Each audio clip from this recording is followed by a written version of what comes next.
I just went on a big rant. Thanks for letting me know. Thanks.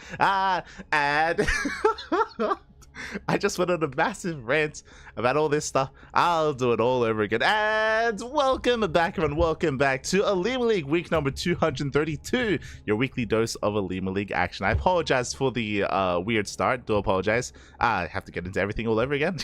I was talking about, like, you know, Chijik and the partnership, and I'll do it all again. There's a reason why I was muted. I guess I can get into that a little bit as well.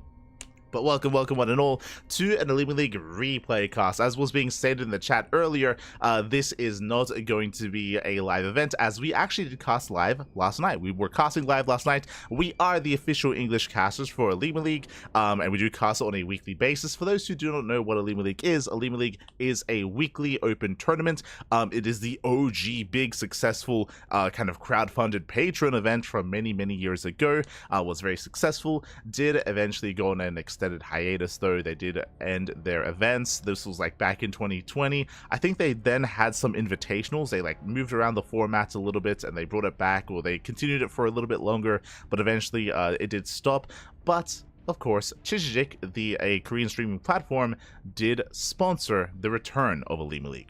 Now, if you're curious who and what is Chijik, it is, as I just mentioned, it is in a way kind of like the Korean version of Twitch. Basically, Twitch, they no longer support the Korean region. Twitch, I mean, technically, if you're in Korea, you can use a VPN and you can stream to Twitch using like Japanese servers or Taiwanese servers or stuff like that. But you can't get any revenue. You can't get any sub revenue. You can't get any ad revenue. You can't gain any monetary compensation for streaming on Twitch if you're living in Korea.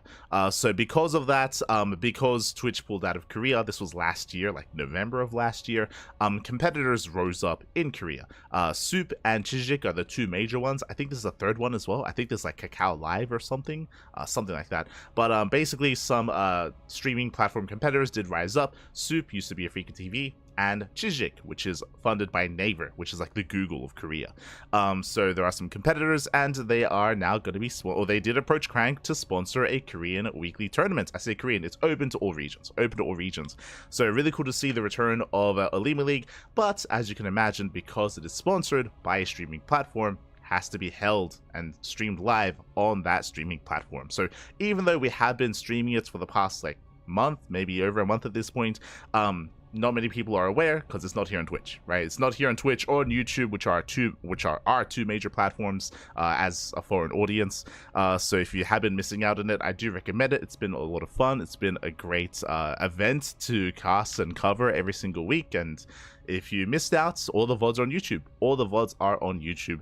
We can do that. We can, you know, even though we can only stream it live on Chijik, we can upload the VODs elsewhere. So the VODs are all on YouTube. Usually they're uploaded within like 3 days, within like 3, maybe 4 days, less than a week. In less than a week, they're all uploaded to YouTube. So it's all there for you to enjoy. But the reason why I'm live here on Twitter, and also I'm pretty sure, you know, you have people like Wardy who they do replay casts like the day after or something, right? We usually hand off the replays to Wardy, to I think Pig gets them, I think Loco gets them. So we hand off after we finish casting, we hand off the replays, and then they do their like Twitch streams. Basically, we are allowed to stream the replays on Twitch and on other platforms. It's just the live stream, the live cast. We can't do it on Twitch. Only on Chijik. For those that are curious, for those that are unaware. That is how it is set up. But when we were streaming last night, there were a couple of technical issues which were really unfortunate, and we, one, missed out on a couple of games, and two, we also received some games as well that we could also cast. So I was gonna record this anyway. I was gonna just do a local recording and then upload it to YouTube, but I'm like, you know what, if I'm gonna record this anyway, let's just do it live. So I decided to go live, and I have a bunch of replays here from OlimoLeague to cover, to go into, and to eventually upload on YouTube as well. So may as well just cast it here, especially because I imagine most people haven't seen it. Most people haven't seen these matches because, again, Chijik, a lot of people watch it, unless you're in Korea. Also, as a bit of a PSA, if you do want to follow us on Chijik, I got you there. Exclamation mark, I got you there. Do you do Kung Fu Cup? Go on hiatus for a while. I'll talk that since last one they're doing Masters Coliseum. Masters Coliseum is this weekend. Those are the people that do World Team League, as a heads up. So here we go. So I do apologize for the mute earlier. I do apologize.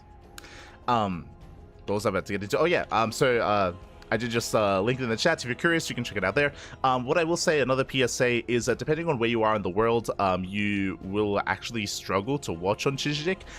The routing to Chijik is actually really, really bad if you're not in South Korea or in the Asia region. So we have heard reports that if you're in Europe or if you're in the Americas or Latin America, and if you're trying to watch streams on Chijik, you will be buffering quite a bit, and it can be quite difficult to watch.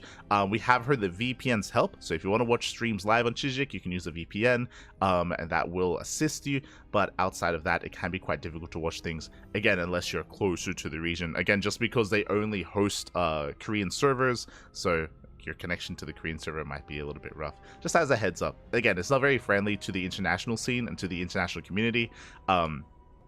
But regardless, that's, you know, if you want to watch stuff live, you can do so on Chijik for OlimoLeague. Otherwise, we're here to cover some of those replays. Now, another bit of a PSA here.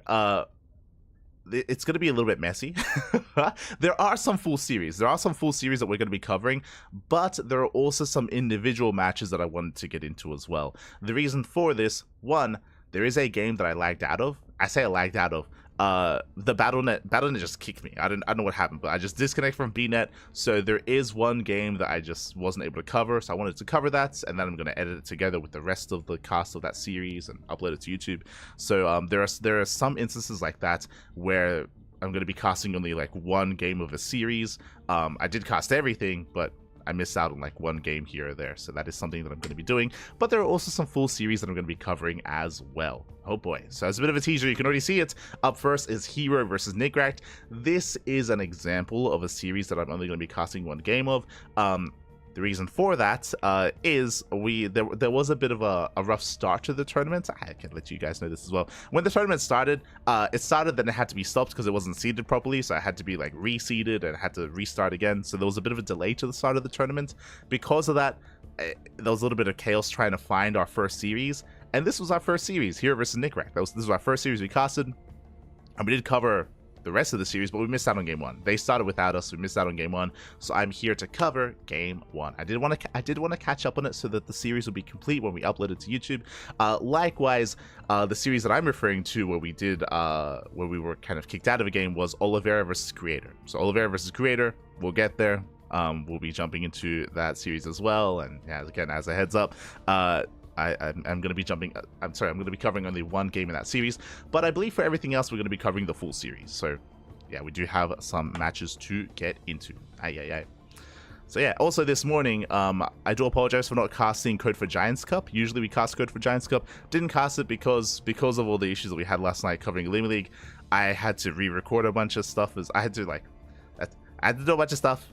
The PC was rendering all day, so I couldn't cast. I couldn't cast this morning. I couldn't cover Code for Giants Cup, so I do apologize for that. But it's time to jump in. Also, we're on a bit of a timer. I only have a couple of hours because in a couple of hours we're casting Sparkling Tuna Cup as well. So we're busy. We're gonna be busy tonight. We have OlimoLeague straight into Sparkling Tuna Cup. Oh boy! So a lot of casting tonight, as always, Pappy. All right, first things first. We're jumping into herO versus Nickrat. Back to back. Yeah, exactly. Just catching up. I watched GOM TV 360p so I can handle it. True. Let's go. Even in Australia, it was tough. Smooch.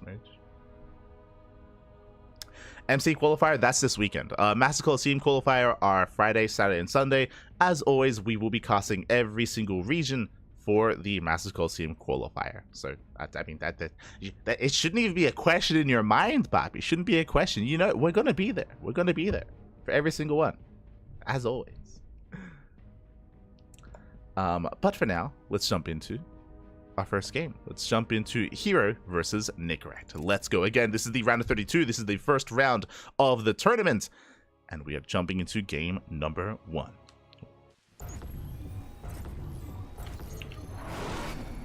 And spawning in the bottom right-hand corner of a neon violet square, we have the red Protoss player from South Korea representing Weibo Gaming WBG. It is herO. And spawning in the top left-hand corner, we have his opponents. We have the blue Terran player representing the Platinum Heroes. It is Nickract. Here we go. Now, if you're curious about the format of OlimoLeague, if you haven't tuned in before, one, I still recommend the VODs. The VODs are all on YouTube for the past, month of OlimoLeague. It's been amazing. It's been beautiful. But the format is... the starting map is on the bracket. So because of that, we actually get to experience some of these maps that are otherwise usually vetoed, because the admins, they force players to play on these maps. It's beautiful. So later on down the line, we're going to be seeing some more El Dorado, for example, some more Neon Violet Square, some more Abyssal Reef. Again, because of the formats, players, they have to play on them. It's beautiful. And on top of that, losers pick. No vetoes in the OlimoLeague. It's losers pick. So likewise, because of that as well, we also experience more of these maps that are usually vetoed, because they're usually not necessarily liked by certain races. So yes, because that the format is a little bit different here, it is a little bit more refreshing. This is one of the only weeklies, I think the only weekly tournament that does the losers pick system. It is not really a system that is done too often whatsoever. There you go. There are some pros and cons to it. One, the pro, especially when it comes to newer players that join kind of a league or a system, it can sometimes be difficult to explain what the veto system is and who's the higher seed, who's the lower seed, all that stuff. So it is a little bit more user-friendly. As the probe does dip in and will dip out. It does force some inefficient mining in the main base. And of course, Nickract is going double gas. Double gas opener by Nickract. Do have the recall here from herO saving the probe, and Nickract is going for a faster factory. Now, something I should talk about the players a little bit here. Nickract is very aggressive. He's very aggressive in this matchup. We often see 2 or 3 base all-ins, just hyper aggression from Nickract in this matchup. But what I will say, Neon Violet Square is the largest map in the map pool. The old maps are big to begin with. Neon Violet Square, King's Cove, Abyssal Reef, they're all big, they're all large. They are the 3 largest maps in the map pool, no surprise there. But Neon Violet Square is one step above that. So if we did want to go for something aggressive and something like a 2-base all-in, it's going to be a little bit more difficult to pull off on this map, just because it takes so long to get across the map. Now though, here are going to be forcing Nickract away. No Reaper Cliff either, bear that in mind. No Reaper Cliff coming into the main base, no Reaper Cliff coming into the natural. The third base or the pocket base is very safe and secure as well. So there's a reason why, especially on a map like this, we often see a lot of longer, later games. You can very easily secure yourself on 3 bases, and even on 4 bases, and even on 5 bases. There's a reason why, you often see this map vetoed as well, is because you can secure yourself quite nicely here on Neon Violet Square and force a longer kind of game state, the mid game and the late game. But now though, we do have our 1-1-1. Nickract did expand. It is, again, a later expansion for Nickract, but an expansion nonetheless, so no crazy 1-base all-in or anything like that. Is going to be expanding, getting into his 1-1-1 so far, going into some Hellion production just to be active on the map. Nothing too committed here, just 2 Reapers and 2 Hellions as the hallucination dips in to get a full scout of what's going on. Confirms the timing of the CC, confirms the 1-1-1, and the add-ons as well. As that is going to be a tech lab on the factory. That is the tell that we're going to early, well, I was going to say tank production. We have seen the prevalence of a Cyclone build with fast magfill accelerators. There's been, I want to say Oliveira, and I think Honmono have been messing around with it. I'm curious if Nickract, okay, there we go, is going to be a tank. No Cyclone, not yet, not this time. Meanwhile, Hellion Reaper does dive into the mineral line. Boys being pulled away. They do line up. Force field will look down the army. Nice clean up here by herO. He shuts down the Reaper, shuts down the Hellions. We'll still lose 2 workers in the process, but a better trade for herO as the Hellion slips in, and the Hellion does get a full scout. Not bad. Does get a full scout. Does get eyes on the Twilight Council alongside Blink. Is fully aware of what's going on. So not a bad scout here by Nickract, but that was it 2 Reapers, 2 Hellions for 2 workers. Not the best trade. This was a better moment for herO instead. There's the NG overcharge, going for another hallucination across the map. Meanwhile, back at home, it is going to be tank Banshee. Again, this is a very common strategy nowadays. This was popularized at the start of the year, at around the start of 2024, by the Korean Terrans, talking about Maru, talking about Byeon. Then it kind of, spread from there, and yeah, it has been a build that we do see quite often mixed in to a TVP. Oh boy. Now, there's a couple of different approaches you can go with this. You can turn this into a 2-base all-in and just even pull the boys and move in with your tanks and Banshees all as one, or you can try and distract, right? You move in with your ground army, and then your Banshees come in for a backstab into a mineral line, into the natural or the main base. Banshees can do a surprising amount of damage to mineral lines in a short period of time. It's crazy. And here we go, and we pull the boys. Let's go. I mean, we're going for the all-in variation of this. The tanks, they move out towards the left-hand side. The reason for this, tanks cannot move through the Pachinko machine. The tanks are too thick. They cannot squeeze through these blocks. They have to go the long way around. Banshees as well, the boys as well, and the hallucination. Did herO actually see what was going on? He's throwing down shield batteries. Okay, he's throwing down shield batteries, throwing down backup pylons as well. He's trying to secure himself. Shield battery in the main. Oh, he's getting ready for Banshee defense. Uh-oh. He's getting ready for Banshee defense here instead of getting ready for the all-in that's coming his way. Hallucination barely catches some of the army. Did see an SCV, but did herO notice? Oh, now he knows. Now he knows what's going on. Does respond. Only one shield battery here at the natural. Is going to try and slow this down. Go for the SCVs. Go for the Marines even. Gets a couple of SCVs. Banshees, they do add quite a bit of DPS here in the back line. Tanks, they're getting within range. And the goal here is to siege up within range of the shield batteries. They're a little bit too far back. A lot of SCVs going down. One Banshee does fall. Decent tank shots. Tank shots on the Stalkers. Pylon under fire. Pylon goes down. Depowers the shield battery. That was a wasted NG overcharge as well.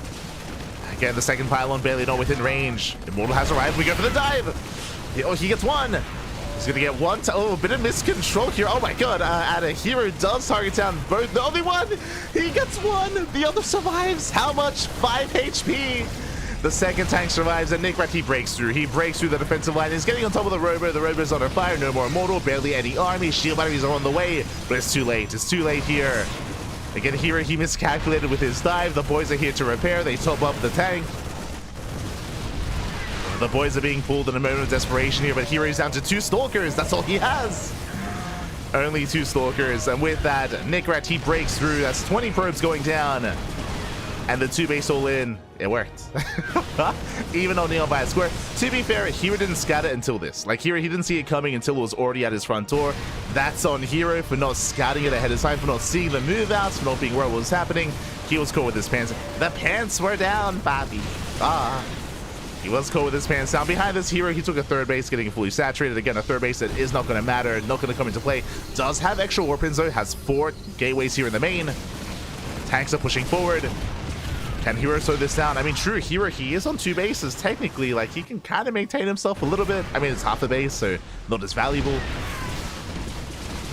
The tanks are moving forward, getting within range of the gateways. Gateways are going to be depowered. And now we're down to 3 gates. 3 gates left, but he's coming in for the surround. Does go for the dive. He gets 1. Gets 1 tank, gets 2. He's going to get all 3. He's going to get all 4. Every single tank. Hey, not bad. Shuts down all the tanks. He's going for the Banshees. Nice control here out of herO with the blink. Does save most of his army. Does save most of the army. Does pull away. And Nickrat, he's running out of steam.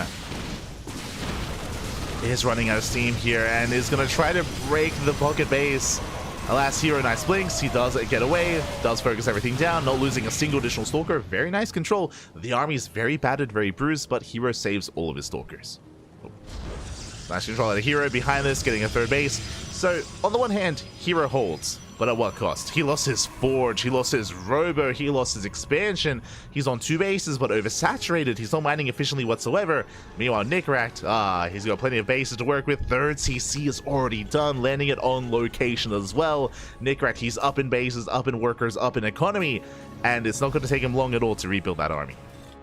herO, he's going to make some magic happen with these Stalkers. He's going for a big counterattack. Again, the Stalkers are very low, though. One wrong step, and this army is going to crumble. We can't make any mistakes. No bunker. Interesting. No bunker here in the main, or the natural, I should say, or in either base, actually, for Nickrat. So it's a little bit exposed. But outside of that, I mean, with this tank lineup, I don't really see herO getting much done here. Oh. We'll chip away at the Marines. Gets 1. Takes off 1 Marine. herO backs off. I mean, value is value. True. Does get a Marine. Observer confirms the third base. herO's aware. And here comes the second move out. This time with Stim. We have Stim, +1. Combat shields. Nickrat, he has an army. Cashes out the Stalkers. Oh my god, they get congested. I mean, the Pachinko machine, it fights back. I mean, that's the downside here of these squares, is you can just get choked up here. And it can really brutalize you if you're trying to escape, if you're trying to run away. Oof. herO's on the run. Tanks reinforcing. And Nickrat, he should be able to clean this up as well. 3 tanks to make it. Sorry, 3 Stalkers make it home. 2 Stalkers make it home even. Oh no! One Stalker makes it home. Behind this shield battery still in the way. Storm is not done. herO needs more time. He needs a couple more seconds here for Storm to finish. And without Storm, Nickrat, he dives into the main. Oh, no, not quite. Is deterred. Sees the rotation. Nickrat backs off. Does back off Mirror. Stimming off the ram. Oh, and gets a sentry. Sentry goes down. Marines, they get into the mineral line. Nice target firing out of Nickrat. Ooh, pop pickup. Saves 3 of the Marines. Only loses 1. And Storm is done. Storm is done for herO. Well, that's a lot of marauders. Nickrat, he can take some storms to the face. Speaking of, oh god. that was a brutal storm. But we're running out of storms. Zealots charge in, and Tank Boy's going up on the High Templar. Nice target fighting with the Immortal. He gets 1 tank, he gets 2 tanks. But where's the rest of the army? Down to 3 Zealots. It is enough to deter Nickrat. He pulls away. Double jump towards the main. Nickrat pulling back towards the 4th location. Again, reinforcements take a long time to get across the map. We spoke about that. That's why, I mean, that's typically why being aggressive can be difficult, as it takes so long to reinforce. The Nickrat, he gets into the mineral line. GG gets called, and Nickrat will take game number 1. Whew. GG. Bappy. GG, well played. Nickrat will take a lead in the series. Again, he did commit to a 2-base all-in, which is what he is known for. I didn't think it would be as effective on a map as large as Neon Violet Square, but as we tried to point out there, herO didn't scout the move out until it was already at his front door. He didn't scout it until it was at the first set of squares. So again, herO, he had very little time to respond. Behind it, herO, he was expanding, taking a 3rd base, taking up as well. He only had 1 shield battery with the natural. Again, as we mentioned, herO, he was caught. The pants were down. He was unprepared. And with that, Nickrat does take a lead in the series. GG, well played. Whew. What a game, Pappy. What a game. And again, it's kind of awkward here, but if you want to find out the conclusion of this series, check out the VODs. Check out the VOD on Chijik, check out the VODs on YouTube. Again, this was the first game of the tournament, and unfortunately, we missed out on the game. We weren't able to join the game, so that's why I wanted to follow this up with a replay cast. We were here for the rest of the series, and we were able to conclude it as well. Something that I can say for certain, though, and I don't mind telling you, is that Nickrat continues to be aggressive. He did continue to be aggressive in the series. Shouldn't be much of a surprise. But shout out to Nickrat, though, for pulling it off nonetheless. Very, very nicely done. GG. GG, well played. Whew. As he did take the first game there. And now we can head on over here to our next series. We do have a full series here, a match that we were unable to cover. Fun fact, while we were casting herO versus Nickrat, CranKy, the official Korean caster, and our boy as well, J1 Choi, Pappy CranKy, he was casting something else. Cure versus Mana. Okay, let's go. Shout out to Mana, by the way. Again, in general, we don't often get foreigners or European or non-Koreans competing in OlimoLeague, but OlimoLeague did have a bit of a time slot change due to, we did get some feedback that OlimoLeague was starting a little bit too early in Europe, especially for players like Clem and MaxPax, like Flappy. They didn't wake up until like midday at least, okay? you expect them to be up like at 9, 10, 11 a.m. in the morning. No. So OlimoLeague was pushed back a little bit just to make sure that some of these players could wake up and could actually compete, and because of that, we get some more European representation here. So great to see that Mana has stepped up into the ring. Let's go. Do love to see it. And game 1 is going to be on Neon Violet Square. As a reminder, this is a round of 32. Round of 32, every single series starts on Neon Violet Square. That's why the previous series was on Neon Violet Square. That's why this one also starting on Neon Violet Square as well. Just to reiterate, the format is the first map is predetermined for each round, and then loser's pick. Then it is loser's pick. Let's go.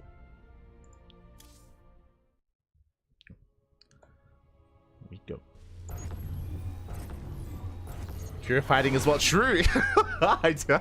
You're not wrong. You're not wrong, Pappy. You're not wrong. And here we are, spawning in the top left-hand corner of Neon Violet Square. We have the manager of the SC2 division of Team Liquid, the Polish Protoss player. It is Mana. And sporting in the bottom right-hand corner, we have his employee. We have one of his boys representing Team Liquid from South Korea. It is Cure, the Blue Terran. Here we go. Does Cure want to get paid this month? Does he? Oh no. So yeah, something you don't often think about, but yeah, shout out to Mana, of course, for, you know, having other roles and other responsibilities in his team. Do love to see it. Also just making sure, okay, we're good. We do have music going on, but we are going to be settling in. Ooh. And yeah, I mean, Mana has been around he's been a competitor for a very, very long time. He is one of the OGs, a veteran of StarCraft 2. What I will say, and I bring this up every now and then, especially in recent times, is that Mana, he did take a bit of a hiatus. He wasn't competing as much, I want to say 2023 he was again a little bit less active even towards the end of 2022, but it's great to see Mana kind of have that fire lit once again this year. Part of me thinks that it might have been Stormgate. For those that recall, Mana, he did hit Stormgate quite hard. Like he did play a lot of it. He was of course a part of a lot of the show matches as well. He was streaming it, and he actually got a lot of popularity on YouTube as a result as well. And afterwards he came back and he started being more active in these open cups in SE2. So I wonder if maybe like that competitive nature in him was, again, kind of like that fire was reignited within him, and, you know, the passion that it was laying dormant and it's back and it's brighter than ever. And yeah, it's been really cool to see Mana over the past, I want to say like 8 months, like 6 to 8 months, playing more and more in these open tournaments. And not just play more, I should emphasize, but get better results. Like Mana, he's been taking down some big names. He's been getting some really good results here in like OC King of the Hill, for example, in the best of ones, in these open tournaments, whether it's the War TV Mondays or the KSRCs or even the Pigasor Monday is a little bit too late, but even here in the OlimoLeague. So it's been great to see the return, in a way, of Mana. For now, Twilight Council opener here for Mana. Nothing too crazy, nothing too wild. I mean, on a larger map like this, I would not be opposed to a Stargate opener here from our Protoss player, but regardless, you know, Twilight Council is just a very safe way to play. I imagine it's going to be safe here. I imagine he won't be too aggressive. I mean, this map isn't really prone to 4-gate blink. Diving into the main base isn't really possible here, and likewise, your third base is very secure as well. So I would imagine like 2 or maybe 3-gate blink into a third. I would imagine Mana is getting ready for a longer game state. I would imagine. Meanwhile, we do have a Cure getting to his Rax Expand. CC on the low ground, getting to his 1-1-1 follow-up. Ooh, working towards a Mine Drop. This is a little bit old school. Mine Drops have fallen out of favor, and we don't see them as often as we used to. I mean, this used to be kind of the bread and butter of TVP a year ago, before maybe a little bit more than a year ago, pre-Widowmine nerf, but post Widowmine nerf, it has kind of died off a little bit. We do see it like maybe once in a best of 5, like once in an extended series. So it's great to see Cure actually committing harder here. This is not a double Widowmine drop, it's going to be a quadruple Widowmine drop. Very committed. Much more committed here. This means, I mean, typically a mine drop is designed to scout. It's just designed to scout, to get a read on what's going on, get an eye on the tech and on the production. With 4 Widowmines, now there's a lot more pressure on Cure to get damage done. A lot more pressure here. Actually get some damage. Back at home, Blink is on the way. Again, no surprise here. We have 2 gateways in the main. We have 1 gateway at the natural. So 3-gate Blink out of Mana is going for a bit of a, again, just a really safe build. Just a much safer build here, going for a third base as a follow-up. This isn't as greedy as 2-gate Blink, for example, and isn't as aggressive as 4-gate Blink. It's right down the middle. This drop is going to be boosting in. Oh! Does head for the mineral line. Widowmine's going to be dropping, and Mana, he does pull away at least some of his workers in time, but no! Does pull away some. Oh, the retargeting, 6 probes go down, massive connections, 2 Widowmines are saved, 2 did go down, so 2 for 6, I would say better trade for Cure. Likewise, he gets a full scout, he gets eyes on the 2 gates and on the researching Twilight Council. So Cure, he is aware of what's going on.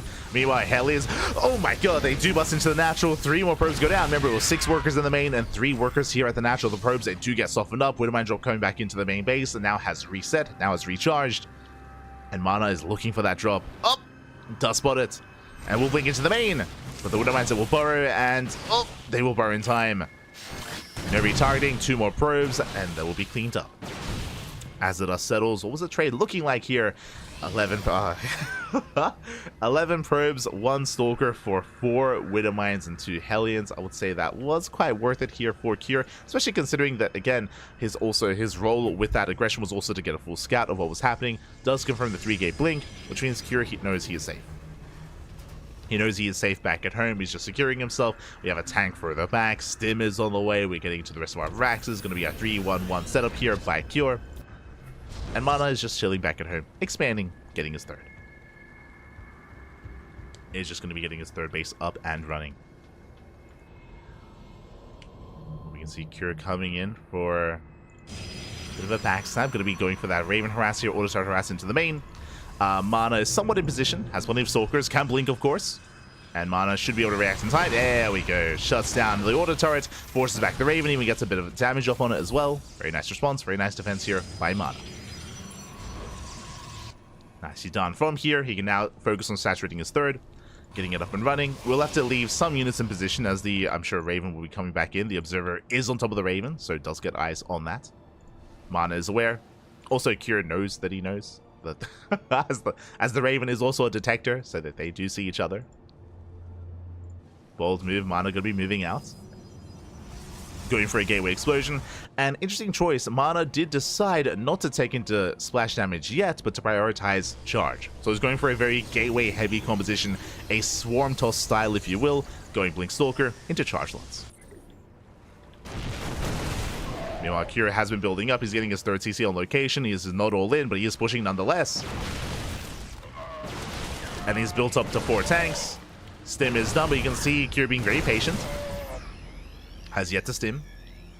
Wants to preserve those marines, preserve that energy. Still moving forward. And Mana at least is aware and is attempting to slow it down. Oh! It's attempting to. Mana coming in from behind. Behind this, reinforcing with charge lots. +1 is still on the horizon. But working as best he can. We have 1 shield battery here at the natural, no shield battery at the 3rd. Cure rotates, Cure meets up with the Raven. There is no disable. But he does have auto turrets and the anti-armor missile. Scans ahead of time. Mana trying to set up the surround. And Cure is getting within range of the Robo. Robo's going to be under fire. Charge will say dive in. Stalkers as well. They do focus on the Raven, but the Raven did throw down those auto turrets. Ooh, Stalkers go down. Nice kiting here by Cure, but Mana, he will defend. Cleans up every single tank. Nice surround here, and Mana holds. Does hold on, didn't lose any production, preserved his immortals. Mana did lose all of his stalkers. That is a little bit concerning. That was 7 stalkers going down. Unfortunately, the dive on the Raven wasn't really worth it. If you recall, the Raven already spent its energy. Already was able to utilize its spells, of course. From here, Cure is going to be rotating. Mana trying to keep up. Shield battery now on the way. Mana, I believe, did miss the rotation. And this army is looking a little bit exposed here. Yeah, Mana has to calm down. Pulls back. Likewise, Cure going to be rallying across the map. Is going to be reinforcing. His 4th TC is on the way. His 3rd is already up and running. Again, it's half a base, but is up. Yeah, and with this Cure, I mean, his economy has been left untouched. Does have that supply lead. And he's looking to move forward, and without splash damage, I'm getting concerned here for Mana. Again, there's no Storm, there's no Colossus. Cure pushing in. Mana trying to maintain himself. Does open a massive wave of Zealots. Trying to collapse in, decent force with the Mind Shots. Mind Shots go up. They shut down the Zealots. And without the Zealots, this army is vulnerable. Nice force fields. They do actually buy some time. Yeah, the Bio army cannot engage. Mana holds. Mana does hold on, and there it is. The Colossus. We're going to double Colossus production. They're on the way, and Mana desperately needs them now. Does need them. Cure getting his 4th. Oh, Mana setting up for a drop into the main. Let's go. Setting up for a counterattack. The main base is looking quite vulnerable, but Vikings are about to pop out. We'll be able to chase down that Prism at least. So let's go for the SCVs. Workers are going down. Cure reinforcing in the center of the map. Ooh, Prism falls. That is going to be 6 SCV kills and denied mining in the main. Not bad. Does deny mining time.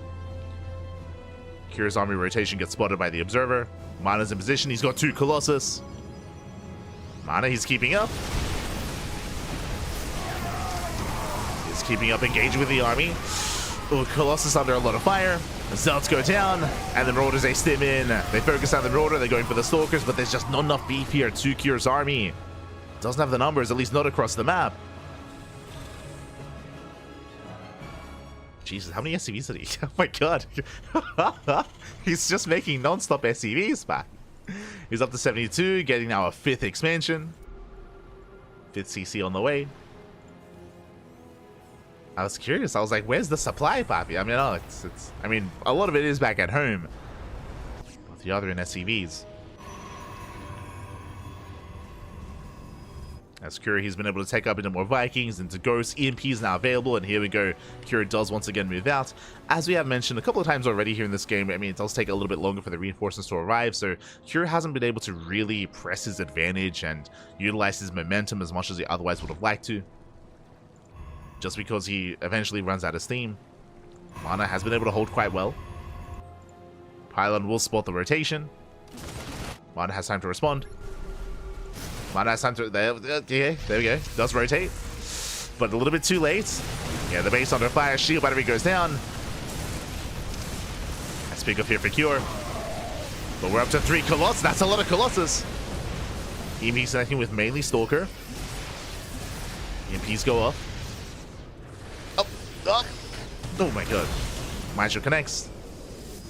Another War Prism into the main. Zealots likewise harassing the 4th base. Trying to distract Cure. They do attempt. Turret's in position. Prism takes a lot of hits, but should survive. Oh god! Oh, barely does. Going for the Warpin. The Vikings, they arrive. No, they deny the Warpin. Warpin is denied. Cure holds. Will lose a Ghost. Does hold on. Meanwhile, Mana, he's still making more Colossus. Jeez, he's getting up to 5. That's a little bit overkill there for Mana. I would love to see either Storm or Disruptors soon thereafter. Typically, relying heavily on one form of splash damage is not the wisest of moves here. 5 already is quite a lot. What do we have next? More Colossus. He's making a 6 Colossus. He's crazy. Oh, the lasers, Pappy. Let's go. EMP's going off. Good EMP on the Colossus. Likewise on the Zealots as well. Army's going to be engaging. 5 Colossus dive in, but that's what the Vikings are for. Lasers are good, but Vikings, they're better. They take down 1, they take down 2 Colossi. The other 3 under heavy fire. Nice kiting here by Cure. Shuts down the Zealots. Pushing in. Vikings are still in the sky. Down to 3. But Vikings nonetheless. And Cure, he wants those Colossi. He wants them. Oh, he's going to get them as well. 3rd one goes down. Down to 2. Down to 1. Down to none. GG gets called. Mana gets broken. And Cure will take a lead in the series. GG. And we had 2 more Colossus on the way. It was crazy. GG, well played. Cure will take a lead in the series, but a shout out to Mana because I was very impressed with how Mana was able to defend and hold his own for most of that game, despite the fact that there were times where Cure had like a 30-40 supply lead. It was not enough to break Mana. Mana was able to hold his own there towards the end. Unfortunately, Mana didn't, 1, he had a bit of a late rotation to keep up with the army, but 2, again, relying that heavily on Colossus. He was getting up to 7 Colossus, by the way. He had 5 Colossus and 2 more on the way. That would have been 7 if given the time. That's crazy. And I do know that obviously the Disruptor has been nerfed in the end, in this latest patch. That is true, but that doesn't mean that the Disruptor doesn't have any value. The Disruptor definitely does. The Disruptor still one-shots Ghosts, still one-shots Marines, and still forces Micro and forces, just forces control out of the opposing aggressing Terran player. Doesn't one-shot Marauders, but I mean, that doesn't mean that it's useless here. So unfortunately, I mean, again, even if you want to avoid Disruptor, you can go into Storm as well. Again, I'm sure Mana's aware, but alas, he was just focused and tunnel visioned on Mass Colossus, and alas, unfortunately, they did topple over, and GG, well played. Kira takes the lead, and now we're getting into game number 2. Ooh, it's going to be on Amygdala. Let's go. As a reminder, this is Mana's map of choice. Here's Mana's map of choice. Here it is, a loser's pick. And here we go. As spawning in the top right-hand corner of Amygdala, we have the South Korean Terran player, the Red Terran representing Team Liquid. It is herO. And spawning in the bottom left-hand corner, we have his opponent. We have the Polish Protoss player, the Blue Protoss representing Team Liquid. It is Mana. So in chat, if you can recast the herO versus Down series, trust me, I will recast only game 1. I imagine you're referring to. The frame drops that were occurring in game 1. So yes, that was the plan. That was the plan here today. Is I will be casting herO versus Down. That will be occurring, but I'll be only recasting the first game. Game 2 and game 3. The rest of the series, I should emphasize. was quite solid and was quite clean, but I'll definitely get back into game 1 for sure. We'll get there. We'll get there. As we have the eBay block here by herO, is going to be delaying and disrupting the build of choice here by Mana. Force to pull the boys, but so far good reaction, good response here by Mana. Able to pull the boys, is able to really deny this without the eBay getting too much progression. Oh my god. You know what's better than one eBay block? 2 eBay blocks. What an animal. Este herO. Ay. I mean, because of that, he's going to be successful in delaying the expansion by a little bit longer here, but is forced to cancel nonetheless. No shot. Do we get a third? do we get a third eBay? No shot. There we go. Kill on the SCV. Get out of here. Este, papi, herO wants to get fired. You don't do that to you don't do that to the manager. You don't. You don't do that to the boss, papi. Oh my god. herO playing with fire. To calm down. Oh my god. But at least Mana kills the SCV. At least he does kill the SCV. I was referring in particular to the game on Abyssal Reef. Oh, I think that was fine. If I recall correctly. I was referring to the game on King's Cove.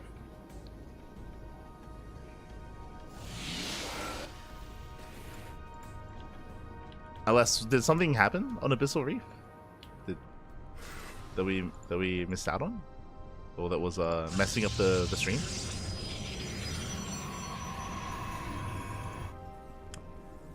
But for now, we're going to be settling in. It is going to be a Twilight Council opener. Twilight Council here out of Mana.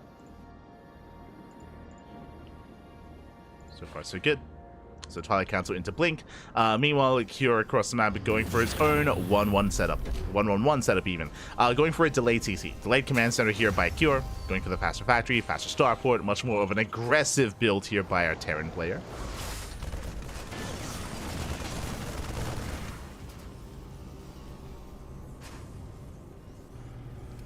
Maybe a quick per. Okay, I see. No, yeah. I don't think I'm not gonna recast game 2 of herO versus Down because I've already casted it. I'm not gonna go over matches that we've already covered. But I will go over game 1 again just because for those that are curious, when we were covering specifically it was the herO versus Down series last night live for OlimoLeague. I was experiencing a lot of frame drops, and the VOD is pretty hard to watch, so I will be recasting it. Now though, we're settling in. Do you have herO going to be expanding, setting up for his drop? Again, it's going to be a mass marine drop initially. herO going to be moving out across the map. Didn't know you'd cast it. Oh, yeah, but PSA, we are the official English caster for OlimoLeague. we were live last night, casting it live. We were there. Smooch. Here we're just catching up on matches that we missed. Catching up on the matches that we missed here.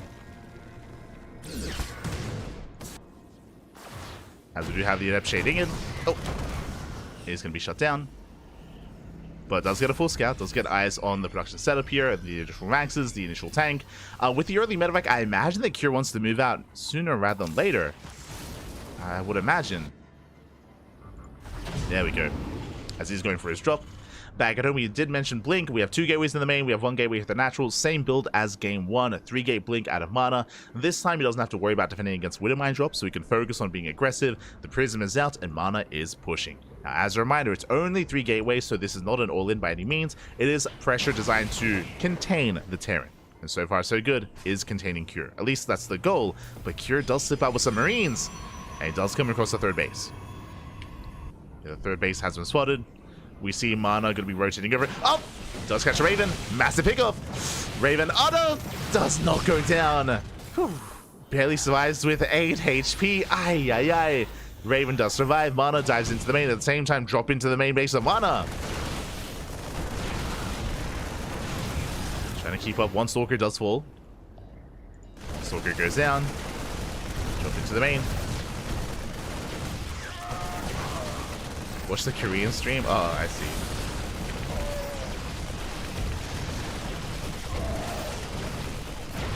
But that's our stream on Chijing. As we do get 10 probes going to be going down. Nice target firing here out of Cure. Stalkers into the main. But Mana, he's lost a lot of workers already. A lot of workers have gone down. Mana being forced back.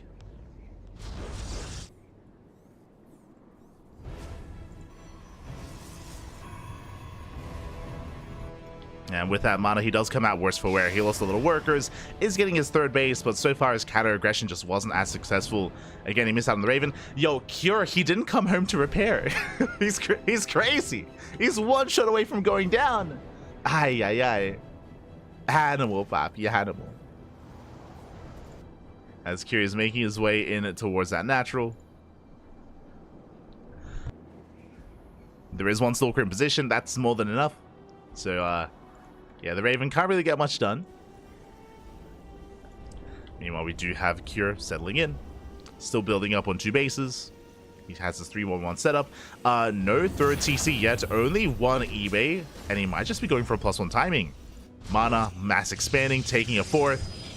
But I'm worried here because Cure, he might just pull the trigger on 2 bases. He might even pull the voids with this. He has the option. Okay, never mind. 3rd CC. 3rd CC is now on the way.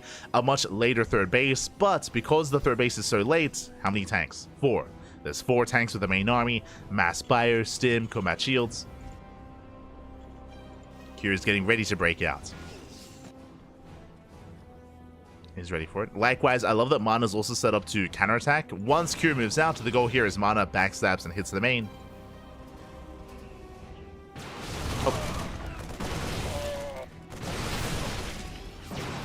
Mana, he does chip away at the Marines. A couple of Marines do go down. Raven diving in towards that natural. Still gets off the auto turret, still survives somehow. I don't know how. 4 probes go down. Likewise, Prism into the main as well. But there are reinforcements. Still getting 3, 4 SCVs, not bad. 5 SCVs do fall, but here comes the main army for Cure. Looking to knock down that 4th. Tanks a little bit late to siege. Zelts dive in. Tanks are exposed. He gets 1. He gets 2. 2, 3 tanks going down. Massive pickups. Gonna get a 4th.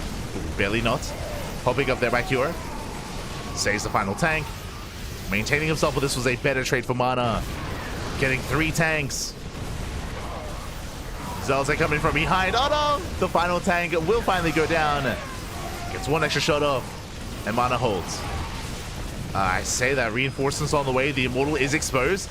Cure's making through the auto turret. The Raven. The 8 HP Raven comes in, snipes the Immortal. Gets a Prism as well. Ay, ay, ay. Yo, that Raven did go down, but achieved so much. Crazy. Cure, he will push in, takes down the shield battery. And Cure might just have too much momentum. As opposed to Neon Violet Square, the rush distance by ground on this map is far shorter. Reinforcements just rallying across the map. And Cure is looking to kill. Shuts down the Zealots. 3rd base on location. 4th base has been broken. It's gonna fall. Mana trying to buy time. First Colossus is on the way. And Cure doesn't care about the 4th. He wants to go for the 3rd. He wants to keep going. Does want to keep pushing. Might just gonna be going up. Ooh. Decent splits there towards the end by Mana, but Zelt's is still going down. And he needs a backbone to his army, whether it's an Immortal, whether it's his Colossus. He needs something. Speaking of, first Colossus has arrived. It's exposed. He's stepping in. He wants it. He wants a Colossus. It goes down. It does tumble over. It's just so fragile and so exposed. There's nothing to support, and it looks like Mana has been broken. GG gets called, and Cure will take the series 2-0. GG. Whew.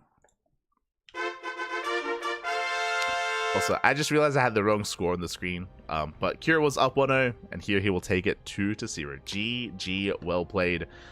Will take it, but a shout out to Mana, especially game 1. I feel like game 1, Mana, he was able to showcase himself a little bit more. He was looking a little more impressive, keeping up with Cure. Here in game 2, I mean, Cure was just contained on 2 bases. He was just building up before he broke out across the map. Mana had some good moments, especially killing the first 3 tanks, but it was really unfortunate that he missed out on sniping the Raven, and likewise missed out on sniping that 4th tank as well. Like, it all slowly built up over time. It slowly snowballed out of control there in favor of Cure. GG. GG, well played.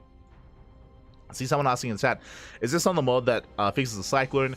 From my understanding, Pudding Puppy, there are no tournaments that have been held without that mod. So if you're watching StarCraft, if you're watching tournaments, all of them have been using the mod. I don't think there has been a tournament without it, so as a heads up. So basically, tournaments, they don't experience that. Really, it's only on the ladder. It's only on the ladder that you should be seeing, or I guess like personal streams and ladder streams where you'll be experiencing that sort of stuff. But if you're watching a tournament on stream, like, it's going to be using the mod. Just as a heads up. But yeah, with that, GG, well played. Cure does take it. Does take it. And with that, he does advance on to the round of 16, where he is going to be facing off against his next opponent, where he's going to be facing off against Bjorn in a TVT. Let's go, Papi. Let's go. Do have that TVT between Cure and Bjorn. Fun fact: while this series was going on, we were casting a different series. We were casting herO, if I remember correctly. Yes, because we started with herO versus Nick ranked, and then we followed herO into his next match as well. Just as a heads up. Meanwhile, this was covered by the Korean stream. Korean stream was covering Cure versus Bjorn. And game 1, El Dorado. Let's go. As a reminder, here every round has their own starting map. Here in the round of 16, El Dorado is where we begin. Let us go.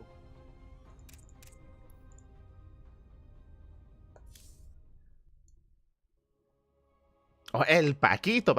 Anda, mimir. I see Paco Mike in the chat. Este Paco Mike.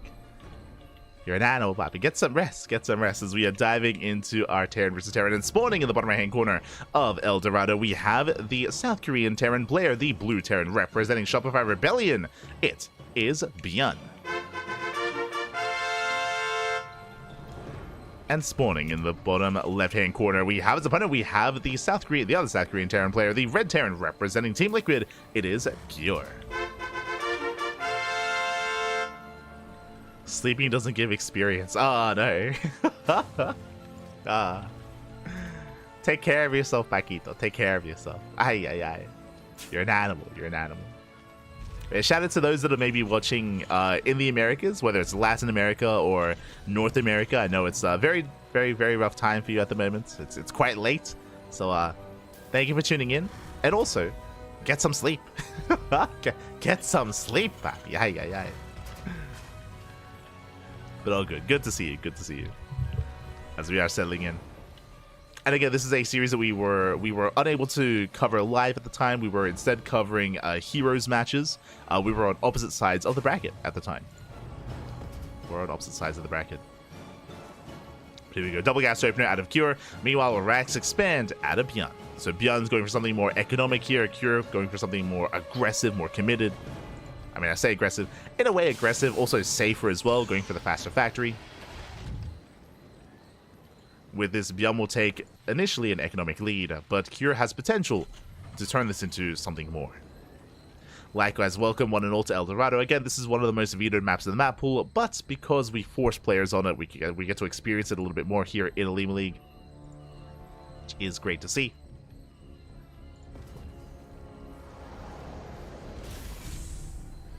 We are going to be calming things down. And soon getting to our opener of choice. When it comes to our TVT, I mean, Kira and Bjorn do often go back and forth in series. Bjorn often has a much more dynamic, much more agile, like bio-heavy force, where he does skip out on Vikings and he does embrace a more marine-heavy composition instead.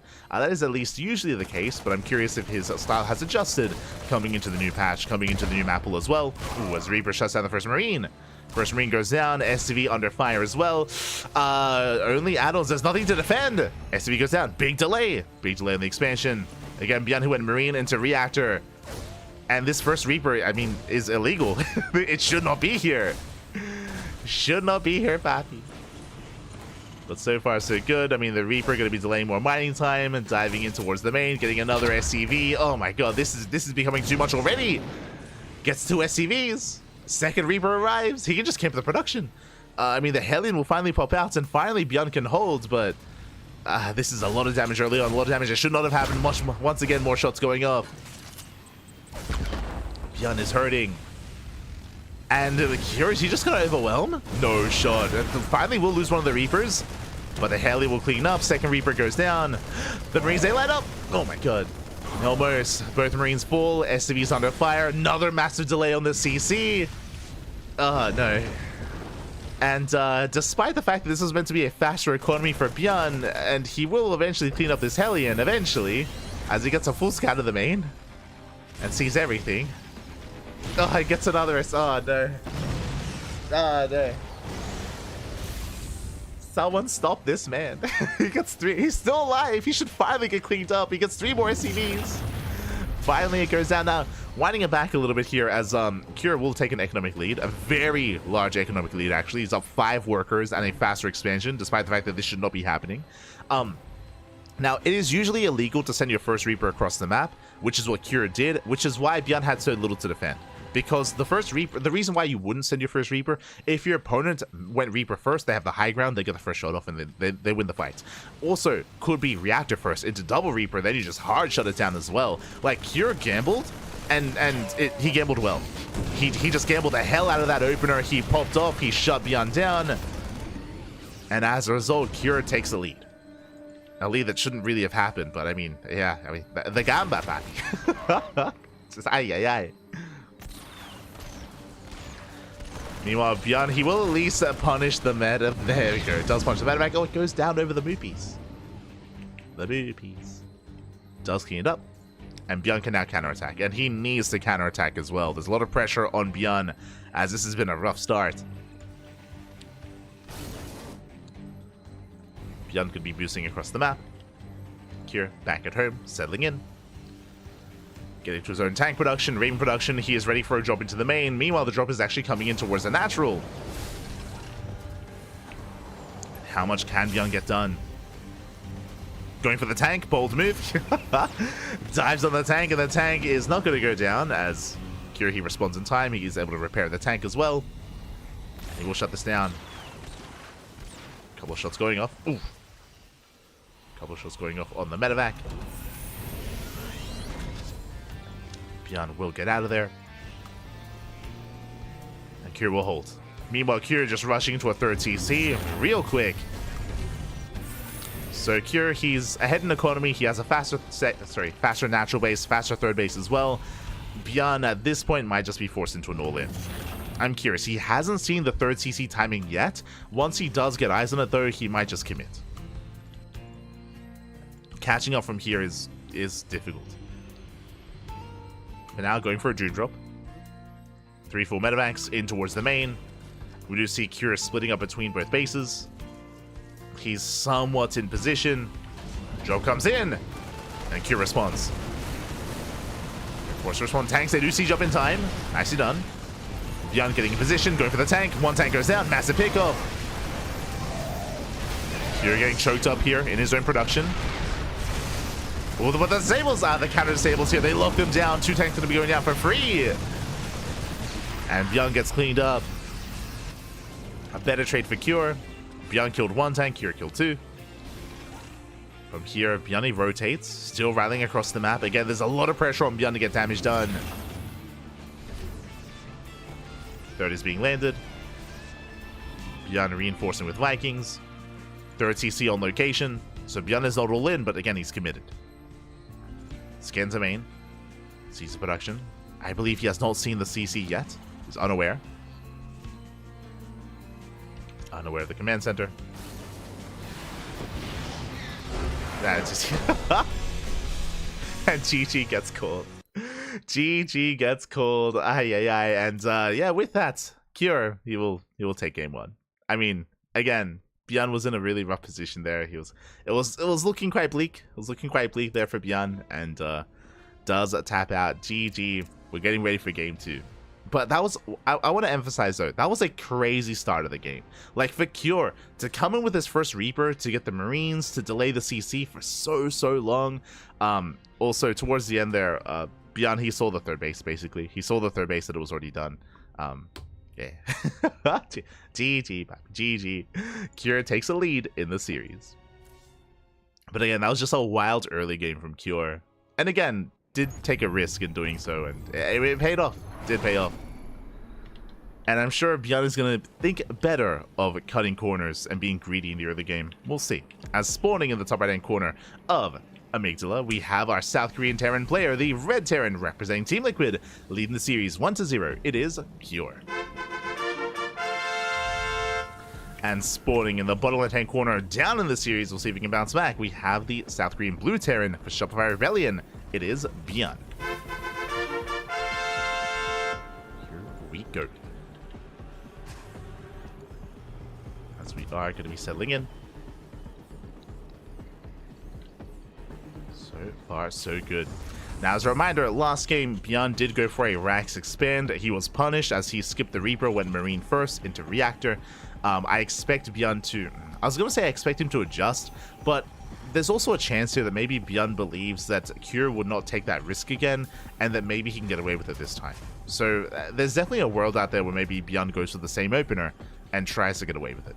Meanwhile, Cure, double gas. Once again, double gas opener, faster factory, should be going into Reaper. We'll see if Cure gambles and moves out with that first Reaper again.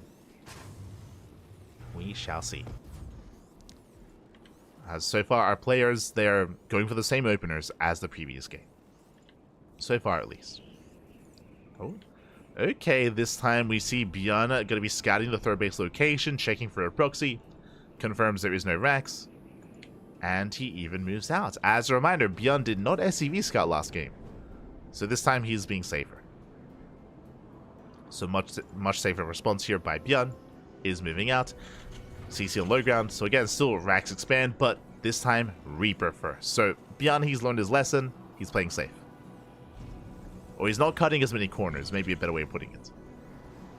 So CC's on the way. Checks, he confirms that Cure did open up double gas. So the SCV pulls away. He knows the Reaper's coming. So Bjorn is aware of the opener. I mean, technically, this could be a Rax Expand with a CC on the high ground. True. I mean, that is not too uncommon. But, I mean, I don't think that Cure is often one to go for that kind of opener. Bjorn, he checks for another proxy here towards the left. And he's keeping his Reaper back at home. Likewise, so is Cure. So again, this is the legal thing to do.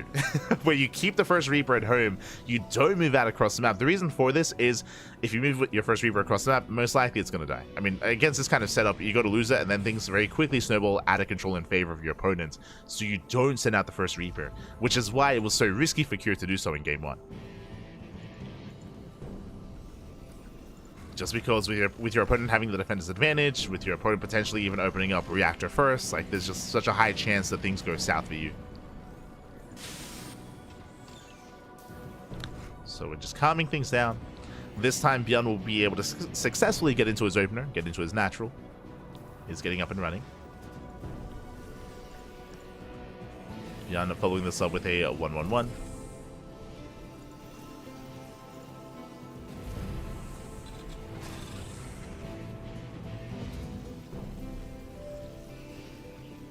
Likewise, so is Cure, going for the earlier drop. As a reminder, because of Cure's double gas, he has a faster starport, faster medevac, faster drop play.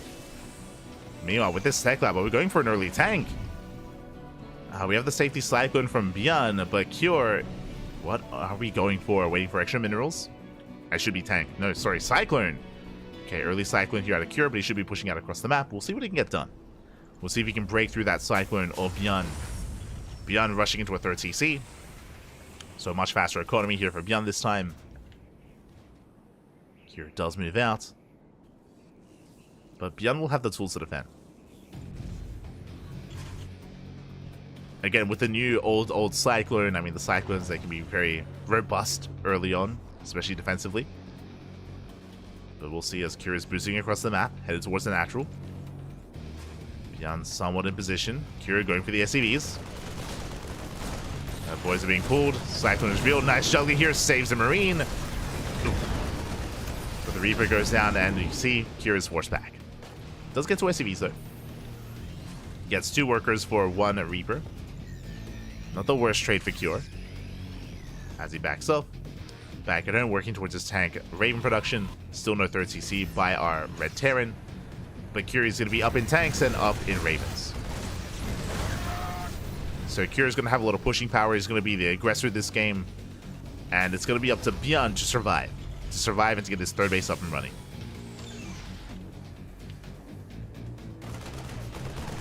Raven gets spotted. And Curie's going to chase it down. No Cyclone, so the Raven should escape. Raven does get away. Behind this, Curie still just building up his forces.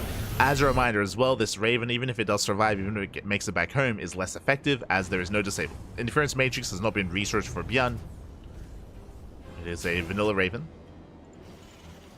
Still building up.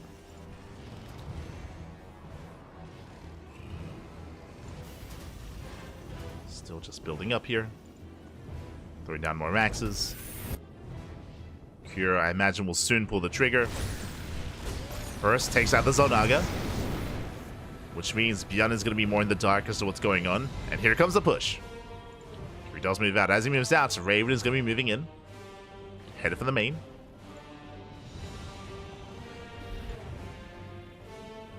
Is headed for the main base. Does hit the mineral line. Oh! Gets 1 SCV. Gets a worker. Does, I mean, Cure, he pulls away in time. Doesn't take too many losses. Mainly lost mining time. There's a second auto turret. More lost mining time. Cure stuck on on-base economy, getting his 3rd base on location. But here comes the move out. Here comes the push. And what's he pushing into? Looking at the units tab. Bjorn has 3 tanks. 3 tanks, 1 Raven. And vanilla Marines. Does trade. So far, Hellion goes down. Oh! Bjorn gets a couple of shots. Ooh, but the Cyclone does fall. And here come the disables. It does disable 1 of the tanks. Cure pushing in.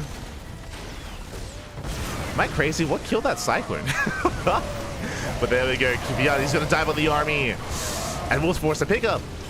And Cure has to get the hell out of here. Does pull away.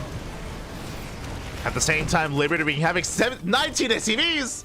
19 workers going down. That 1 lib. 1 Liberator just wreaking havoc in the main. And Cure keeps pushing. Keeps pushing in. Takes down most of the Marines. Just two naked tanks left over. And Cure, can he break this? Liberator finally goes down.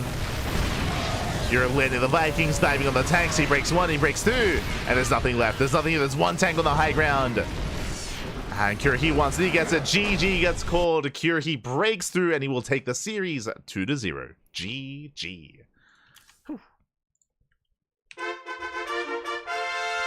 GG, well played. Cure will take it again.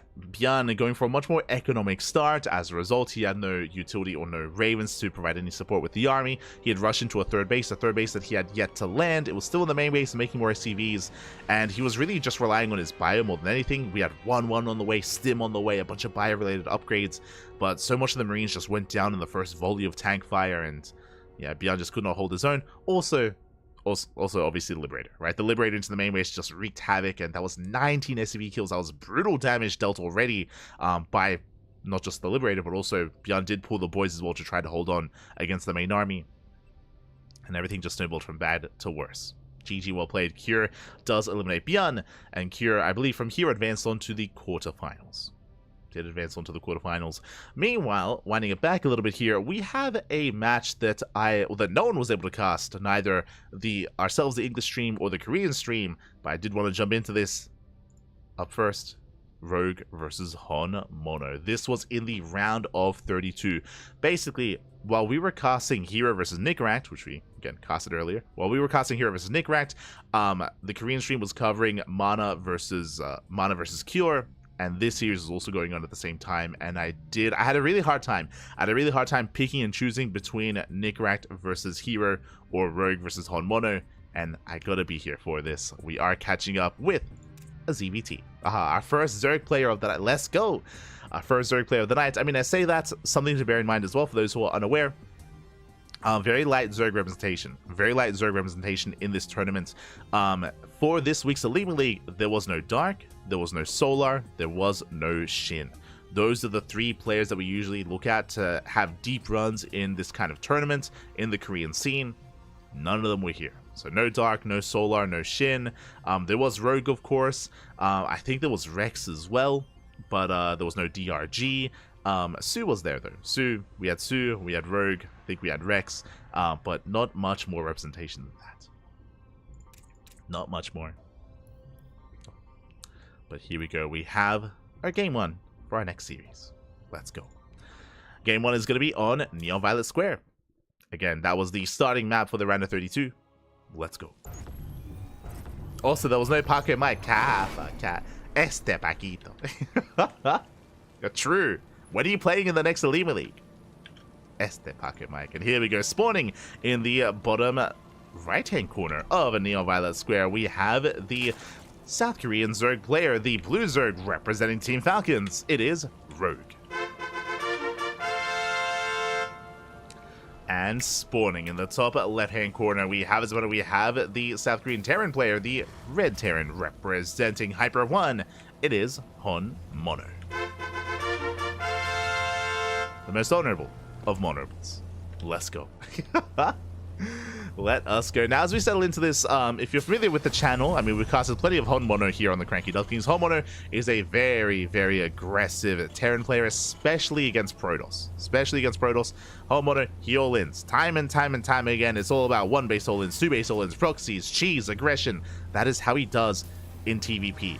Against Zerg players, though, herO usually takes a different approach. Usually we see more macro play, more mid to late game oriented play, very marine heavy, very aggressive still, but not as all-in, not as committed as we usually see in some of these other matchups. Not saying he can't go for all-ins, he can, 100%. Like, we've seen him go for like these weird like 2 base like mass cyclone all-ins, and you pull the boys with the cyclone, some crazy nonsense. It's wild. He does come in with some all-ins from time to time, but it's a very different approach compared to what he does against Protoss. So we'll see how herO will approach Rogue. Rogue, of course, he relatively recently came back from the military. He came back this year. For those that are curious, Rogue, he came back around, was it June? Around June-ish of this year, alongside Trap. So Rogue and Trap, they came back to StarCraft from the military, of course, around halfway through the year, maybe like a quarter or a third of the way through the year. And they've been improving quite a lot, both Rogue and Trap, I mean. Most infamously, Rogue did defeat Clem at... Ooh, I don't want to get it wrong. It was at the Big Lulu Cup, right? It was either the Big Lulu Cup or Star Zagora. It was one of the two. I think it was the Big Lulu Cup. God, in my mind, they both blend together because they're both post EWC. But Rogue, of course, he flexed the mass changeling style, if you recall. The mass changing style coming in and just clogging up all these areas and locations, and sorry, I say mass changeling. I should say mass changeling, mass overseer. Like, there was they come hand in hand. Mass overseer style is maybe a better way of putting it. And Rogue, he looked like an animal in that suit. It was crazy.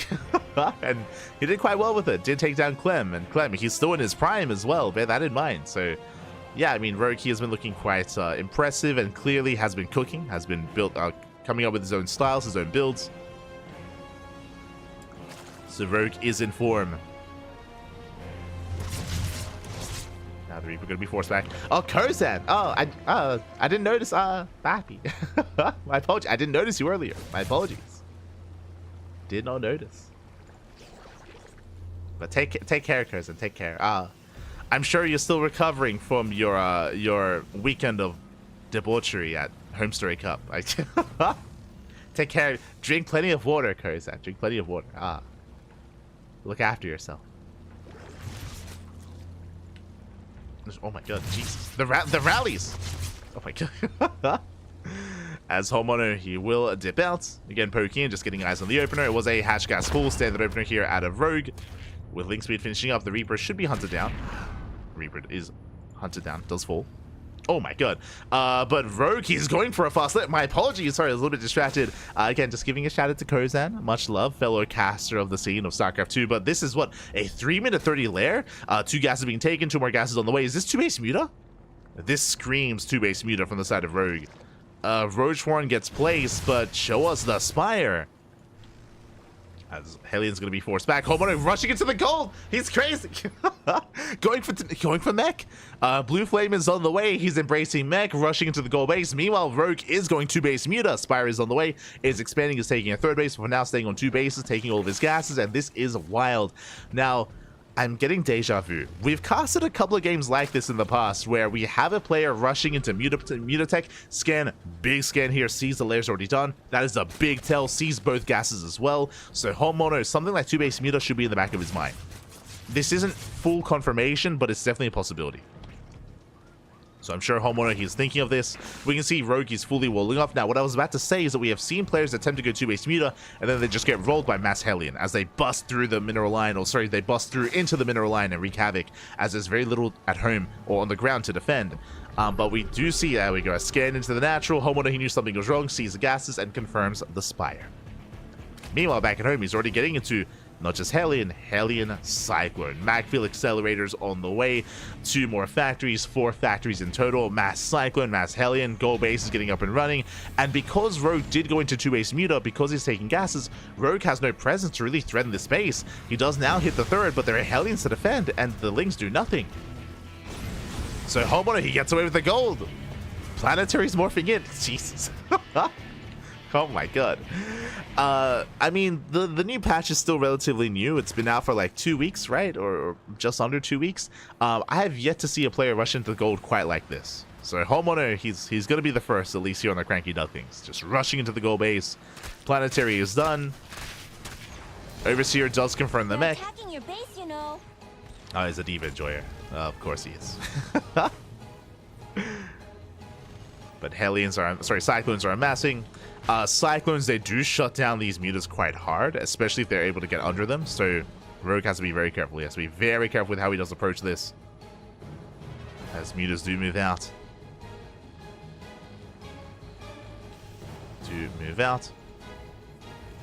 Rotating over towards that natural. Homeowner in position. Has his Hellions. Likewise, more Mutas on the way. We do see a ground transition here for Rogue, going into Lingbane, not into Roaches. Makes sense. I mean, again, Mutas are very gas intensive. It's going to be how many? Going to be 11 Mutas. They dive into the natural. There are targets in position, some Cyclones as well. And the Mutas, they do nothing. They get forced back. So far, Homeowner, he holds. He's holding on. He's got 4 turrets here at the gold. Mutas rotating towards the main, or towards the gold base. And they will find some damage here. Oh, going for the main. Mutas to save. Nice control here by Rogue. Saving the Mutas. The bites! Oh my god. That was almost disastrous. Wouldn't mind zone quite go off. Baneling's going to be walling in towards the Planetary. The Planetary, yeah, will shut the Banelings down. Yeah, Banelings, they do not get into the mineral line. The power of the Planetary can protect itself. Mutas forced back. Now, what I will emphasize, though, is that even though the Mutas haven't done any damage, and you can see the trades here, only 1 turret. 1 turret went down, nothing else. But if you also look at the trades, no Mutas. Like, no Mutas have fallen, so it's been really nice control here out of Rogue. Really delicate micro, just pulling back the weakened Mutas, saving them, preserving them over time. but ideally you want these mutas to pay for themselves. Like in a head-on fight, mutas, they're not going to help. Like they don't really do well fighting head-on against Mass Cyclone Thor, assuming we get into Thor reinforcements and Thor support. So on the one hand, it's nice that Rogue hasn't lost anything, but on the other hand, he has to kill something. Ooh, as he gets one Hellion. Gonna be forced back. One muta finally goes down. Homeowner doesn't quite commit yet, knocking down those rocks. Rogue being forced back. So far, droning up to 80, now working towards the gold. He's got a good economy. That will soon be translated into a larger army. Likewise, as a reminder, Homeowner, he has a boosted economy because of the gold base. So he's keeping up in supply, even supply blocking Rogue.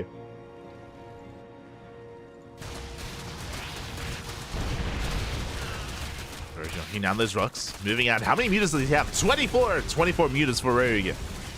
He's got 2 more on the way, soon to be 26. With +2. Meanwhile, you can see Homeowner trying to clear up whatever creep he can. A little bit awkward. And that pachinko machine, papi. It can be difficult to push into. And that goes both ways. Bear that in mind. As Rogue is trying to build up some Lingbane support. More creep is being denied. Lingbane rolling in. Up! Oh my god. Might just gonna be going up. And the Banes do not connect. It's gonna be a second, a third muta falling. 3 muta kills so far. There's not actually that much Lingbane on the ground. Yeah, that is concerning. As Kaidek here out of Honmono locks on onto the mutas. A lot of mutas are gonna be going down. And mutas are falling. Oh, and this is not worth it. As the Lingbane does nothing. And I'm afraid to look. How many mutas was that? 19. 19 mutas for how many? For 9 Cyclones. Ay, ay, ay. Almost a 2-for-1 trade here in favor of Honmono. And again, again, Cyclones, they annihilate mutas. Like, Cyclones, they have their way with them. Not like this. As long as they're within range. And they were within range the entire time. Again, mutas, they're fragile creatures, Pappy. Mine just going off, forcing a bit of friendly fire. Lingbane doesn't connect. And Homeowner is going to be snowballing out of control. He's going to be breaking through this. Oh, doesn't quite commit though. He pulls back. Rogue trying to build up, trying to hold on. Doing what he can. Homeowner pushing in. Oh! Again, forcing a fight off of creep. As a result, Banelings don't really connect. They graze the army. Like Rogue, he's spreading creep quite nicely here on the right-hand side, but not towards the left. Not where it matters most. He's unable to, I should say. Once again, Rogue going for the dive. The mine shots! Mine shots going up. Massive connections. Yeah, mutas go down. Lingbane as well. And these have been expensive trades here for Rogue. He does get his gold base up and running, so mineral-wise he's able to maintain this, but gas-wise less so. And he's down to how many? Down to 17 mutas. And Rogue is still committed. It's still just making nothing but Lingbane muta. Hive is on the way. That will help. Hive gives access to Ultras and Infestors. I mean, even before that. Rogue pushes in. The Cyclones. Oh, God, God, God, God. The lock-ons. The lock-ons, Pappy. Not like this. Lock-ons are brutal. Rogue tries to chase, but he can't chase down Cyclones like this. Not like this. Not like this. Bit of friendly fire gets forced.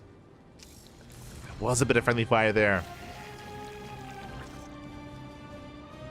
But at this point, like, again, Rogue can't really transition out of this. As I mentioned, the Hive will be able to allow Rogue to get an Ultra Cavern and go into Ultras if given enough time.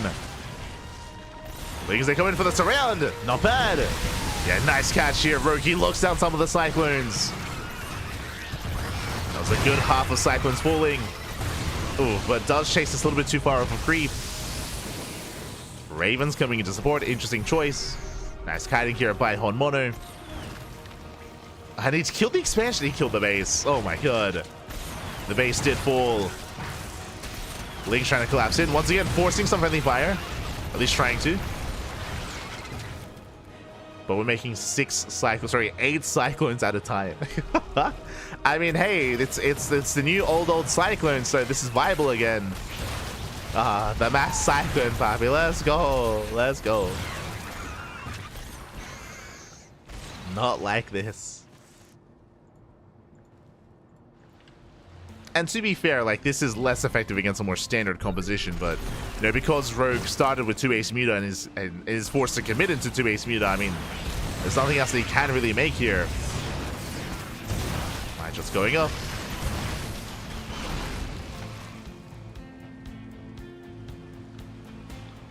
Zerg is forced back. I hate this new cycle. It's the new old cyclone. I mean, if you were watching StarCraft like a couple of years ago, we're back. But we have regressed to 2022. Oh no. Oh no. We were meant to be past this, Baki. We were meant to be past this cyclone. Why are we back?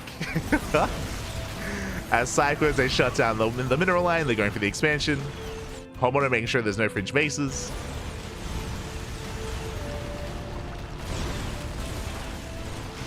Oh. It's okay. It's okay. The Terran Council have us at our best interests at heart. Kappa. Ay. Don't worry about it. As a homeowner, he's maxed out. How many cyclones does he have? 30. 30 cyclones. Let's go. He has 30 cyclones. He's pushing in. Ling Bane trying to engage. And do we get any connections? No big connection music. Oh, the mine shots. Oh my god. The mine shots are brutal. The mine shots are insane. The army just evaporates. GG gets called. And Honmono takes game 1 versus Rogue. GG.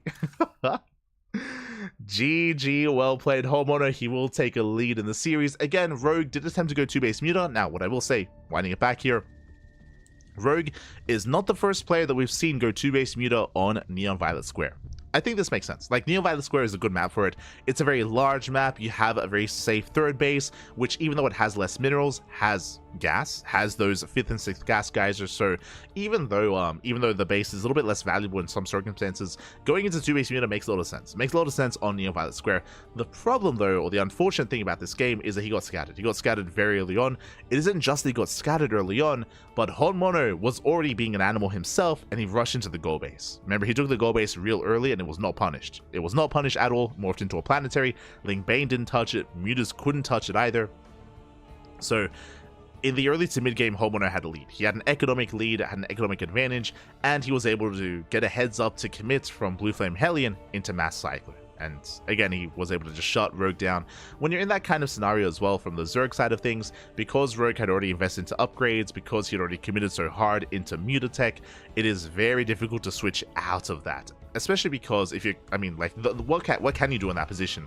The only thing you can do is try to hard switch into just Mass Ling Bane, which you are kind of working on. But remember, the problem with that is that your Ling Bane army is less upgraded because you intentionally delay your upgrades to get into the lair and to get into your Spire, and to afford all these mutas. So your 1-1 and your 2-2 upgrades and your eventually 3-3, all those upgrades for your Ling Bane are heavily delayed, so it's just weaker Ling Bane. Your Hive is delayed as well. So, like, again, you're gambling quite a bit and you need those mutas to get damage done. Unfortunately, as we saw, they didn't get anything done. Like, they killed like 1 SCV. Like, they didn't get any economic damage, and Homeowner was able to keep up quite well with the muta play. So GG well played. Homeowner, he pops off, shuts the mutas down, and now we're getting into game number 2. It's going to be on King's Cove. Let's go. Alright, jumping into game 2. As a reminder, this is Rogue's map pick. It is loser's pick, as a heads up. Here we go. As spawning in the bottom right hand corner of King's Cove, we have the South Korean Zerg player, the Blue Zerg, representing Team Falcons. Down in the series, we'll see if he can bounce back. It is Rogue. And spawning in the top left hand corner, we have his opponent. We have the South Korean Terran player. We have the Red Terran representing Hyper 1. The most honorable of honorables, it is Honmono. Honmono taking a lead here in the series. Already a crazy result from Honmono. But seeing that game did remind me that I have been hearing Honmono's comments as of late about the Cyclone, and I believe he has been going Mass Cyclone, even against Protoss as well. So after seeing game 1, I'm I'm almost convinced that he's going to play mech again. Almost. We'll see if he does. Really interesting Rax placement, by the way. Rax is thrown down further back into the main. Interesting choice.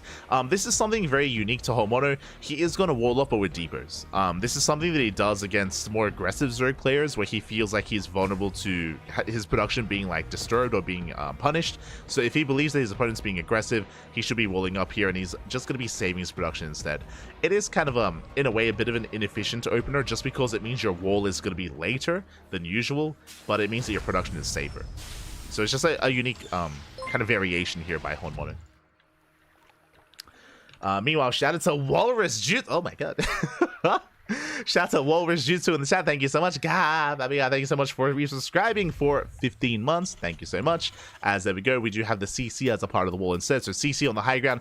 Again, if Rogue were to be hyper aggressive here, the CC would be safe as well. So again, this is just a really, in a way, just a unique opener, a bit of a safer opener as well, but less economic, less efficient. Meanwhile, Rogue, he won't pull first, is rushing into Roaches.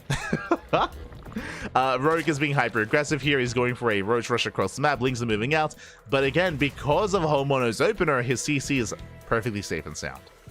It would otherwise be vulnerable here on the low ground, and Rogue could even force a cancel, but not here, not this time. So herO, he is being quite safe and secure. Rogue, he dips in, and Rogue confirms there is nothing on the low ground. It goes up towards the main base. There's a Marine behind the wall. The wall is secure, and herO holds.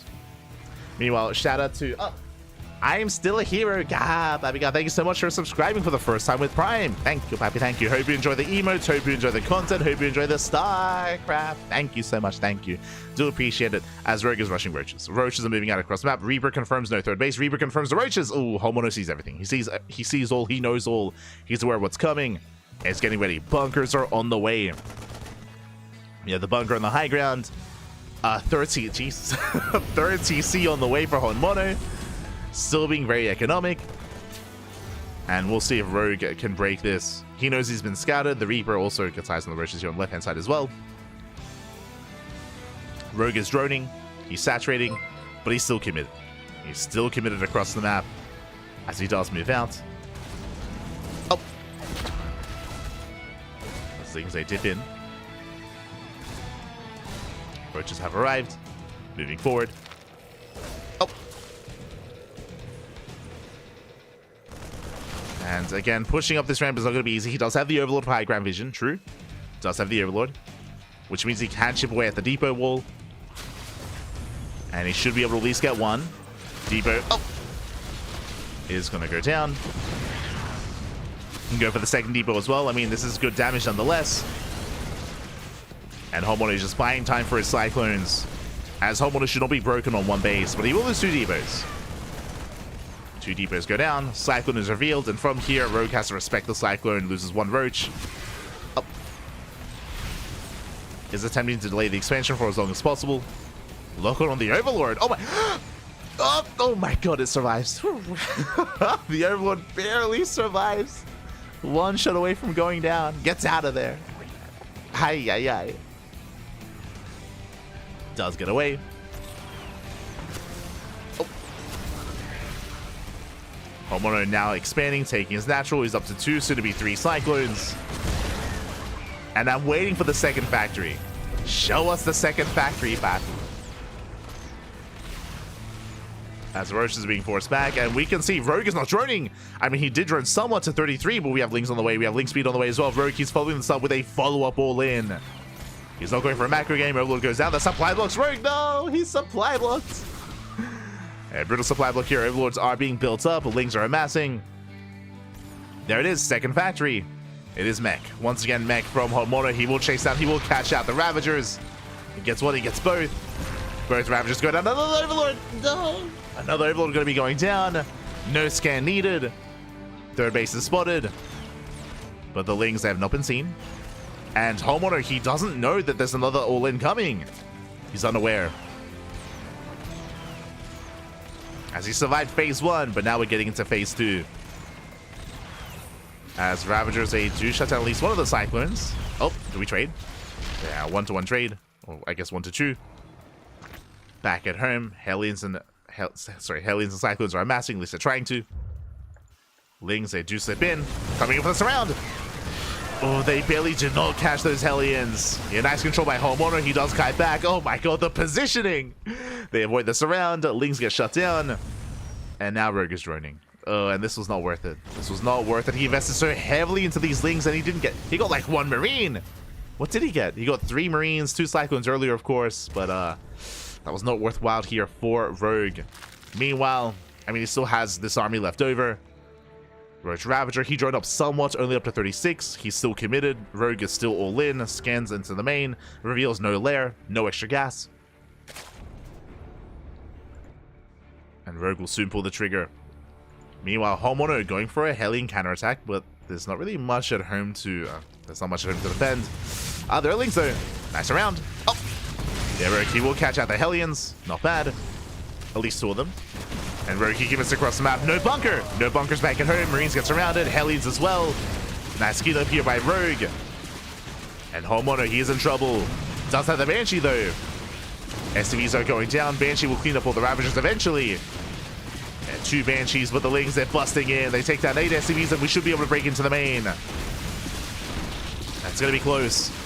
Oh, down to 1 Ravager. Uh-oh. Yeah, never mind. Down to only 1 Ravager. The Ravagers go down. The main base holds. And it's going to be 19 SCV kills, though. Lings, they bust into the 3rd. herO is stuck on a 1 base economy. Up.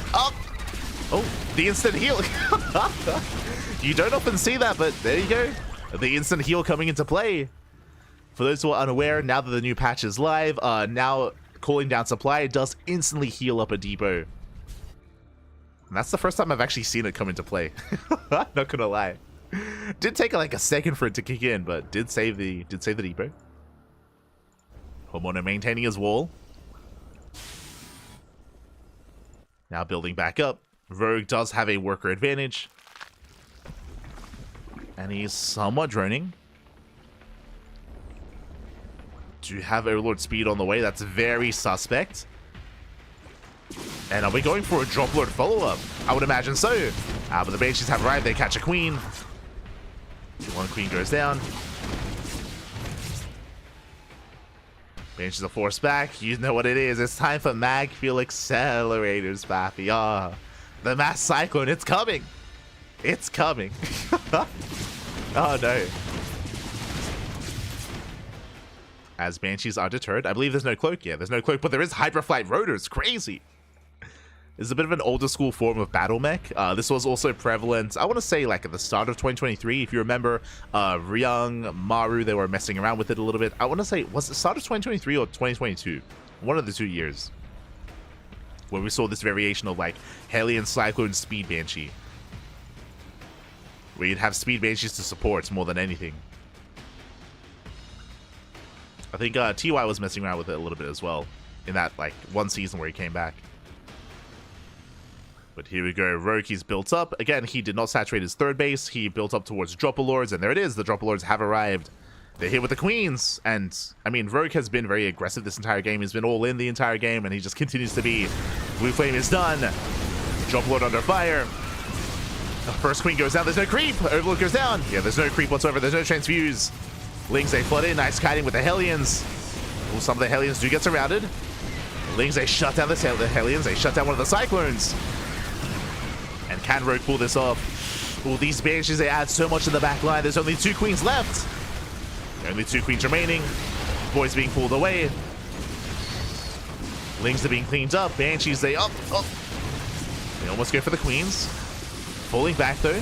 Miss rally here from herO, throwing away those Hellions. But again, there's only 2 Queens remaining. Nice creep. He transfuses. Transfuse goes up. Oh my god, but these Banshees, they just add so much support. They focus down the Roaches. Most of the Ravagers. There's only 4 Ravagers left. Cyclones are building up. And Rogue, he kills 14 SCVs, but he's still down in workers, or I should say down in economy. As herO is working on, still quite healthy. Files on the ramp. Ooh, don't quite connect. And Rogue, he's running out of steam. Running out of steam here. Lost the Queen, lost both Queens. No anti-air! And the Banshees, they wreak havoc. They shut everything down. They clean up the Roaches. They clean up the Ravagers. 4 Banshees now have arrived. And herO, he can re-expand. A little bit greedy there. Losing 20 SCVs in total. But he can now retake his expansion. Mono holds. Moving up the Banshees. Not just the Banshees, though. Can also move out with those Cyclones as he is building up once again. Rogue, he's now forced to re-drone, and again, he doesn't really have much of an economy to work with. Has Queens, though. Does have the Queens. Infestation bits on the way. I was going to say I wouldn't be opposed to seeing Swarm Hosts in this kind of game state. If this was against traditional mech, I would stand by that. But against battle mechs, Swarm Host is lackluster. Like, I don't really see Swarm Host doing well here. This has to be for Infestors. Like, fungal growths are going to be the only way for a Rogue to bounce back in this game. Like, some well-placed fungals can look down this kind of army. One Banshee finally falls. I believe, was that the first Banshee killed? Yeah. The first Banshee finally goes down. As they rotate Queens, called off a creep. No shot. The base! The expansion! Banshees, they get into the mineral line. Oh my god. 3 drones go down. The hatchery under fire. They should be transfused, or it should be okay. Oh my god. Rogue, you should be okay. Now, I assume this is going to be for Infestors, but my apologies, we're going into a fast Hive. Hive is on the way. Hydras as well. Are we thinking of Hydra Lurker Viper? Interesting. I mean, Vipers can help deal with this when it comes to abducting Cyclones, but it's very energy inefficient in a sense, just because there are so many Cyclones to abduct. I'm curious. Things they collapse in.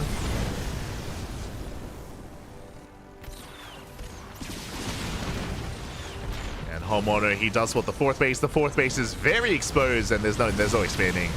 There's no taking the 4th. It is denied. And here comes the Cyclone army. How many Cyclones? 10. 10 Cyclones against 13 Hydras. And the Queens are holding their own. They do transfuse. But some Queens are still going down. As I say that, that is going to be 3 Queens falling. Oh. I say 5 Queens falling. And we just take the fight. No detection! No shot, no detection! The Banshees, they just wreak havoc. And Homeowner, he's done it. He has broken the back here of Rogue. There's no anti-air. Detection comes in. No Queens, no Hydras. GG gets called. And Mono will take the 2-0. GG. GG, well played. A big win here for Mono. Again, Rogue is in form. Rogue only recently, what was it, like last month? Maybe the month before that, did have his way with Clem, of course, in that major event in the Big Little Cup. But here it does fall to Mono. Mono flexing his now revitalized mech. You know, we're back to 2023, back to 2022 with the old Cyclone and with Macville accelerators, of course. And yeah, Mono able to make a good use of them, at least in game 1 against the 2-base Muta, here in game 2 as well against the more aggressive Rogue against the all-ins. What I will say though is that I'm not too in love with the idea of Rogue going for all-ins here on King's Cove. As you saw, and something that we didn't even get to talk about. I mean, there was just so much, there was just non-stop action going on in this game. But King's Cove has a longer rush distance by ground, likewise has a very defendable natural and 3rd base. As you saw, there is a very narrow ramp coming into the natural, also a ramp coming into the 3rd, also the 3rd and the natural on the same point of elevation, so very easy to rotate between them and defend. It's quite difficult to break a player on that kind of 3-base setup. And I mean, to give Rogue credit, he was doing damage, don't get me wrong, but it wasn't enough because of how all-in Rogue was. Despite the fact that he killed 20 SCVs, he was still behind economically. Was still behind. Homeowner, he had a 3rd TC. I should also give credit to Homeowner. He was very attentive with his Banshees. Remember, it took a long time for even one Banshee to go down, and because he was defending with Banshees, all he had to do, like the win condition each for almost every all-in, was to just focus down the Queens, right? To focus down the Queens, make sure there was no anti-air and there was never any answer for the Banshees, and then they could just wreak havoc and just have their way with the Roach Ravager real quick as well. GG. GG, well played. Again, nice unit control out of Homeowner, and Rogue gets knocked out of the round of 32.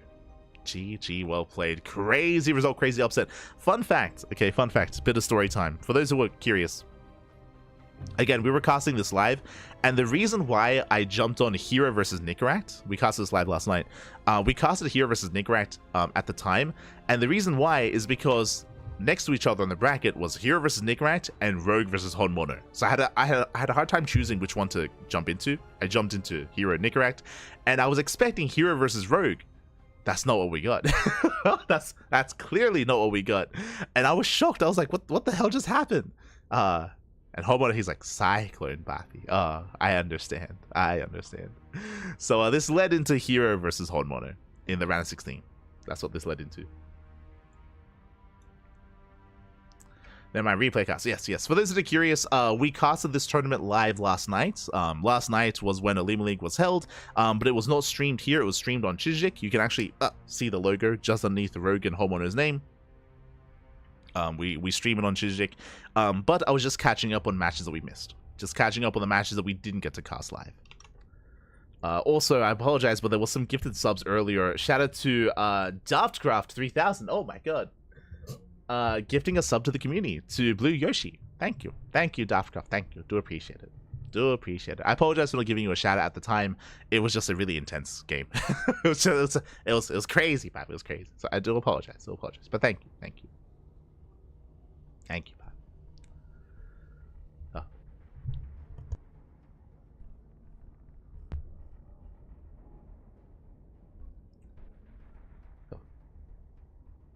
Here we go. Are they not using the Cyclone Fix mod? They are. We are. Just to reiterate, the Cyclones that popped off this game, just as a heads up, these are the fixed Cyclones, mate. Don't get me started on the bug Cyclones. I mean, I haven't even seen them, to be fair. Like I don't even know what they look. I don't want to know what they look like. But no, this is the fixed version. Is fixed. As a heads up.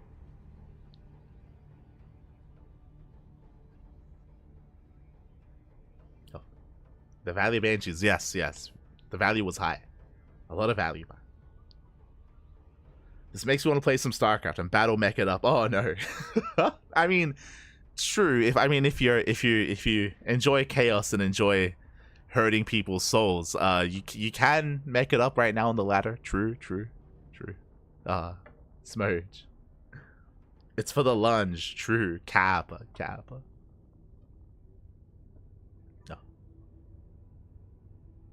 It's a little cast, yeah, always, Pappy, always. But yeah, I'm just catching up on the matches that we missed out on. So with that, Honmono did advance on to the round 16, where he faced off against herO. We did cast that live. It was a very spicy series, might I add. It was a lot of fun, and I do recommend checking out the VODs for that. Again, for those that are curious, VODs for OlimoLeague are going to be uploaded to YouTube in a couple of days. I was actually working on them this morning. And I was actually just going to record this for YouTube, but I was like, you know what? I may as well just go live. Like, if I'm going to cast this, I may as well just go live on Twitch and just you know, record it and bring it to the people anyway. So yeah, so it's all going to be on YouTube over the next couple of days. As a heads up, because just you know, I have some time to talk about it, so may as well. Because this event is sponsored by Chijik, which is a Korean streaming platform, we are not able to stream it live here on Twitch. So we're not allowed to stream it live on Twitch, which is why I am able to stream it by replays here. But it also means that the live broadcast is not on this channel, it's not on YouTube. The live broadcast is on Chijik instead. Every single week.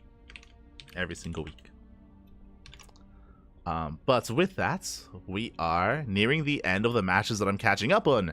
Up next, we have a quarterfinals match between herO and Xian.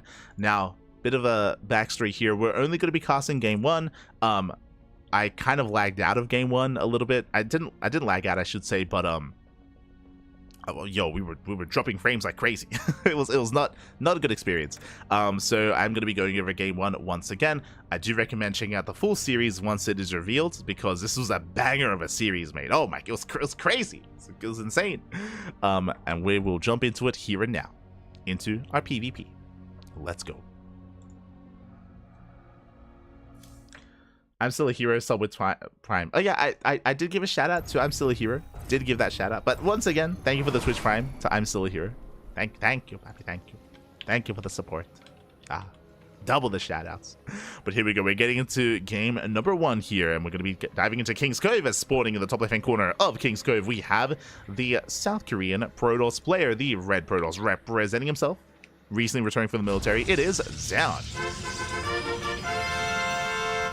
And spawning in the bottom right-hand corner, we have the South Korean Protoss player, the blue Protoss representing Weibo Gaming, WBG. It is herO. Here we go. We are going to be settling in here. And we had a lot of PvPs last night, let me tell you. I mentioned before, but in this week's OlimoLeague, Rogue and Su were like the only big Zerg names in the tournament. As you saw, Rogue went down in the round of 32, so we didn't really have much Zerg representation coming into the quarterfinals. It was mainly PvPs and TVTs. I mean, we just did cast Beyond versus Cure, for example. Oliveira was also in the tournament, alongside here, herO, Zaun, Trap, Creator. So mainly Protoss and Terran here tonight in OlimoLeague. But really good matches though, so I do recommend it. Do you recommend checking out the VODs? Do you recommend it? As it was a lot of fun. But now they're going to be settling in.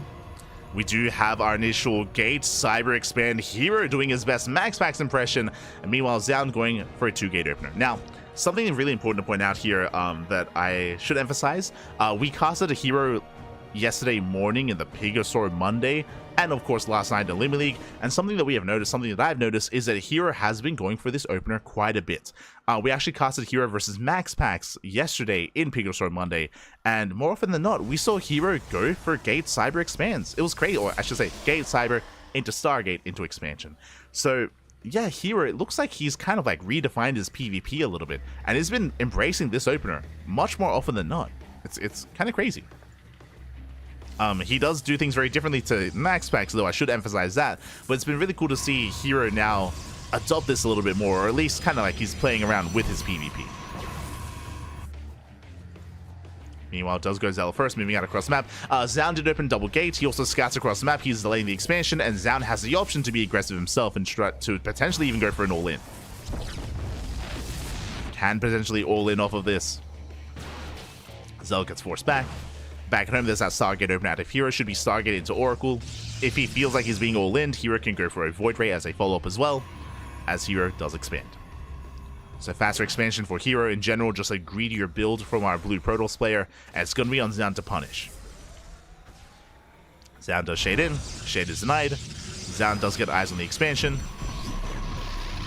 Tasking from the Nexus. Probe gets hidden towards the top right, and Zaun will take the natural. So Zaun is not going for a one-base all-in as a response. He is expanding. Shades into the main, though. Does deny some mining time. Doesn't quite kill any probes, though. Doesn't kill workers, but does deny mining. As herO is settling in and going for the Oracle first. So Oracle's being sent across the map. Pylon gets thrown down. It is going to be a Twilight Council opener here out of Zaun. We'll see. So Zaun has options. He could either go for, say, like a 3-gate setup back at home and then proxy additional gateways and turn this into a 2-base all-in, or he could proxy a Dark Shrine. Could go for a Blink plus DT opener instead. We'll see what exactly he does proxy with his Pylon. Oracle gets across the map, gets eyes on the later expansion. Void Ray on the way. Again, this is a very safe move by herO. The Void Ray does help against all-ins, but he does confirm the lack of extra gateways. And there it is! Dark Shrine. Okay, it's going to be the proxy DTs here from Zaun. Now, if herO doesn't get any, or if he will lose his Oracle, then he's going to be in some trouble. Thankfully, I mean, Oracle has Revelation, so herO does have access to detection. Does have at least one Oracle, and can also make additional Oracles as well, if need be. If the Oracle were to go down, I mean, different story. You see herO moving out, though. Does move out with his army. Fanning out his units. Moving out with the Void Rays, the Stalkers, and the Oracle. And what do we have at home to defend? No shield battery. Uh-oh. No shield battery for Zaun. And Zaun, he does miss the move out. herO is setting up. Throws down the stasis. Pushing towards the natural. And with the help of this Void Ray, he can take control of the natural base as well. The boys are being pulled. herO does focus out one of the Stalkers. He gets one. Getting two. Lose the Void Ray. But he wants to focus on the additional Stalkers here. The Oracle goes down as well. Bear that in mind. Oh, the stasis. Stasis goes off. Big connection on the probes. herO can still maintain himself. He's being forced back for now. Gets 2 probe kills. But the Oracle did fall. And you know what that means? That means 0 detection. Now, he can chrono out an Oracle. True. Oracle can be chronoed. But that's the only way for herO to get any detection. And here come the Dark Templar. DT's warping in. herO here did not scout the proxy. He's not aware of what's going on. For now, it's just going to be the one DT, though. Thankfully for herO. Just one Dark Templar waddling in. Oracle is on the way. DT hits the main. There's no chrono, so it looks like herO doesn't notice until now. Yeah, probes are falling. There's a chrono boost on the Stargate. Adept into the natural. 5 probes going down. Getting up to 6. 6 probes can get up to 7. 7 worker kills. There's the recall. Zhao saves the Dark Shrine. Very nice. Sorry, he saves the DT. Very nicely done. Saves the worker. Saves the Dark Shrine even. Got Dark Templar. That's it. Second DT warps in. Zhao, he threatens the third. Doesn't kill it though. Doesn't cancel it. Third bases are thrown down. Second DT waddling in. But this time, yeah, there is the Oracle. And the herO does notice. Snipes the Dark Templar. Stalkers, they do get a kill on the shield battery. They kill a probe as well. Nice pickoffs here by Zhao. Very nice pickoffs. Additional DTs waddling in. Behind this, taking up. He has Blink, sure, but now he's working towards Immortals. So Stalker Immortal out of Zhao.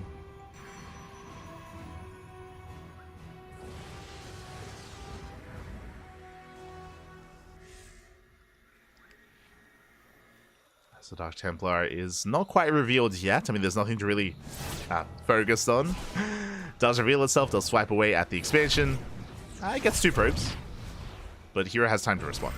And herO will kill the Dark Templar. Behind this, herO is taking up. I mean, for now, he's just going Pure Blink Stalker. +1, Pure Blink Stalker, no Immortals, no charge lots. Just purely Blink Stalker for the time being.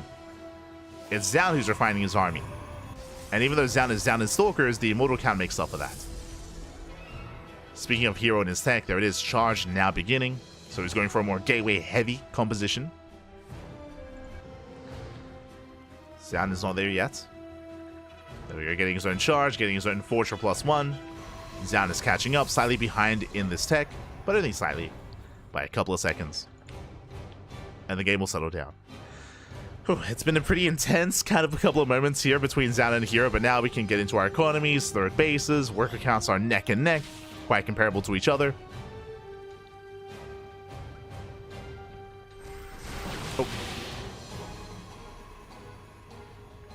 Can your opponent see it when you recall invisible units within its vision range, but without detection?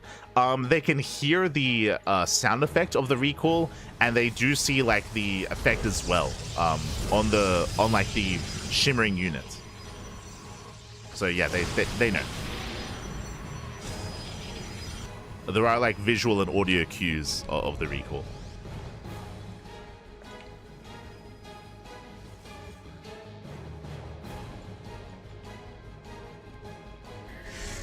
As herO does move out.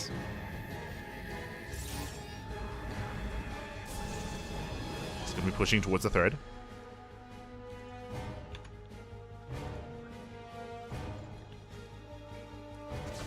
Yeah, the army is spotted. Army gets revealed. Zhao's keeping up. So far, so good. Oh! Yeah, Zhao has a high ground. Now, we spoke about this in the Rogue vs. Whole Mono series about how defendable you are on 3 bases on this map, and I stand by that. Oh! As Zhao gets dragged out into the open. Charge is done, though. Charge is done, and Immortal's going to be able to force herO back, and herO cannot fight this head-on. Ooh, does kite well, though, against her Stalkers. And again, herO, he has to kite. He cannot fight against the main army. Pulls back, pulls away. And so does Zhao. herO rotating over towards the natural. Zhao not quite in position. herO going for the natural. Gets a pylon. Depowers the robo. Gets 1. Gets 2. Not bad. Gets 2 pylons, but there's no way out of this. Yeah, there's no way to blink out. Oof. A lot of Stalkers fall. Suddenly, this wasn't as worth it. So many Stalkers go down. Aye, that was 8. 8 Stalkers for 2 pylons. Not like this. Zhao takes a better trade. Takes a 4th. 4th base on the way. herO, his own 4th already up and running. So herO does maintain a bit of economy. You could argue that herO can afford these trades, getting a 5th expansion as well. Oh my god. Let's go. Going for the 5th. Meanwhile, Zan rushing into Disruptors. Second Robo is up and running, going into double Robo, double Disruptor production. Bold move out of Zan. So Zan, he is skipping Archons. He's skipping Archons. He's skipping Warpins here in favor of teching into Disruptors. That is a higher form of tech. We'll see if we can get away with it. Meanwhile, herO poking in. Oh. The other advantage, of course, for herO is the better economy, which means the larger army. So herO will have a larger force, but Zan's quality is going to be greater here, as Disruptors have so much potential. And even though Disruptors were nerfed in some aspects, they were left the same in PvP. So those adjustments, they don't really affect this matchup. They're still quite strong is what I'm getting at. They still pop up.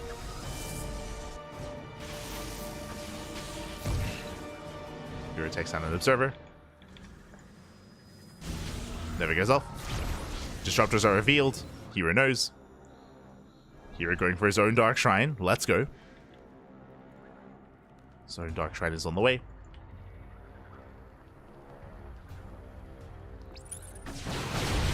Poking in. Zan reinforcing. He's up to 4 Disruptors, soon to be 6. Jesus. 6 Disruptors here for Zan. There are some cannons in position as well. As here he rotates over towards the natural. Zan keeps up. Force fields get placed. That is going to actually slow down hero's push. Zan looking to collapse in from behind. And does he commit? herO pushing up the ramp. Force fields lock him down. Nova goes off. Big connection on the Zealots. And Zan, okay, he rotates over. Doesn't come in from behind. Does leave his Disruptors here on the right hand side. Zealots get cleaned up. A better trade for Zan. Zan is maxed. herO falling in supply. herO's in trouble. herO is in trouble. The Immortals, they get caught out as well. Massive pickups. Zan gets one. Gets one Immortal. herO going for a backstab. Coming in from behind, but their Disruptors is running him away. Zan catching the second Immortal. Both Immortals fall. herO has to get the hell out of here. Does he have a recall? As the recall is going to be the only way out. Oh. Leaving out more Stalkers. Zan cutting him off. He will come in for a flank. He will cut him off. A lot of Stalkers falling here. Yeah, brutal losses for herO, and herO is going for a counterattack. Just going for a massive counterattack instead. Heading right down mid, right towards the natural. Meanwhile, Zan pushing in. The Disruptors! Up! The Novas! Novas go up! Oh my god! Massive connections. Who catches who? One Disruptor's gonna fall, maybe 2. But massive connections, and herO, his main army, does crumble. At the same time, across the map, he busts into the natural, gets a mineral line, 19 probes going down. Robo's under fire, and we're going for the base trade. We're going for the full-on base trade. Zan hits a third in the natural at the same time, takes down the Dark Shrine. No more DTs. No more Dark Templar for herO. herO kills the natural, but he's losing 2 bases. herO moving towards a third. And moving toward the third expansion. Zan pushing in. Now, bearing in mind, herO did have extra bases. He has a 4th and his 5th base up and running. So he still has 2 bases operational, but the main base is being broken. And Zan is holding onto his own main. Main so far untouched. The gateway's under fire. herO takes down the 3rd, going for the 4th, and going for the 5th as well. But the entirety of the main is falling for herO. That's all the production. That's all the gateways. At the same time, Zan engaging with his reinforcements, collapsing on the Zealots, maybe even the Immortals as well. Yeah, some rough losses for herO. Oh. Does hold on though. Does force Zan back. And Zan, does he recall? He has the option. He could recall back home to save the main. herO's pushing in. He did have some DTs left over. Does get into the main base. At the same time, Zan continues. Continues the base trade. Does go for the 4th. Zan still has the 5th up and running. Bear that in mind. Still has a Nexus. The DTs! Oh my god! No detection! DTs, they come in from behind. They get on top of the Immortals. The Immortals are going down. No detection here for Zan. Checking the production here. Zan, he has 1 observer across the map. He has 1 observer back at home. Ay, ay, ay. The DTs, they're popping off. They catch the sentries. Immortals go down sentries as well. The Invisible Man, he catches the army. And herO's killing the main. Denies +3. D-Power is going for the Robo as well. Second Observer does pop in. Zan is racing back home. But Zaun does have now 2 observers. He's consolidating here at his 5th, or now his final expansion, the final Nexus. herO is being revealed, but no, he does throw down another ninja base. But hero's trapped. herO, he's trapped in the main. Uh-oh. There's no recall. Does blink out with the Stalkers, but what about the rest of the army? He's being pinned in with Disruptors. Zaun pushes forward. Does spot the army. Never goes up. Ooh. Takes down 1 Zealot. At the same time, DTs, they hit the expansion. And he has to respond. He has to come back. Nexus goes down. Massive pick of the DTs. They're winning the game for herO. There's another base when he gets found.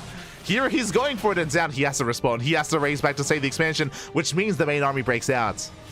herO, he breaks out of the main. Nova goes off. No connection. Nexus under fire. DTs are cleaned up. There's the boys. The detection, the observers. Up. Never goes off. Stalker's going down. herO bleeding out too much.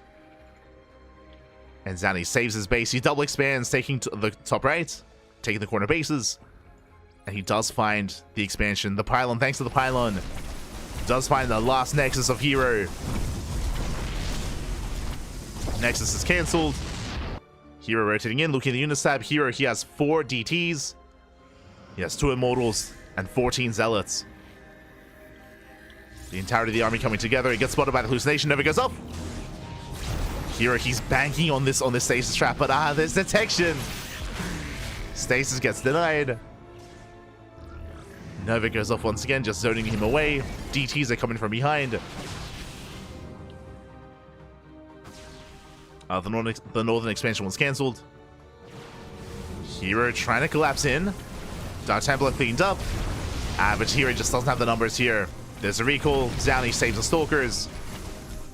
Recall's over. herO does have a base soon to be up and running, but he's getting cornered. No! Yeah, there's no way out of this. herO, he has to fight. Nervous go up. herO gets completely cleaned up, and this is his final army. The Immortals, the Zealots, they all go down. GG gets called, and Zaun takes game number 1. Whew. GG. Oh my god.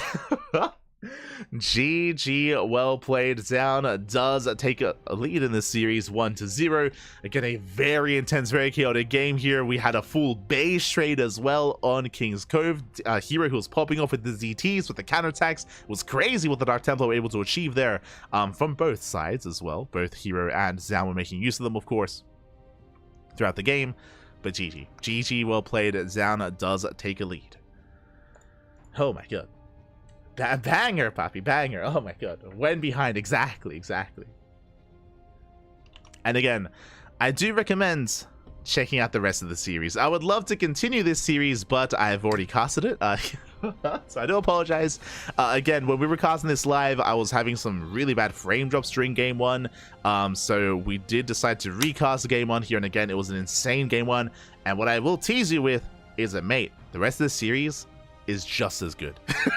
It's arguably the best series of the night. Not gonna lie, Zaun versus herO was a banger, mate. Was a banger. Do recommend the VODs here, as we're gonna be catching up with our next series. So I apologize for not concluding this, but I have already casted it, and the VODs are available on Chijik. VODs will soon be available on YouTube as well. Do recommend it. Do recommend it. Was amazing. Was beautiful. We are gonna be helping over to another series. Oh boy. Hopping over to another series. Again, the reason why I'm going over some of these games here to you today is because I'm going to splice them together with the games that we casted to upload it to YouTube all as one package. Again, just because this first game here was not ideal when we casted it live the first time. Likewise with the next game as well. With so many vids. No, so many. But up next, we're going to be jumping in at mid-series here, and something that was really unfortunate that happened last night is that we lagged out. So we did lag out of the ace match of Oliveira and Creator. Once again, though, I recommend the VODs.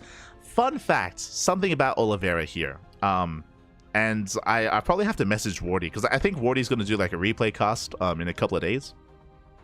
So I should let him know. For those who were not here last night, big shout out to Oliveira. Big shout out to Oliveira, because Oliveira, he lost his internet. He did not have internet here tonight. He had it for the first couple of rounds. I think it went down around the quarterfinals. I mean, around the quarterfinals. It did go down. Around quarterfinals and semifinals, did go down. And Oliveira, he is playing with his 5Gs, papi. Let's go. He's playing on his phone internet. And he was crazy in this series. And it makes sense. So Oliveira, he was transparent. He let us know that like he's playing on his internet, he's playing on his data. He doesn't have a lot of data to work with either. So he wanted the series to be quick, and he was also lagging. He was also lagging in these games. I do recommend checking out Game 1 and Game 2 of this series. Oliveira all-ined every game. Every game he all-ined.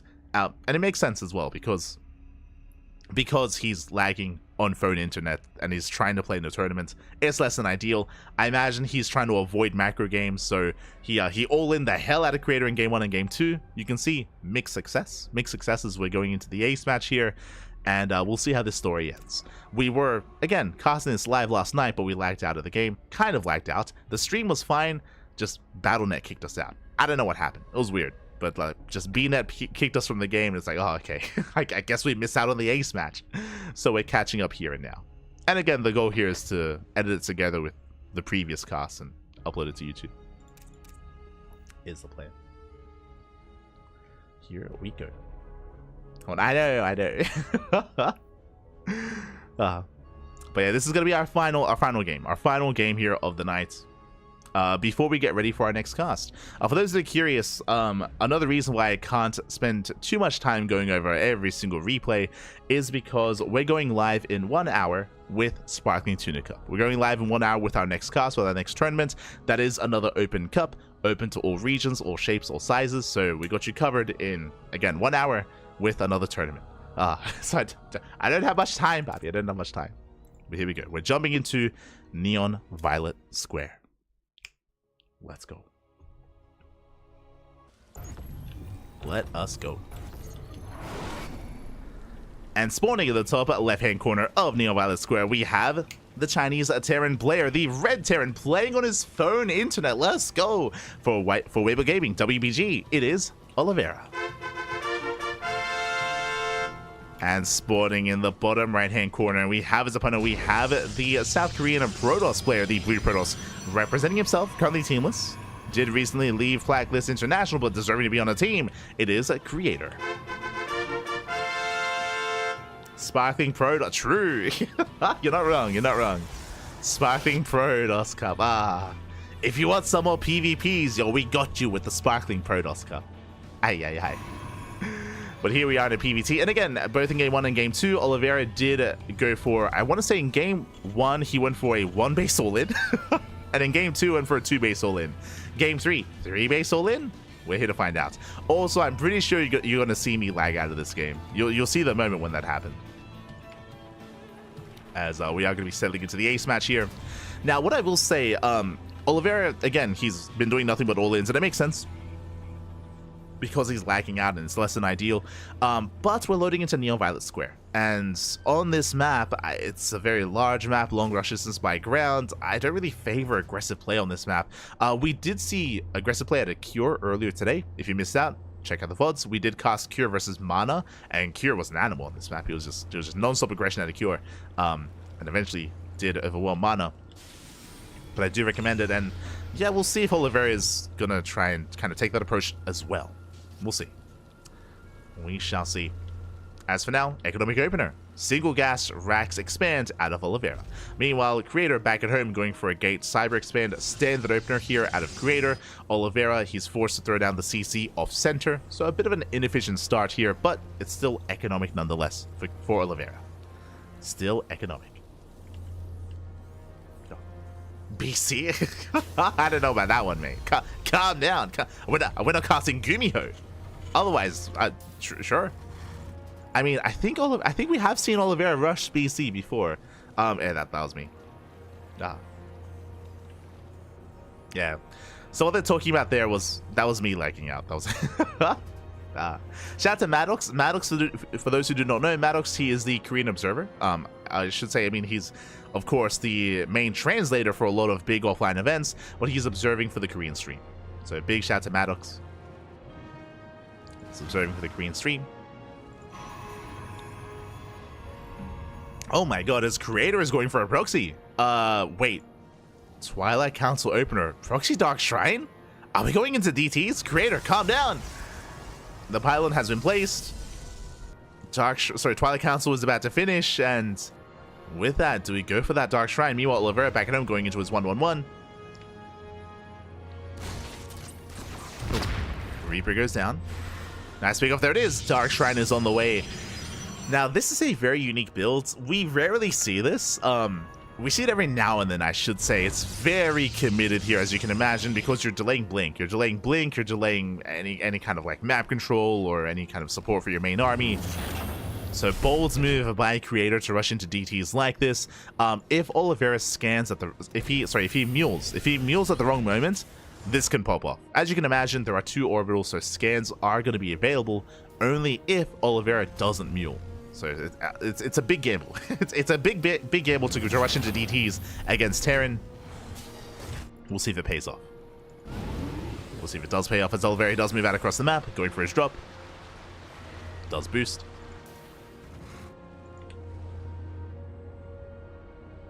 Does boost across the map. Meanwhile, Oliveira just being secure at home, getting into a safety widow mine. Second racks, getting into a 2-1-1 setup, soon to be a 3-1-1, I would imagine. Job is getting in. There is 1 Stalker to defend. But not much else. Okay, we have 1 Stalker at the natural, 1 Adept as well. Dark Shrine is finishing. Creator does respond. No shield battery in the main. Probes are going to be going down. 1 probe so far. Nitro going off, gets the second probe. Gets the Adept, and from here, Creator holds. Creator, he does hold on. Going into Glaives? Is this just for show? DTs are morphed in, and here we go. The first DTs are waddling in. Just 1 though, just 1 Dark Templar. Ooh, I wish it was 2. Just 1 DT towards natural. Raven is already out. He gets 1, he gets 3 SCVs. Getting up to 4. And 4 SCVs for 1 DT. Not the best trade for Creator. We have the Raven, and I mean, this is also why DT openers can be lackluster. I mean, it is not uncommon for a Terran player to open up Raven like this. So Oliveira, he's safe, he's secure. Oliveira able to get some probes across the map, able to secure himself back at home. Glaives here means this should be a 2-base all-in. Glaives does not scale well into a longer game from the side of Creator, so this should be very committed, very aggressive. Do you have a couple of Archons morphing in Creator? He does take a 3rd. But again, the Glaives is a wild one. How many gates are we on? Just 2 for now. 1 proxied, 1 at home. Okay, there we go. Wait, was Glaives an accident? Because again, I was really perplexed by Glaives to begin with, and now he cancels. Oh, it might have been a misclick there, especially if Creator wants to go into the mid game. So Blink is very delayed. So really late Blink here from Creator. Ideally, it would be done by the time the army moves out across the map, and here comes Oliveira. Does move out, he's got the tanks in the medevac. Creator, he's got 2 Archons, he has an Immortal, shield batteries on the way. But he's gonna have vanilla Stalkers. Oof. Army gets spotted. First Hellion goes down. No disable. Archons, they drop in. Nice surround here by Creator. But here come the Auto Turrets. The Auto Turrets, they hold their own. They shut down the army. Tanks are pushing forward. And they're getting within range of the pylon. Pylon goes down. Are they within range of the Robo? Barely not. No, the Immortal! The Immortal rallies in. The Immortal does go down. And now the Robo is under fire. Couple more seconds, it will fall. Tanks, they punish it so hard. Archon falls as well. Boys are being pulled into the Marines. And the Marines, they focus on the Immortal. And from here, Oliveira snowballing out of control. I think he killed his own Raven. Did I? I think that just happened. But it's fine. He doesn't need the Raven. It's fine, Bobby. It's fine. It's a show of strength. Screw the Raven. As the Archon comes in from behind, not bad. Takes down the tank. Tank goes down. Liberator the siege. Oof. And it looks like Oliveira, he still has too much. He's still snowballing out of control. Again, Creator was not ready for this. Blink is still not done. And it should have been done by now. So a rough defense here by Creator. He will clean up the tank. He will hold. He survives. But at what cost? He lost, what was it, 3 Immortals, lost 2 Archons, the Robo. We can even see here 17 probes. And Oliveira, he has a massive economic advantage, going for his own 3rd CC. Creator, he can at least try to punish and shave off some of these reinforcements. He can chase down some of the Marines. Marines are going down. Oh. Mine shot's going up. Gonna be baited out. Good control here by Creator. I mean, when he has Blink, he can control well. But he didn't need it. Coming in from both sides.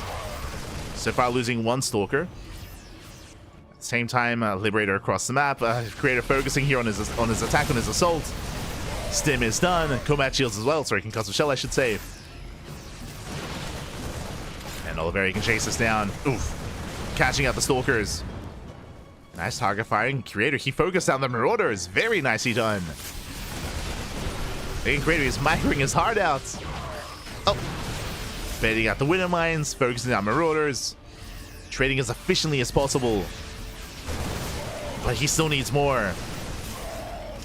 Bleeding out a Stalker. 2 Stalkers go down. Oh. Mine shot's going off as well. This time they connect. And again, these are losses that Creator he cannot afford. Oh my god, brutal losses. GG, and Oliveira, he will punish, he will take the series 2-1, advancing on to the next round. GG.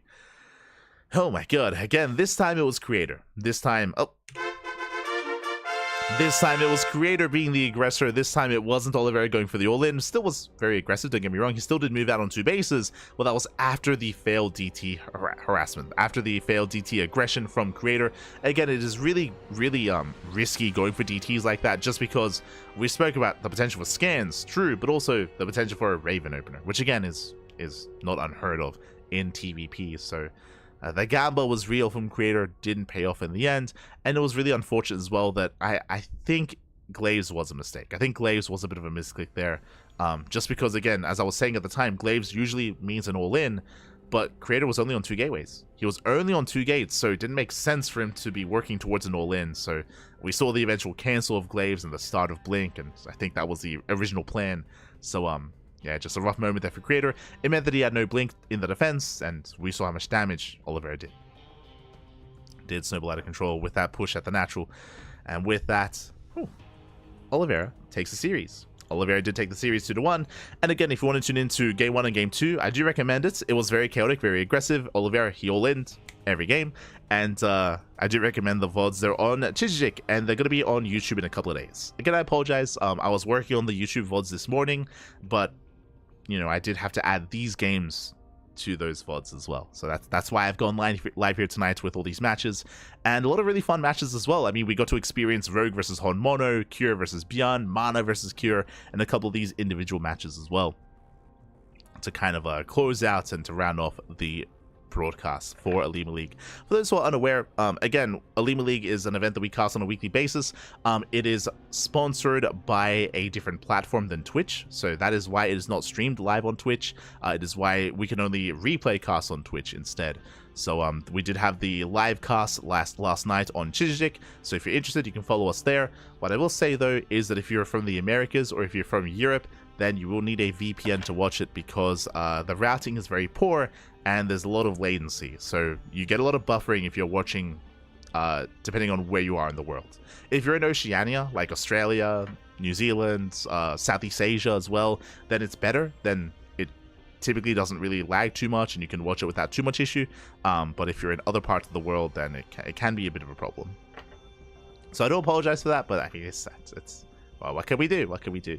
But that's also why I think Wardy does, like, the next, like, 24 hours later after we cast it live, we hand over the replays, and I think Wardy does, like, a replay cast on Twitch. So I think he usually does that. I think he hasn't done it this week because he was traveling because of Home Story Cup, but he might, you know, dive into that at some point throughout the week or maybe next week. Likewise, I think we also, I think Crank hands off the replays to, I think, Pig and Loco. I think they also get OlimoLeague replays, and they don't stream their casts, but they just upload to YouTube. They're the YouTubers, back the YouTubers. So yeah, that's how it's all set up and how it's all spread out. I have been tempted to, like, have a proper replay cast of OlimoLeague, but the weird thing about it is that, like, we're already casting it live, so it feels weird to, like, recast the match that you've already casted. Like, and on top of that, we have no room for in our schedule. Like, speaking of having no room in the schedule, well, we have another cast in an hour. In 43 minutes? 43 minutes time, we're going to be live here with Sparkling Tuna Cup, so I have to go get ready. I have to set up all the overlays, set up all the scenes, and then after that, I have to render and edit all these VODs that we just casted, so it's a lot of work to do. A lot of work to do, Pappy, a lot of work to do. But the VODs of OlimoLeague should be available on YouTube in a couple of days. Should be available in a couple of days. I'll do my best to get it up and running as quickly as possible. I just, can't really work on them while I'm casting, and we're going to be casting Sparkling Tuna Cup, so that does take up a lot of time.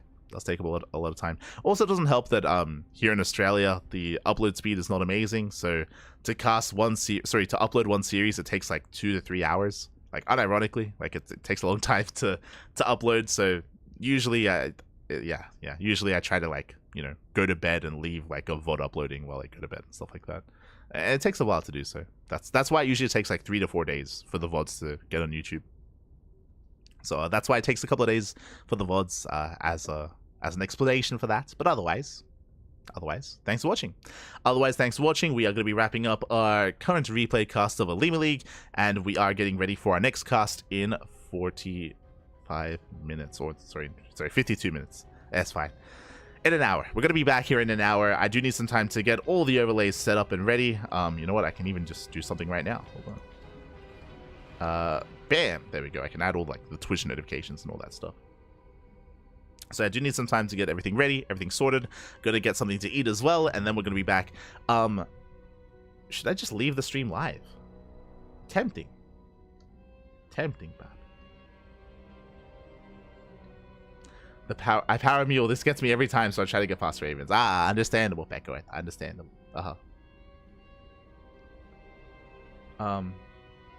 But yeah, I guess we may as well just leave the stream live, I guess. Yeah, why not?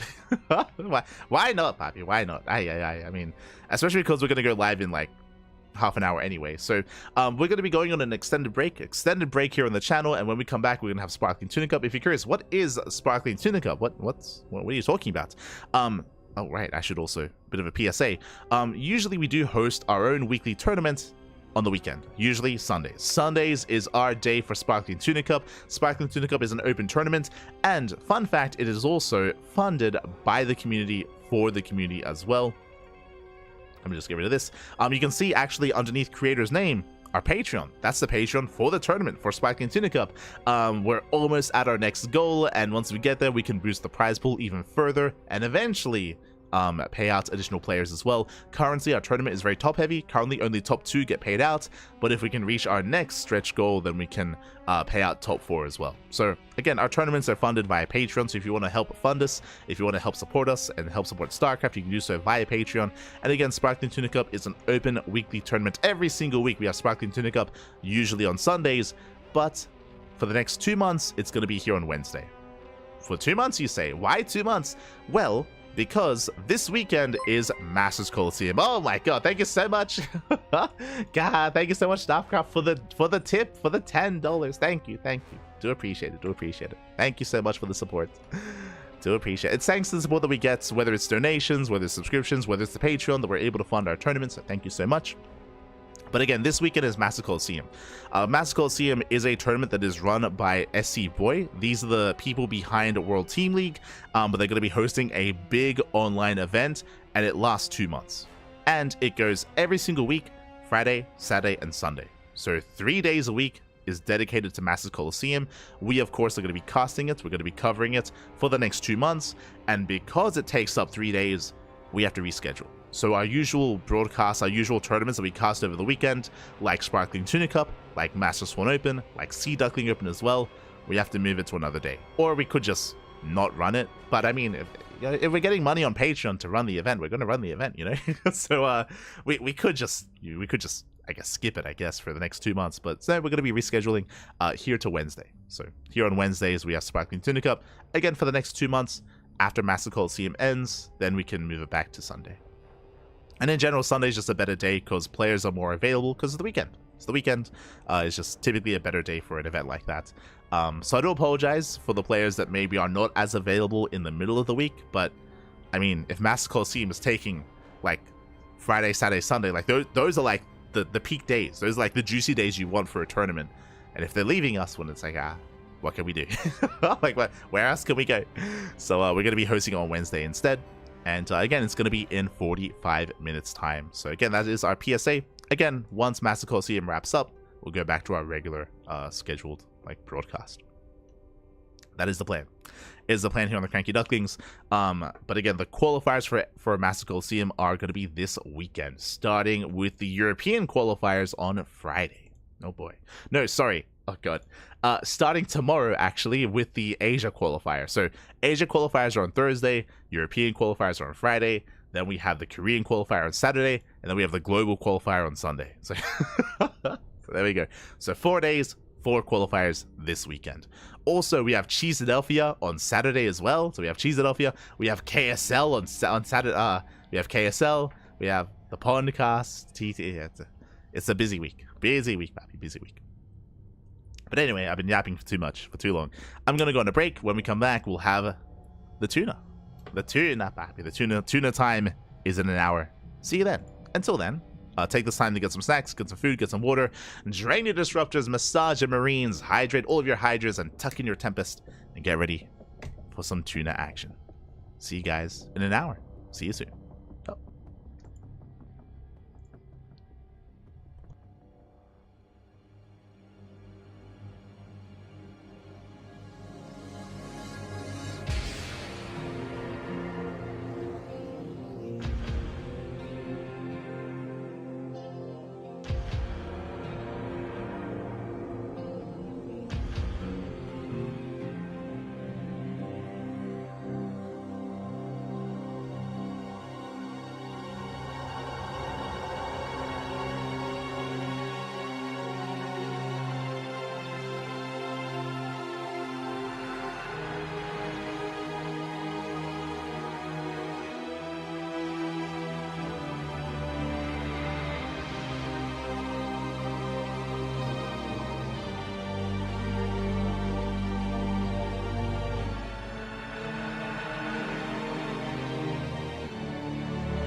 welcome back to another week, another edition of the Sparkling Tuna Cup, week number 75. I'm of course your host, Live VIP, and with me I'm joined by these amazing players, by the people in the chat, and by my plushies as well. Welcome one and all to something a little bit different here. Of course, we just wrapped up with the OlimoLeague replay cast, and now we are back with Sparkling Tuna Cup. Usually this is a weekly open tournament on the weekend on Sundays, but Sundays for the next 2 months are going to be filled up by Masters Coliseum. We will be casting Masters Coliseum, of course, and because that we have to move our event to a different day, we have decided to move it here to Wednesdays instead. And here we go, we're jumping into our first series. Spawning in the top left-hand corner of King's Cove, we have the we have the green Zerga player representing 3D Clan. It is GG Machine.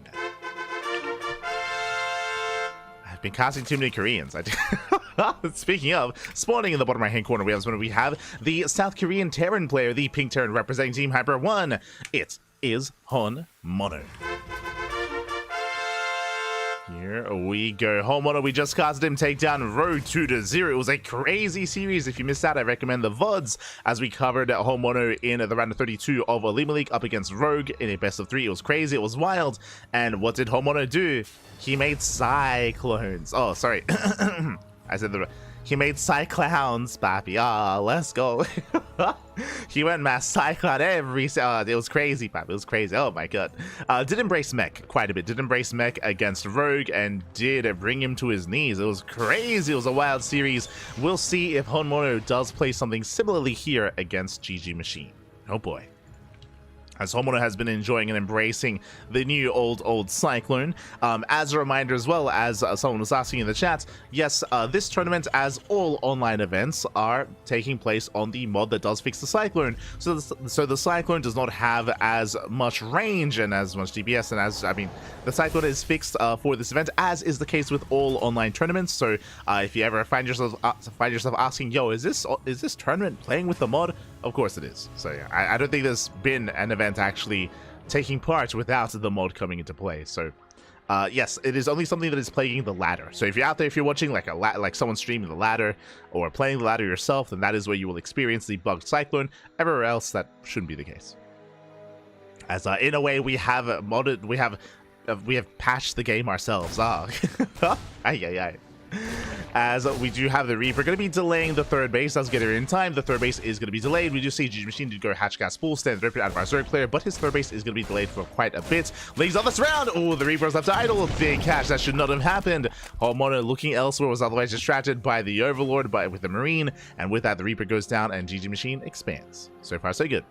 GG Machine does expand. Back at home, herO going for a thorough TC. Did go for a CC on the high ground just to be safe, just to be secure. This is something that herO does on some of these maps where he feels like he's feeling a little bit vulnerable. So did go for a delayed expand to begin with, but his expansion should be on the horizon. Getting to a 1-1-1 follow-up after the third TC. And from here, do we embrace the mech? Ah, let's go. Cyclown best clown. You're not wrong. So we'll see if he does embrace mech. He can and has played bio in the past. He's pretty good at bio, don't get me wrong. That is typically where herO thrives, but I'm curious if that's going to be the case here as the SCV does go down. Nice little pick up here by GG Machine as he's still happily droning. Droning up, getting his third base. No fast tech, no fast lair. Nothing crazy from the side of our Zerg player yet. Also, before I forget, my apologies, but predictions in the chat are open. Place your bets on who you believe will take the series. I apologize for it being a little bit late, but, they're on the way nonetheless. And the Tuna. How I've missed you. Beautiful. Place your bets. Place your bets, papi. Get your gamba. Gamba time. Homprono. The most honorable of monorables, papi. And here we go. Hellions are moving out. So far, it's going to be 3 CC and 2 Banshee. Stay there. Oh my God, that is not a second factory. That is a second starport. Do you see what I see? I see Mass Banshee. Mass Banshee out of herO. Tech Labs on the way for an add-on swap to go into Cloak, to go into Hyperflight Rotors. Meanwhile, Hellions are getting across the map. They do bust into the natural. Boys are being pulled away. Hellions, they do rotate over towards the natural base. Eva ship is being thrown. Oh, they line up. The drones do line up. It's going to be 4, 5, 6, 7 drone kills already. Oh, and he's getting even more done in the main. 11, 12, 13 of drones going down. That is brutal. Despite the Eva Chamber blocks, the Eva Chambers were a little bit misplaced. The Hellion still busted in. And now GG Machine, he has to commit. I mean, he does have a Baneliness on the way, but he's droning. GG Machine, he's droning up, he's saturating his bases, is moving out some lings, but unfortunately he does not really have enough for a counterattack for an all-in. GG Machine is going to try to recover, but that was a big loss for GG Machine. And back at home, herO, he is, as we mentioned, going Mass Banshee. Mass Banshee here from herO. Lings are being cleaned up. When it comes to the map itself, we're loading into King's Cove, something that I should mention, very defendable on 2 and 3 bases, very easy to defend on 3 bases here. As you can see, herO, he fully walls off at the ramp, and now he can focus his defenses here at the 3rd base instead. Hyperflight Rodus is on the way. As we mentioned, that is going to be Banshee speed, and herO moves out. herO does move out across the map, making his way towards the 3rd. Spores are going to be finishing, thankfully. But the Banshees are revealed, and GG Machine, does he have enough queens here to hold on? So far, 6. Okay, he has plenty of queens, 6 queens, but only 1 in position. 1 queen is going to be going down. Yeah, the rest of the army out of position here. Queens, they do respond, they do react, but 1 queen has already fallen. As he's trying to keep up, at least he hasn't lost any workers. So far, GG Machine is maintaining himself. Double Eva Chamber on the way for upgrades. Hydrogen as well for the anti-air, of course. But the Banshees, they're still building up. So, Pappy, you don't need Cyclowns. You can just make Banshee. True. Oh my god. And so far, we have how many Banshees? 4. 4, soon to be 6 Banshees here for herO. Ooh, 1 Banshee goes down. Nice pick up here by GG Machine. Very nicely done. Shuts down the initial Banshee, respreads that creep, takes the center 4th base. Now, this 4th base is quite exposed, quite vulnerable here, wide open. But so far, GG Machine is holding on. And again, herO doesn't really have much on the ground to really threaten the expansion. As you see what I see, factories. It's going to be Mass Banshee into a mech follow-up. Again, this is an old school build. If you're watching StarCraft at the start of 2023 and even a bit of 2022 as well, you would have seen Ryung and Maru and even, oh, I don't think Byun did it, but I know that Ryung, Maru, and I think even TOI did embrace this, initially just going Mass Banshee, then into mech. It's a unique form of battle mech, essentially, as the Banshees provide a lot of support for the army. And they can do a surprising amount of damage, especially shutting down a Roach Ravager-based composition. I'm a little bit shocked to see that GG Machine is going Lingbane Hydra instead. No Roaches, no Ravagers. That also means that the ground and mech army that's going to be on the horizon here can actually do quite well and trade quite efficiently against Lingbane. As Hellions are moving out, these are vanilla Hellions. Banshees, they stay back at home. They do come across the Lings. Yeah, Lings are spotted. Banshees, they do react, they do respond, they come back home. Lings will be forced back. Meanwhile, Mass Hellion diving past the Queens, going for the mineral line. They're going for the 3rd, and once again, drones are going down. Lings out of position, nothing to defend. A couple of workers are being pulled here to try to slow this down, but the mineral line is roasted, and that's going to be 13 drones falling. Ay, ay, ay. 13, 14 workers going down. Banshees, they rotate over towards the 3rd, sorry, towards the natural. And they're wreaking havoc. Oh, god. Oh, no. Zerg players look away as Banshees, they just wreak havoc. They're going for the expansion, they're going for the main. Hydras are on the way. Hydras, they pop out just in time. Whew, they save the expansion, just barely. But they just rotate over. Ooh, 1 Banshee does go down, but just the 1. Again, the Hydra's having a hard time keeping up, but they will shut down another Banshee. GG Machine, he holds, but he loses 19 workers. 19 drones going down. And behind this, herO, where's he headed? Where's he going? Into Blue Flame, into Macfield Accelerators. Into Battle Mech, of course, as we did mention. Mass Banshee into Battle Mech. Banshee's still posing a threat. The fungal! Oh my god, massive fungal in the army! And with that, Hydra themselves step forward, and they do shut down the Banshees. Very nice catch here by GG Machine. And just like that, herO, he loses map control. I mean, again, herO, he doesn't really have much of a ground army yet. He was relying heavily on these Banshees. And now herO, he's in trouble. Again, what is his ground army? Looking at the units tab, it is 2 Hellions, 2 Cyclones. This is the army. This is all he has. Again, the Banshees, they were designed not just to harass, but also to keep the army busy. And now the army is not busy anymore. GG Machine is running up to 74. I would say that he is behind economically. herO, he still has a better kind of setup here, getting a 4th expansion, but it's the main army that I'm concerned by.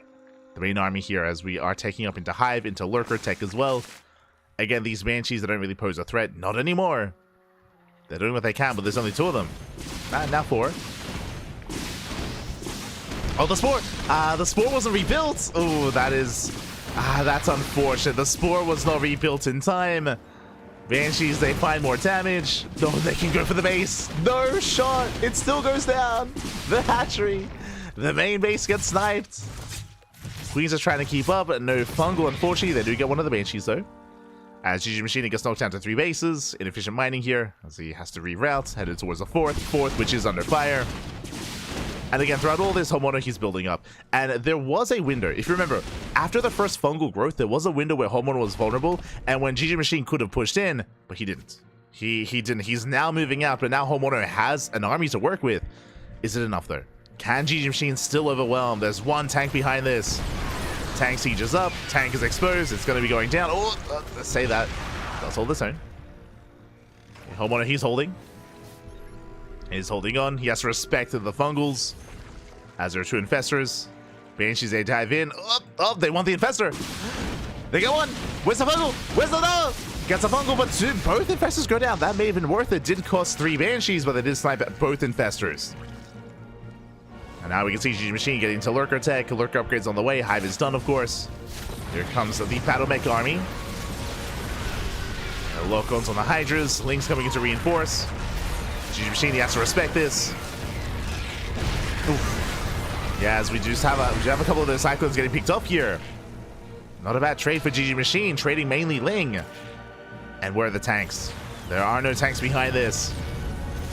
The rest of the army has to respond. Lurkers pushing in. GG Machine, can he keep going?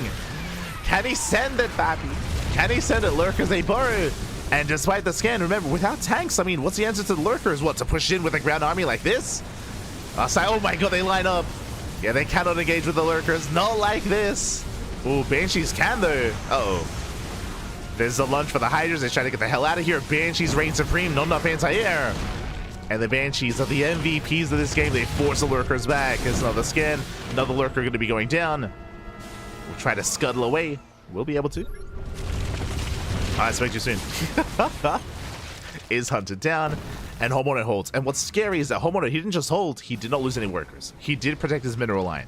So he's still on a solid economy, 72 workers, double expanding, getting 2 more CCs, and transitioning into something more robust here. A couple of tanks, but still actually staying with Battle Mech. Ah, there we go. 2 more tanks for the main army. And this is one of the big features of King's Cove. One, very defendable here with all these choke points, with all these high ground locations. But on top of that, there are so many areas like this with points of elevation. We have this brutal cliff face with these tanks that can just reign supreme. Vipers coming in, they get the yoinks, they get 1. They get 2. Both tanks are picked up. Very nice abductions here from GG Machine. Does lunge forward, takes down 1, almost 2 more Cyclones. GG Machine, he has to back up. Ooh, another Cyclone goes down. GG Machine is going to actually try and chase this down. He lunges. Gets 1 more Cyclone. Gets 2. Barely picks up 2 more Cyclones. No detection. No detection. The Banshees, they punish. 3, 4, 5, 6, 7. Oh my god, the Hydra count is stacking up. Finally, the detection comes in. Hydras, they hold their own. Checking the unit slow tab here. That was 13. 13 Hydras did fall there. 7 Cyclones, 4 Banshees. Did trade. Calming things down. herO taking another expansion. Make sure there's no base on the left-hand side. Instead, GG Machine expanding towards the north. Hellions do confirm, and they're going for the mineral line. Ooh, no stack defense. 1 Hellion goes down. A 2nd Hellion going to be falling as well. Not too many drones going to get roasted here. Get her on A move. They're stuck on A move. 3 drone kills at the same time. Cyclones, they get abducted. The yoinks. Viper survive. Nidastorm finishing up. Speaking of, Nidastorm here into the natural, and the Lunkers are coming in. And herO keep up here. Ooh. Oh my god, the Lurkers are dead brutal. Yeah, the army got choked up. And with that, the Lurkers, they do reign supreme here. Ah, but the Banshees, I mean, again, the Banshees, they do require anti-air to be here. Another nice into the main. Hydra's pushing through the center. Diving on the Cyclones. Picking up some turrets. Hydras, they're gaining ground at the same time. Banshees, oh no, they missed target. They target the depot. They target the depot instead, but hey, that's going to be 1 secure Lurker kill. Ling Hydra takes down the CC. They're going for the planetary. Ooh, is GG Machine overextending? Yeah, a little bit. He has to back off. He has to regroup. But again, GG Machine, he's on 93 drones. He has a solid economy. He can remax. He can rebuild. herO cannot. He's on 4 bases. That is true, but he's been bleeding out far too many units. Whether it's tanks, Banshees, Cyclones. I mean, they're quite expensive. And they just cannot maintain these losses here. They're still making more Banshees. I mean, they have their place, don't get me wrong, but I feel like at this point it's a little bit inefficient here. I wouldn't be opposed to seeing like even tank Liberator instead. But herO, I mean, he does his own thing. He wants to be in the face of his opponents. I mean, that's the advantage of the Banshee instead of something like Libs. They are more mobile. Are more mobile. Cyclones, they do snipe an expansion. Takes a couple of seconds. Base goes down. But here come the Hydras. Here comes the surround. Cyclone, sure they got a base, but can he escape? No shot. Yeah, GG Machine coming in, collapsing on the army. There's no way out of this. Cyclones, are they kiting as best they can, but they get surrounded. They get cornered. There's no way out of this. Oof. As the Cyclones are pinned. The launch there from the Hydras. Nice clean up here by GG Machine. At the same time, herO, he takes down bottom left. Again, herO has nothing at home. Like, he's just rallying everything across the map as quickly as possible. Just trying to force GG Machine to respond. I mean, he does get a base. Does get an expansion. Behind this, retaking now his new fifth base. He's attempting to, once again, moving out with Hellion Cyclone.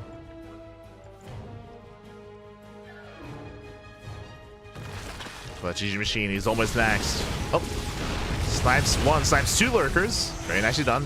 Yoinks! Ooh. On Hellions and Cyclones, not ideal, but does pick up two of them. Still value. Still value. As Banshees, they commit into the natural. GG Machine, he likewise commits with his main army. Lurkers, they defend back at home. They shut down the harassing force of herO. Now just from into the main. Banshees, they go in between the bases, but there are queens to defend. And the queens will hold. And here comes GG Machine. Here he comes, and this time I don't think he's going to be stopped. Lurker shots going off. Planetary goes down. Nidus in the main. Lurkers, they pop out. These lurkers are going to be cleaned up, and again, they still trade well for themselves. Oh my god. As the Battle Mech army stacks up. And it looks like GG Machine, he has done it. It was a shaky start of the game, don't get me wrong. It was a rough start, but you know when momentum swung in favor of GG Machine? Mate, you know what it was. The fungal clapping. When he fungled those Banshees, when he shut them down, I mean, that was his moment. GG gets called, and GG Machine takes game number one. Whew. GG. That's a lot of GGs. That's GG, well played. Does take a lead in the series. And again, he had a very rough start. herO, he was on fire in the first quarter of the game, maybe even arguably the first half of the game. But again, it was a massive blow when the fungal connected, when he lost every single Banshee. And then suddenly herO, I mean, that was all he had. He was stuck at home. I should say GG Machine was able to get some breathing room, able to double expand, able to drone up, and able to maintain himself. GG. GG, well played. Whew. With that, does take a lead in the series. And now we're getting into game number 2. Let's go. Where are we dropping? Where are we dropping? Oh, hold on, I'll fix up the out-of-game race logo. There you go. Here we go. Just catching up with the chat.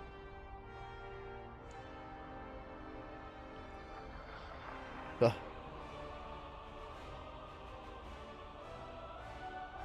Homeowner. That's a deep cut. herO. Is he a homeowner? Maybe. Aye. You're an animal. But I do agree. That after losing those Banshees, I think that would have been a good moment for him to turtle. Basically, instead of committing into battle mech, going into a more turtle style of mech, you know. Going into Hellions, going into Liberators, going into tanks, more importantly. But at the same time, I would imagine that herO doesn't enjoy that style, right? Like, it is a less active style. It's a lot slower as well. And a lot of players, they do have their own tendencies. They have their own preferred styles. And herO, he's an animal. He's an ape. And Bappy, you can't A-move across the map the same way with tanks. It's true, you can't. It's not what he likes. But here we go. We're getting into game number 2 and spawning in the top right hand corner of Ultra Love. We have our green Zerg player representing 3D Clan, leading the series 1-0. It is GG Machine. And spawning in the bottom left hand corner, we have the pink Terran player from the land of South Korea representing Team Hyper 1. It is herO. He might be a homeowner, but he's Honmono. Ay. Here we go. We're settling in. Hatch gas pool. Standard opener. Standard opener here by GG Machine. But we are settling into a very interesting map. We're settling into Ultra Love. Ultra Love, likewise, very defendable here on your 3 and 4 bases. Much more defendable than King's Cove, at least when it comes to the 4th base. If you don't have momentum, we do have a lot of choke points, a lot of ramps, a lot of points of elevation here. But the downside is that this is a smaller map compared to King's Cove, so the rush distance by ground is shorter. So you can reinforce that much faster. So if you do get momentum, if you are being aggressive, then you can maintain that and you can hit that much harder here. We'll see. We'll see who's going to be the aggressor. We'll see if Honmono goes Mass Banshee again, or if instead he embraces an earlier Mass Cyclone style. I expect mech. Like, regardless of what variation of mech, I expect mech here at a Honmono. But we'll see. Oh, look, there's like a little thing. As once again, CC on the high ground, this is Honmono's go-to. It is inefficient, if you're curious. It is an inefficient way to open up, but it is safer. So, you know, there's a bit of a give and take here as we have the CC on the high ground instead of on location. Does mean that if GG Machine had opened up pool first, his Lings wouldn't really be able to do too much at all. Overlord does confirm that the CC is nowhere to be found. A little bit suspect, but GG Machine, he should be checking up the ramp, and there we go. He gets eyes on the command center. Does confirm. Meanwhile, across the map, we do have Link Speed on the way. GG Machine, he pulls out. Ooh, the Reaper does get across the map that much faster, though. He does delay the 3rd. Does delay the expansion, forces out a Gas Geyser. And GG Machine is forced to expand linearly instead.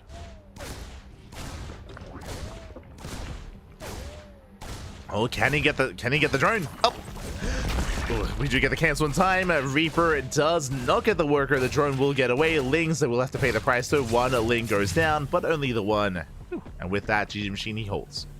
Now his 3rd base is later than he would have liked, but not by too much. Not by too much. His 3rd base is still on the way. Reaper does confirm, which does rule out an early Roach Warren. But Honmono still has to get an eye on what's happening. Oh my god, as Ling's not quite in position. They're on hold position even. Honmono, he noticed, he gets 1 Ling. Pulls back. Back across the map. Honmono going 3 CC into before Starport. Oh, that is 3 CC before 3rd factories. That is a 2nd factory being thrown down. As we mentioned, it's going to be mech. And this time, instead of going Mass Banshee, as we mentioned, it is going to be earlier Mass Hellion and earlier Cyclone. And we expect Battle Mech. Like, technically, this could be the beginning of, like, a more tank-heavy style, but that just isn't really Honmono's go-to. He doesn't like it. He doesn't like it. Wants to be in your face as quickly as possible. That's a lot of Lings. Uh-oh. GG Machine is cutting workers at 28. He's making 10 more Lings behind this. That's going to be 28 Lings in the total. Jesus. He's moving out. He's moving out. Oh, the Tuna. Does move past the Tuna.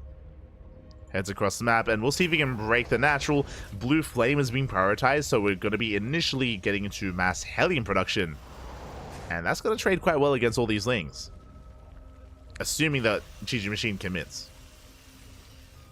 Do have a Ling Scout, thankfully. Does confirm the Hellion staying back at home.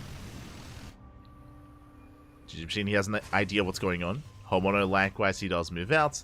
GG Machine, he's supposed to move out with the Overlord, and he will hide those Lings. Honmono, he's checking. He does find them. Does find the Lings. Oh! They do settle first around. And they will be able to get away. Lings, they pull back. Blue Flame is halfway done. GG Machine, for now, still just saturating his bases, droning up. Yet to embrace any further attack. Honmono rushing into a fast armory. Oh my god. With that can turn into a Blue Flame Hellbat push. And without Banelings and without Roaches, I'm concerned here. I'm concerned for GG Machine. Roach Warren now on the way, but it's a 5-minute Roach Warren. Is it too late? Ooh, Lings, they get roasted. Oh my god. And the armory is almost done. It's halfway done at this point. Honmono is going to commit. Is moving out. Does move out across the map. Queens are getting in position. Roach Warren is still not done. It's purely Link Queen defense. Helly as they dive into the middle line. Oh, Blue Flame is revealed, but they get surrounded. Where's the armory? The armory just finishing. This wasn't anti-timing for Honmono. It wasn't anti-timing. Most of the Hellions get cleaned up. They get 3 drone kills. That is not enough. 5 drones. Better. Uh-oh. Oh no, they're stacking. Oh god, get out of here. They're stacking up. They are lining up here. Hellion shot's gonna be going up to 16. He's not done. 18. 22. Oh no, 24. The defense was good. It was good initially. Like things. Remember when he was getting out of the third, he had only killed 3 drones, and then now 25. 26. All it takes is 4 Hellions and a dream, papi. Ay, ay, ay. They got into the mineral line. Queen's out of position. 26 drone kills. And just like that, homeowner, he's up in economy. He's up in workers. He's muling his third. And is embracing more Hellions and now Cyclones. Ay, ay, ay.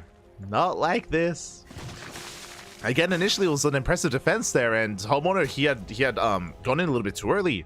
He was premature. The armory finished up after the dive into the third, so there was no hellbat potential. But now there is. And we have more Hellions, and they're diving into the natural once again. Queens are quite in position. Drones are going to get roasted. How many workers? This is a big commitment here from Homono. 11 drones going down. The Queens! Oh, they block off just in time. Whew.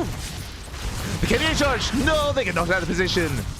3 Hellions make it through. Again, this is a big investment by Homeowner, but he does get into the mineral line. Drones are going down. Ooh, 14, 15.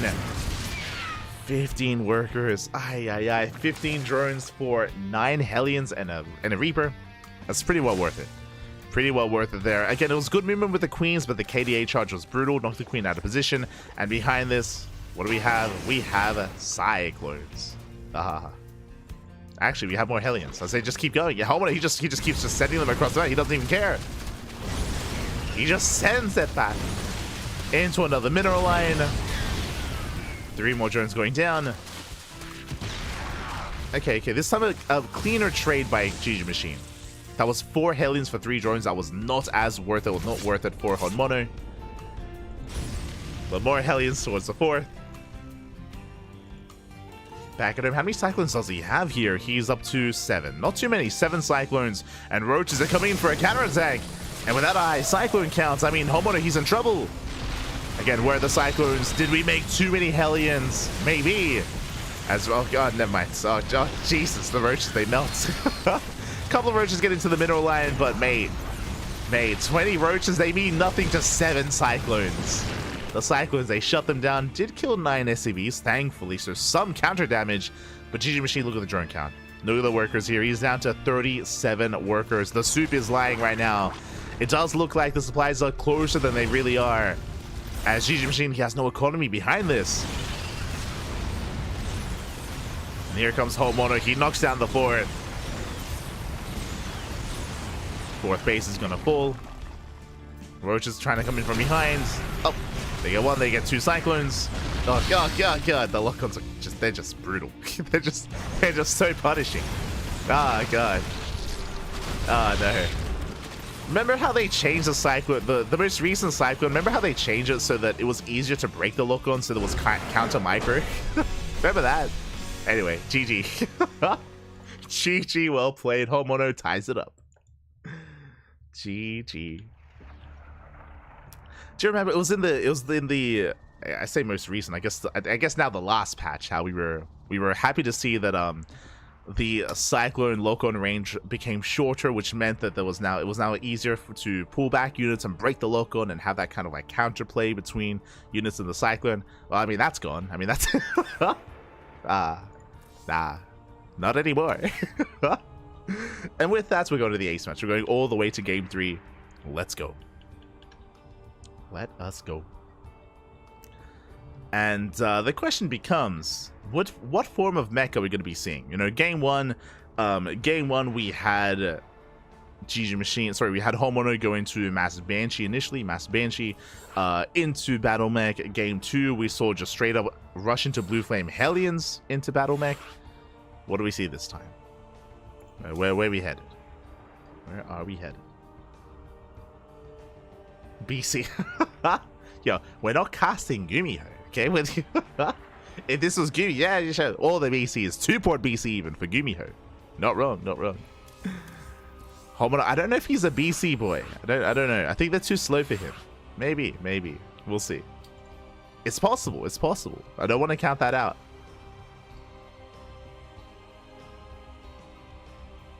What else haven't we seen? We haven't seen like a Magfield accelerator rush. We saw that, I think it was last week. We saw herO do that against Protoss, where he rushed into Magfield accelerators and he went triple factory early, like 2-base cyclone production. It was crazy what he was doing there. But I don't know how, I don't think that's as viable against Zerg, just because cyclones that early on, they do quite poorly against Master League. Like they need that Hellion support that you build up early on, against Zerg at least. But we'll see. We shall see as we're getting into our next game. And spawning in the top right-hand corner of Amygdala, we have the green Zerg player, representing 3D Clan, being forced into the ace match. Can he bounce back? It is GG Machine. And spawning in the bottom left-hand corner, we have his opponent. We have the pink Terran player, representing Team Hyper 1. The Korean Terran, it is herO. Here we go. As GG Machine, for the first time this series, pool first. Let's go. It's going to be a pool first opener here by our by our green Zerg player. And with this, we can go into early things. With this, we can try to go for an earlier Roach Warren as well if we commit to an early gas. Yeah, gas before hatchery. Okay. Very aggressive build here. Early gas means early link speed or early Bailey Nest or early Roach Warren as well. So aggression from GG Machine. Meanwhile, back at home, herO going for his tried and true Rax expand and expand on the high ground. So I'm not opposed to this leading into early roaches. As we mentioned, as we have seen every game so far, pool first builds aren't really ideal against herO because the early links don't get any damage because the CC's on the high ground anyway. I guess just, oh my god. Double gas. herO is going for 1 base all in. Wait, what's well, let's go. 1 base all in at a herO. I spoke ahead of time. I was like, yeah, he's just gonna go for the CC. I did not see that he took a second gas. So double gas opener, Rax into factory, no command center whatsoever. Lings are moving out across the map. There is nothing to kill, but at least this will tell GG Machine that something's wrong. This will give him some scouting information as to what is happening. There is the early gas. There it is. Gas is not for link speed. Gas is for roaches. So we are roach rushing here. And who do I favor given this position? It depends. If we're rushing into like Hellbats or no, 1-1-1.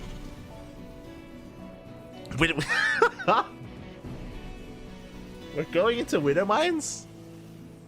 Into a drop? Lings, they get a full scout. They slip in. They confirm Marines. They confirm at least one of the gases. They don't see everything, but clearly something is wrong here. And I'm hoping that GG Machine doesn't move out with the roaches. I'm hoping he takes this time to drone and be the defender instead. But that's a tech lab. Are we going 1 base BC? No shot. Fusion core? Yeah, okay. It's 1 base BC. This can't be good. I mean, okay. So from here, he's going medevac into an add-on swap. The problem with 1 base BC is it takes a really long time. As you can imagine, we have to wait for the fusion core. We have to wait for the add-on swap. We have to wait for the BC itself to produce. Like, it takes a while to really get into BCs. And because of that, there's a high chance that GG Machine scouts this. But does he? That's the thing. He is moving out. And he's droning. Now, the plus side, though, for this build is the queen count's very low. There's 1 queen. There's 1 queen. So if the BC does get across the map, unscouted, herO can just win the game. 100%. He just win with like 1 BC. It's crazy. The army gets spotted. He's going to be dancing with the army or with the roaches. And it's so important. I mean, the Overlord just went down. It's so important here that GG Machine figures out what's happening. And he doesn't. For now, at least. Oh, the mine shot. Oh! Widow Mine goes down. Nice pick off. Depot's under fire. And it is going to be going down. Marines, they take down one of the roaches. Nice pick off. 1 roach does fall. Boys are being pulled. SCVs are falling. Up. Oh! Okay, Bile doesn't quite connect. And the Roach Ravager does see the 1-1-1. He does not spot the starport, though. He's killing a little workers. This is getting game ending. Oh my god, 9 SCVs going to be going down. Gets 9 SCVs. Do we have another pile? Oh, we do. Doesn't quite connect. 10 workers falling. The juggling, the micro. Oh my, the Marines. The army gets cleaned up. Now, a couple of things here. Looking at the vision of GG Machine, he saw the CC was late. He saw the 1-1. He should be aware that there should be a starport. Now, whether it's BC or Mass Banshee, that's also a possibility. That should be in the back of his mind. He's making more queens. No spore. No spore. We're teleporting across the map. We're going for the kill. And how many queens are there? There's one. One queen, 0 spore. Spore's now on the way. The main base is completely forfeit. And things are looking dire here for GG Machine. Again, unscattered BC is brutal. As he kills one of the queens, he's going for the spawning pool. Why not? Rest of the army does arrive, takes down an overlord. Going for the main. Speed is going to be denied. Spawning pool is going to go down. That is brutal. And again, GG Machine is stuck on one base economy. And there's more BCs coming. And without a spawning pool, you actually can't make any extra queens. You have 2 queens on the way. And those are going to be the final queens until the spawning pool finishes. Another queen gets started down. That was a high energy queen as well. Boys are being pulled. Good kiting here by herO. Oh, the medevac though takes a lot of hits. A lot of unnecessary damage. On that medevac. Back at home is going to be expanding. Medevac does escape. BC killing more workers, killing more drones. He wants the queen ideally. And GG Machine is just rallying across the map. He has to. Up to 2 queens. Oh my god, they barely survive. There's almost 1 transfuse, almost. God, I'm dying. This build is killing me. Second BC comes in, and I think that's just going to be too much. Second BC has arrived, full HP as well. There's the first transfuse. And back at home, what is it? The event? Only 1 cyclone. Okay, there's potential. BC, oh, does chase the queen. 1 BC goes down. That should not have happened. That should not have happened here. herO, he was distracted, he was inattentive. Roach Ravager busts into the main. There's 1 cyclone. The local range is brutal. Takes down the Ravager. Roaches are trying to keep up. But again, the cyclone can just kite. He can just kite back. He can just stay out of range. The cyclone should not die to the Roach. But we have a Ravager coming in for a flank. Cyclone goes down.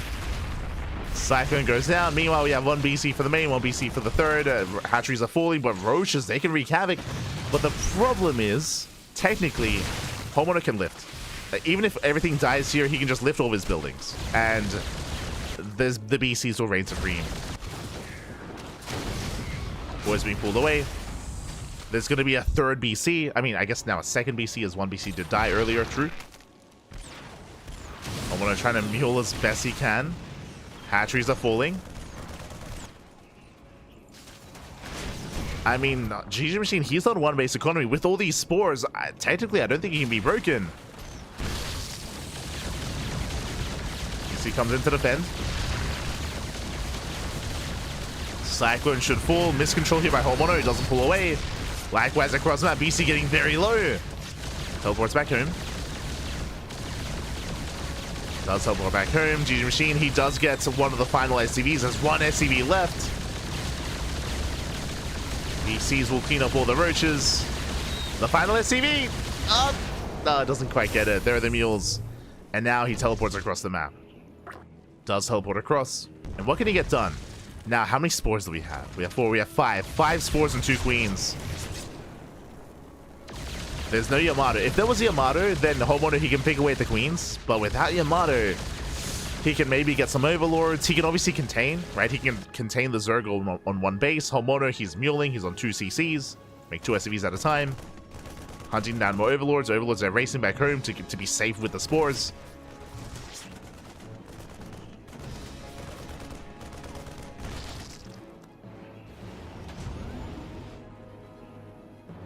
And it's just a really weird game state. Where GG Machine, he has no tech. He's stuck on hatch tech. He's got a hatchery, he's got a spawning pool. That's all he has. And 1 base. He's got 1 base. Like, expanding from here is difficult to say the least. Especially against 2 BCs. I say 2 because there's 1 back at home. And a Banshee. Lair is on the way. You can see the homeowner, again, the power of mules. He's already catching up. Like, he was down to 1 SCV. Now he's up to 13. And he's on 2. Like, he has a better economy. Straight up. Like, he's just getting a better economy here.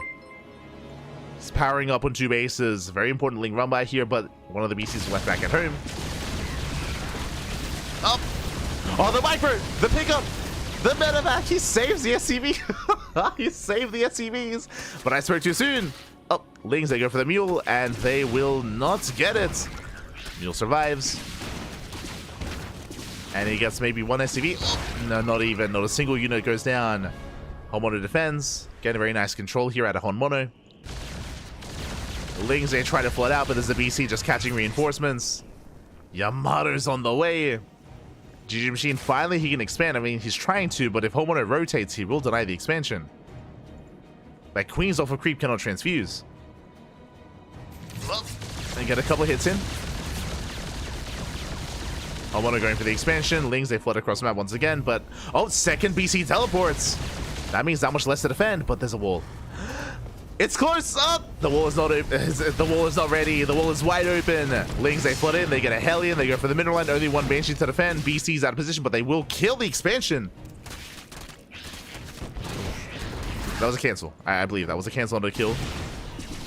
Yeah, 1 drone. That was a cancel, thankfully. 4 SCVs go down. There's still that Banshee to defend. BCs, they bust in behind the mineral line. We have the Spiral on the way. Let's go, Corruptors. We can make Corruptors, Pappy. And GG Machine, he has a bank. Does have a bank. He has Larva. The 1 base Corruptor, but Yamato's going up. Gets a Queen, gets 1, gets 2. 1 Queen left. Okay, 1 base Corruptor. Can he overwhelm 2 BCs? 100%. He can. Especially if he gets caught out on the map like this. Like, Honmono, he did scout. He saw the spire. He should know. Did he click? I mean, that could look like a spore if he didn't click on it. So, I mean, but he should be aware. I mean, there's a lair. And he needs to be real quick with that teleport. He needs to get the hell out of here. GG Machine, he attempts to expand. Corruptors have arrived. There's a cancel. There's a teleport. Ooh. Does teleport in time. Saves the BCs. Just barely. Now we're up to 3. 3 battle cruisers. Boys being pulled to repair. No eBay. eBay still on the way. No turrets. Let's see. Head on. 6 Corruptors. That's not enough. He can't fight this head on. Especially with repairs. And Yamato. Yeah, that's not good. GG Machine. He does overextend. He cannot fight this. Not yet. GG Machine, he has to bank up a Corruptor count and get his natural base up and running, or his expansion.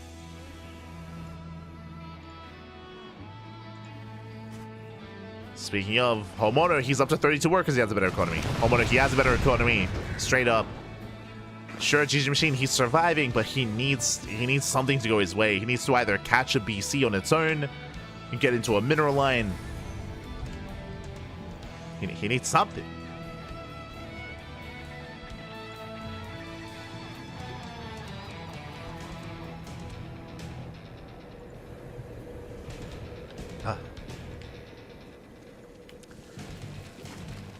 As for now, we are moving out with 1 BC. Teleport is available.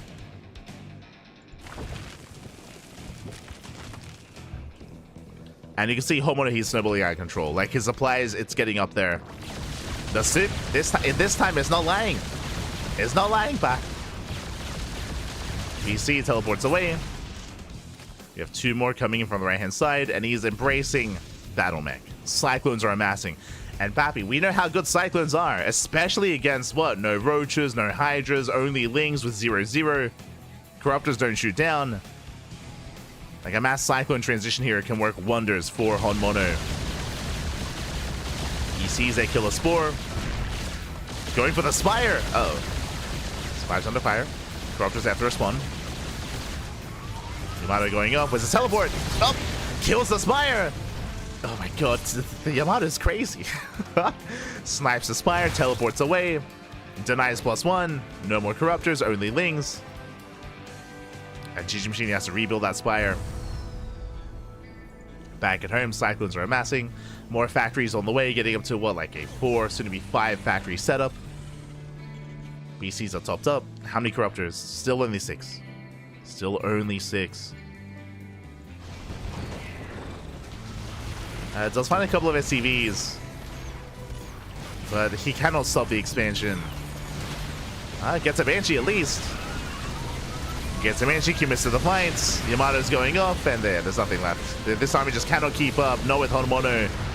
Not with all these BCs. GG gets called, and Honmono will take the series 2-1, advancing on to the semi-finals.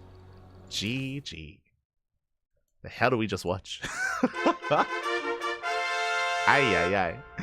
GG, well played. Your prayers have been answered. Who was it in the chat that wanted the BC? Helgi. Oh no. No, sorry, Pecoeta. Pecoeta was asking for BCs. I mean, hey, you got it. You got it. 1 base BC against the initial roach rush of GG Machine. It was nonsense. It was crazy.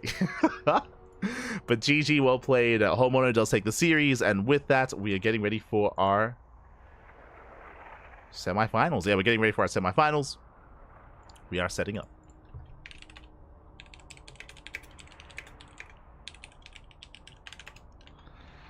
Here we go.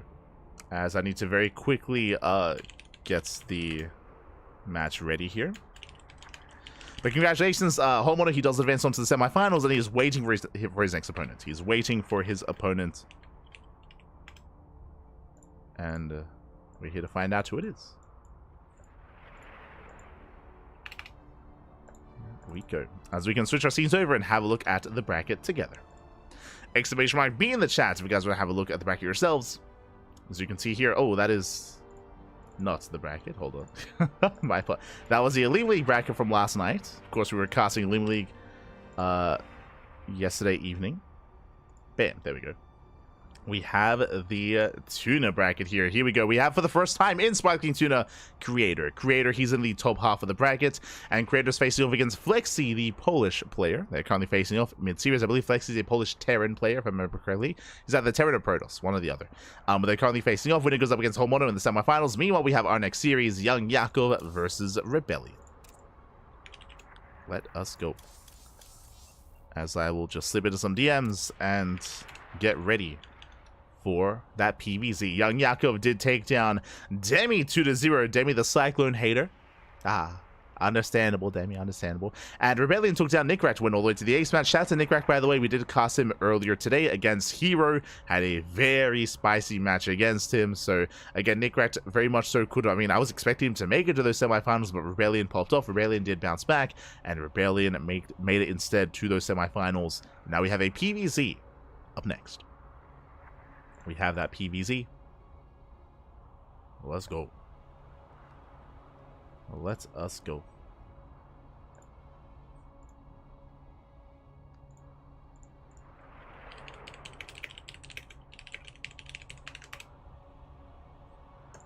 As our players are setting up. And we're going to be going in a short break. Players are conducting their vetoes, and once they are done, we will get into our PvZ. See you soon.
And welcome back, everyone. Welcome back. Hope you enjoyed that lovely Brood War OST as we have returned with the semifinals of Sparkling Tuna Cup number 75.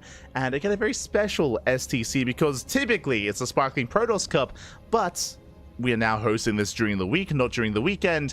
And as a result, our typical Protoss competitors are not here. They are not here. There is no Geralt, for example. There is no Christiana. There's no Art. The Polish Protoss posse is not here. But we still have Protoss representation nonetheless, because spawning in the bottom left-hand corner of ley lines, we have the South Korean Protoss player representing clan NWCE. It is Rebellion. And spawning in the top right-hand corner, we have as opponent, we have the Red Zerg player. The Red Zerg currently teamless, but deserving to be on the team. He's an amazing player in his own right. It is young Yakov. Sometimes he's old Yakov. Sometimes he's young adult Yakov. Today, young Yakov. Let's go. If you're in the chat, you know what time it is. It is Gamba time. Predictions are open. Place your bets on who you believe will take the series. Best of luck in the chat. For now, Hatch Gas Pool, standard opener out of Young Yakov. Meanwhile, Rebellion going for a gate expand back at home. So far, so good. Everything looking standard. Everything is looking standard here.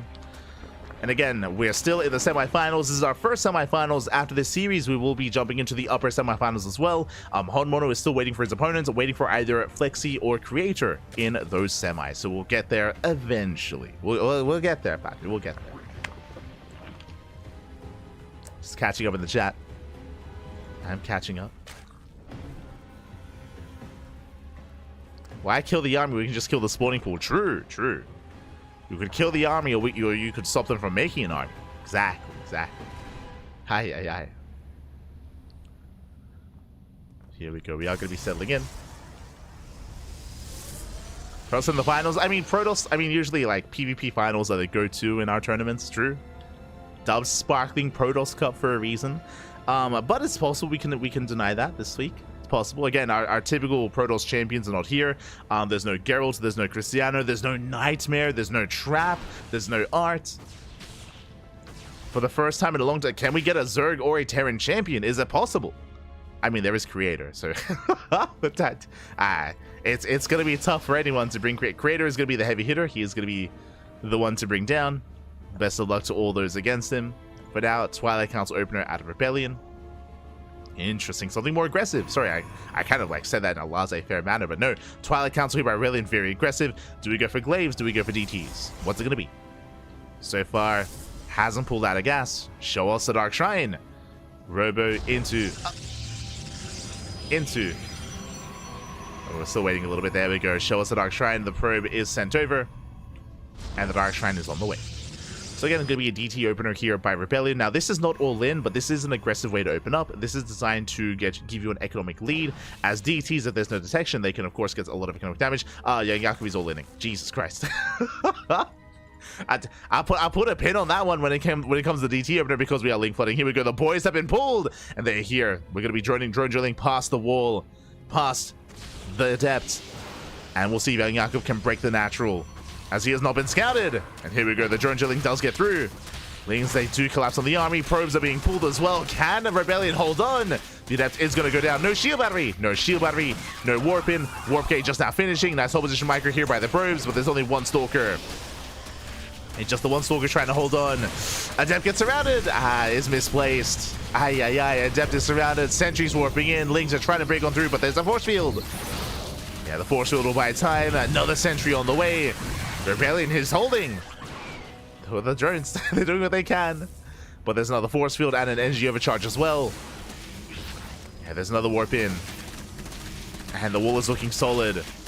Lings, they go for the Cybercore instead. And they should be able to get it. Oh, I spoke too soon. The force fields, once again, they reduce surface area on the Cybercore. Cybercore will survive. Drones, there's still one drone here behind the mineral line, but will be focused down. And here comes the Dark Templar. Here comes the DT. Hello. There we go. DT's revealed. And it could have been useful across the map, but unfortunately he has to, Rebellion, he shows his hand earlier. I think that was a bit of a misplay here, just revealing the DTs ahead of time. Now there are spores on the way. Spores are being thrown down everywhere. Spores at the natural, at the third, in the main. Oh, not quite in the main, but everywhere they need to be. But Rebellion did survive, taking a third. DTs, they move out. They don't really get much done, as there's plenty of detection. Now, bearing in mind, DTs can always morph into Archons. However, young Jakob, he does drone up somewhat on 2 bases. He's on 2 gases into Roaches, and Roaches are amassing. Only enough to defend. Here come the Archons. Again, this is the power of the DT opener, is that if the Dark Templar don't do damage, I mean, you have Archons to follow up. And Archons, they can shut down Overlords, Lings, Drones, even Queens. They can trade well. As Rebellion is taking his third. Ling should soon confirm. Rebellion does find an Overlord.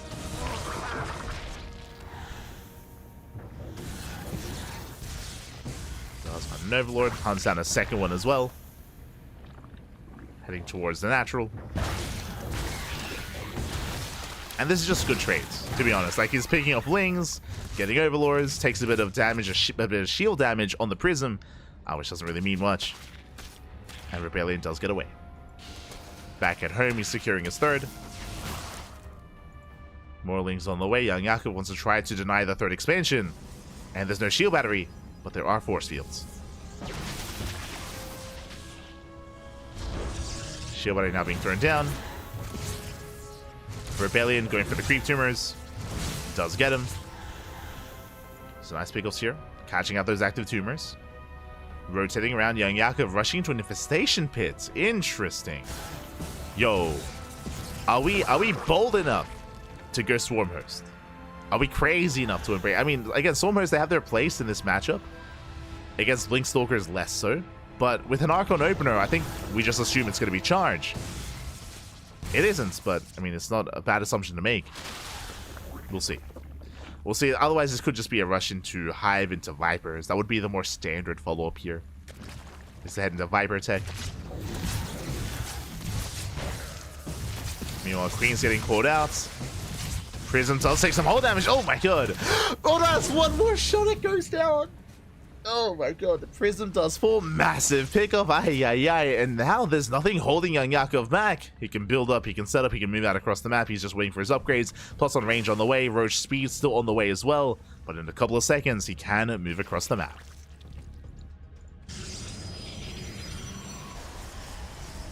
In a couple of seconds, he can move out. Meanwhile, Rebellion likewise rotating as well. But that means that Rebellion's not at home to defend. Who strikes first? Who hits who? As young Jakob, again, he's threading that third. He's still active. He turns around. Okay, he does turn around. Does spot the army. And young Jakob is racing back home. Didn't do anything with the infestation bit. Neither infestors, swarm hosts, or hive. Which is fine. He's just focusing on what he has on Roach Ravager. He's not being too greedy tech-wise. Force fields, they do slice up some of the roaches. They're very nice force fields. Army pushes in. Prism behind this to reinforce. Oh, but where are the force fields? Again, no more sentries. Immortals are exposed. They're going down. Yeah, massive pickup. Young Jakob catches both Immortals. Breaks through, getting on top of the Stalkers, and these just too many losses for Rebellion. Too much too quickly. The DT's doing what he can, but only so much one DT can do. And from here, young Jakob is snowballing out of control. Again, he's on a secure economy. He's on 3 bases, getting a 4th base just for Larva. Actually still droning up. The 1 DT going ham. Let's go. And Rebellion just doesn't really have much tech behind this, unfortunately. Like, he has no second Robo. He has no Bay. There it is. That's what I assumed. The Swarm Hosts are on the way. That's why we brought it up earlier. They have their place. I mean, at this point, young Jakob, he can make anything. Like, he's in a good enough position where he can invest into whatever he wants. Whether it would have been Swarm Host or Hive Tech.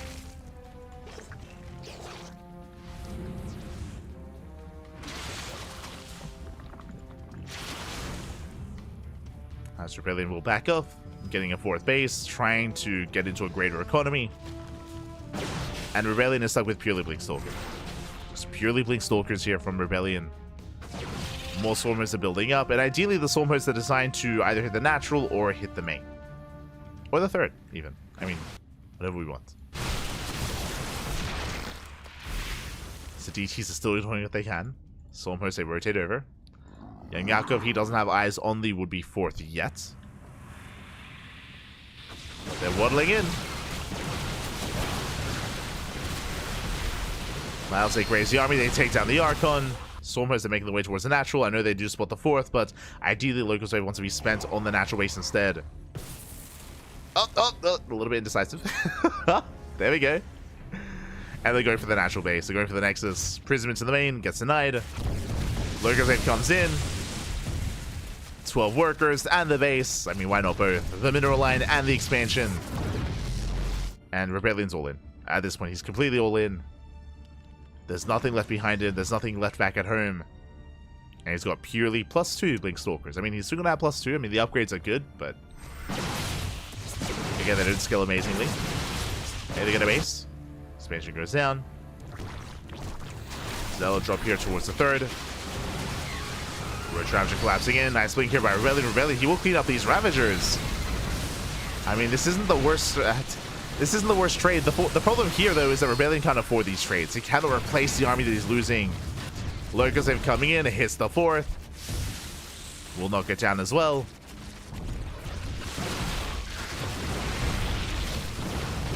Again, Rebellion is just running out of steam.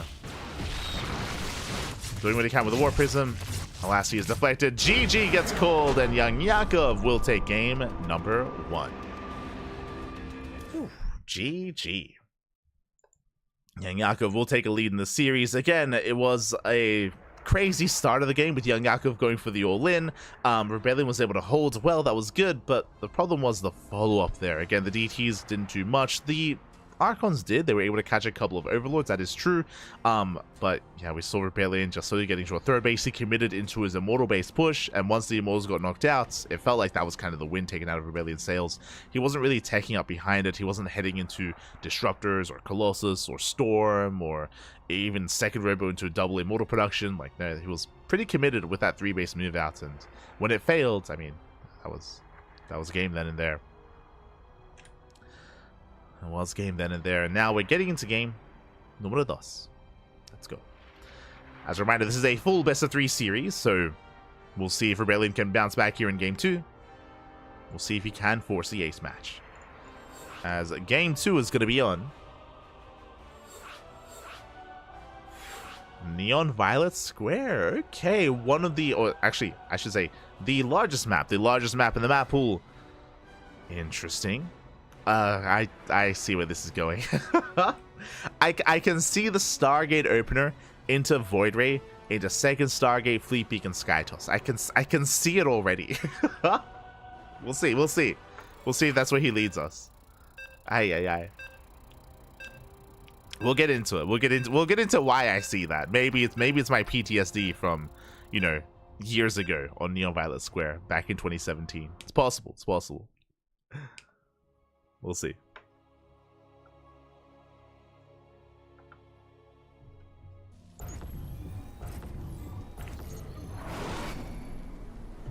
As spawning in the top left-hand corner of Neon Violet Square, we have the South Green Protoss player. We have the Blue Protoss representing his clan, NWC. Down in the series, we'll see if he can bounce back. It is Rebellion. And spawning in the bottom right-hand corner, we have his opponent. We have the red Zerg player. The red Zerg leading the series 1-0. It is Young Yakov.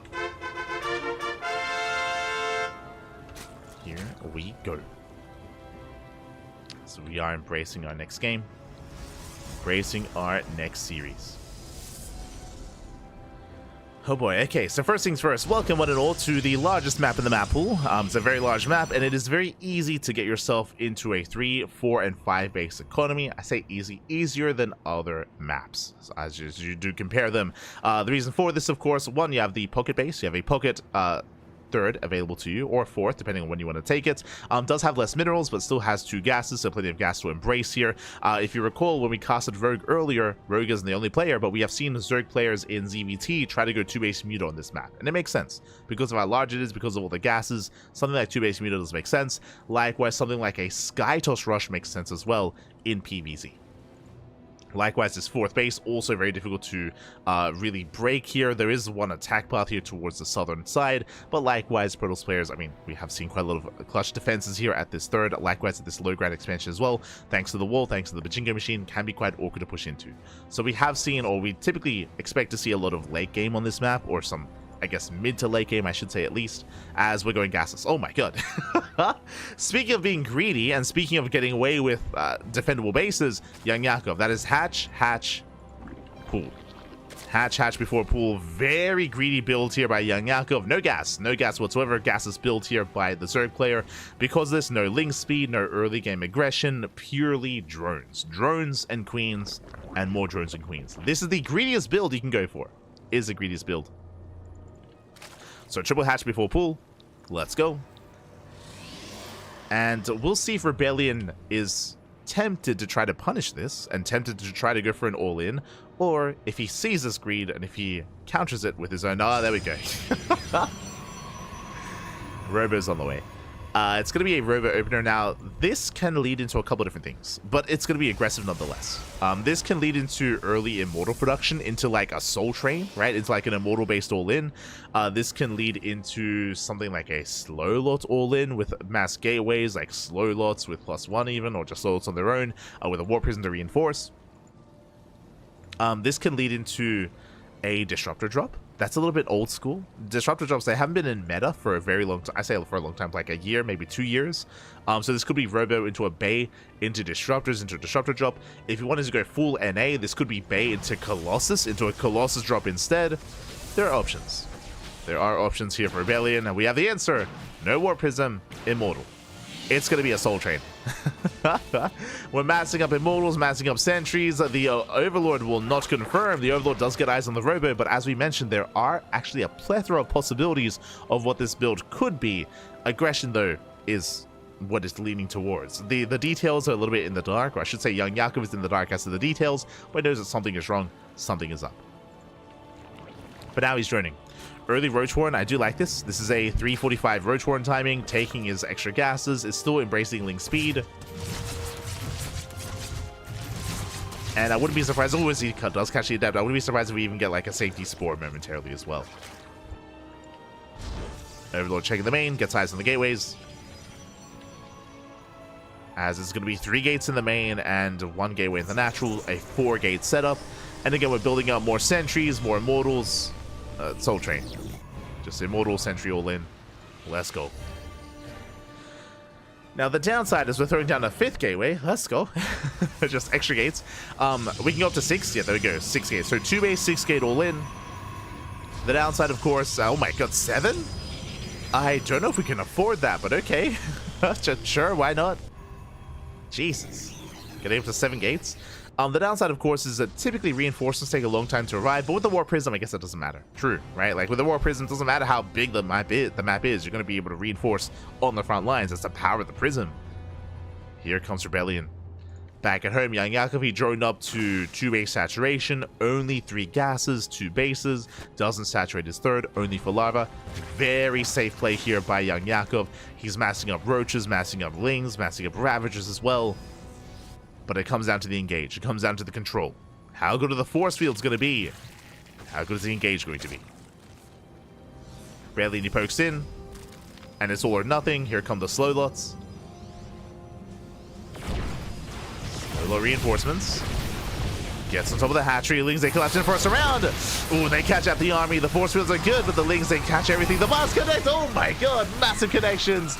And Young Yakov, he completely shuts this down. The surround was brutal, the battle's even more so, and Rebellion, he's down to 1 Immortal, 1 Stalker, 1 Prism, and nothing else. There's nothing else here. Young Yakov is going for a massive counterattack. Back at home, we do have a massive wave of Zealot reinforcements, so potentially Rebellion can hold on.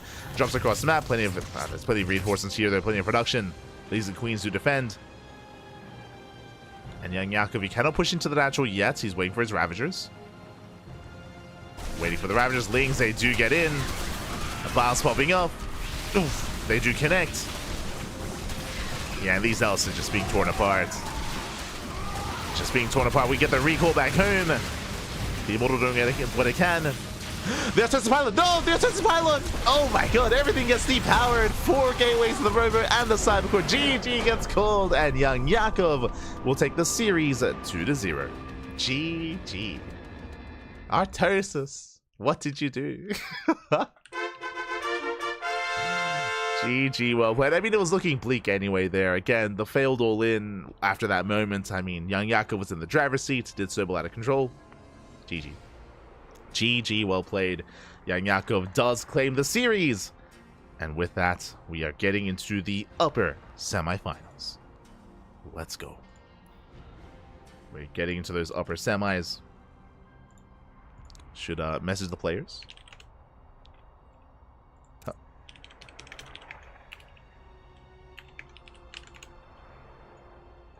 I'm going to message players, and from here we can switch the scenes over and have a look at the bracket. Exclamation mark B in the chat if you guys want to have a look at the bracket yourselves. We have our top 2 competitors in the upper semifinals. We have herO, who we casted, taking down GG Machine 2-1, aka Young GG Machine. And we had Creator taking down Flexi 2-0 as well. And now we have our semifinals, Creator versus herO. We are about to get wild, we're about to get crazy. herO is an animal. In this matchup, we see all-in after all-in after all-in. Likewise, Creator, we'll see he has been enjoying a bit of a break. He has been enjoying some time off, but now he's back. He's in full swing. He was, of course, competing last night in the OlimoLeague. He was also, I believe, competing yesterday morning as well in Pingo Storm Monday. Now he's here for the Sparkling Tuna Cup. Let us go. As we're getting ready here for the upper semifinals, and following that, we will have a bit of a break before the grand finals. Young Yakov, he has some time to himself. What exactly is that break going to entail? The raffle, La Rifa, papi, La Rifa. We have something special here for our weekly tournament. We have something special, of course.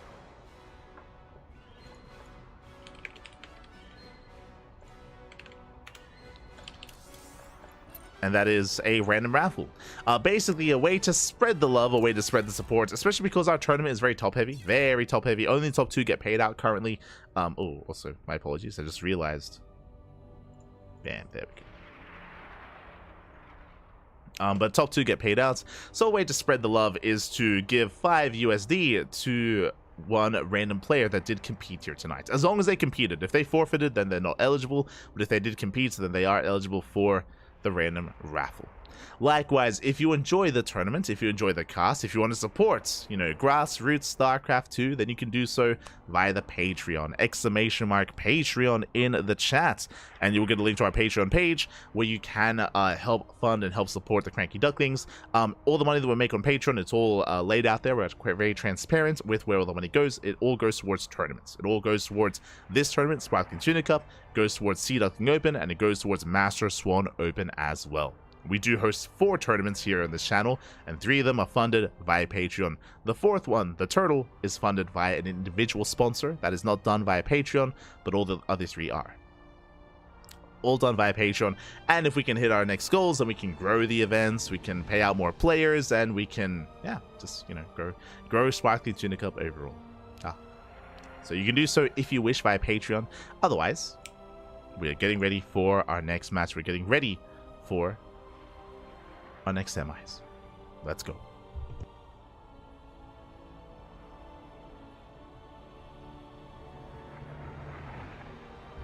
Oh my god. Again, the signups this week were a little bit lower than usual, but again, as we mentioned, we did this week just switch from weekend to weekday, so I'm sure a lot of players are not too familiar with that, or they're not available because it is on a weekend. So we do have this adjustment period where we're trying to allow our players to or where we have some less signups, but some quality signups nonetheless. The quality is there.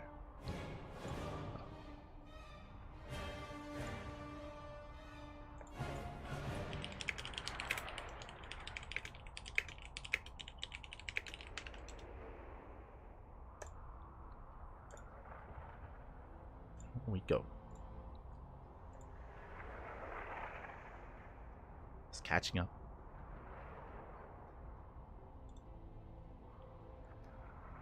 Just catching up.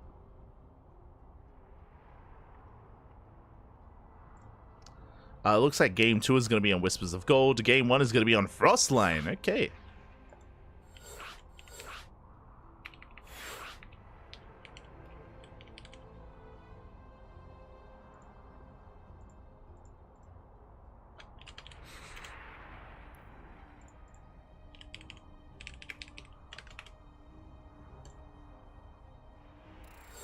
Yeah, we're getting in.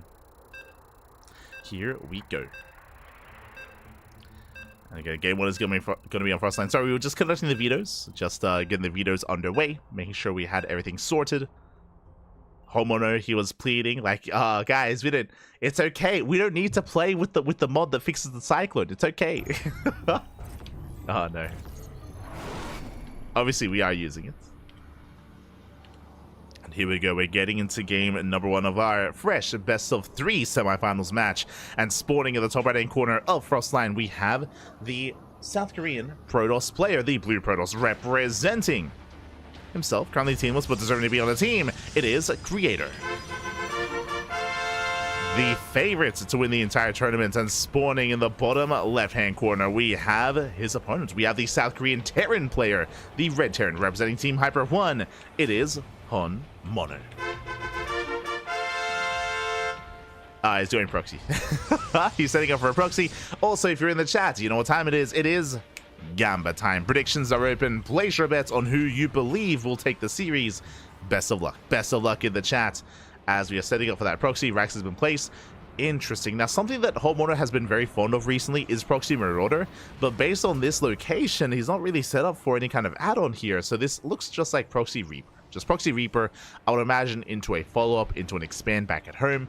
We'll see how committed herO is going to be. And again, welcome one and all to Frostline. Frostline is the largest map when it comes to the newest maps, not including King's Cove, not including Neon Violet Square or Abyssal Reef. Outside of the older maps that were introduced, this is the largest of the new maps. So Fire Creator, he does fully wall off at the Reaper Cliff. Reaper's on the way.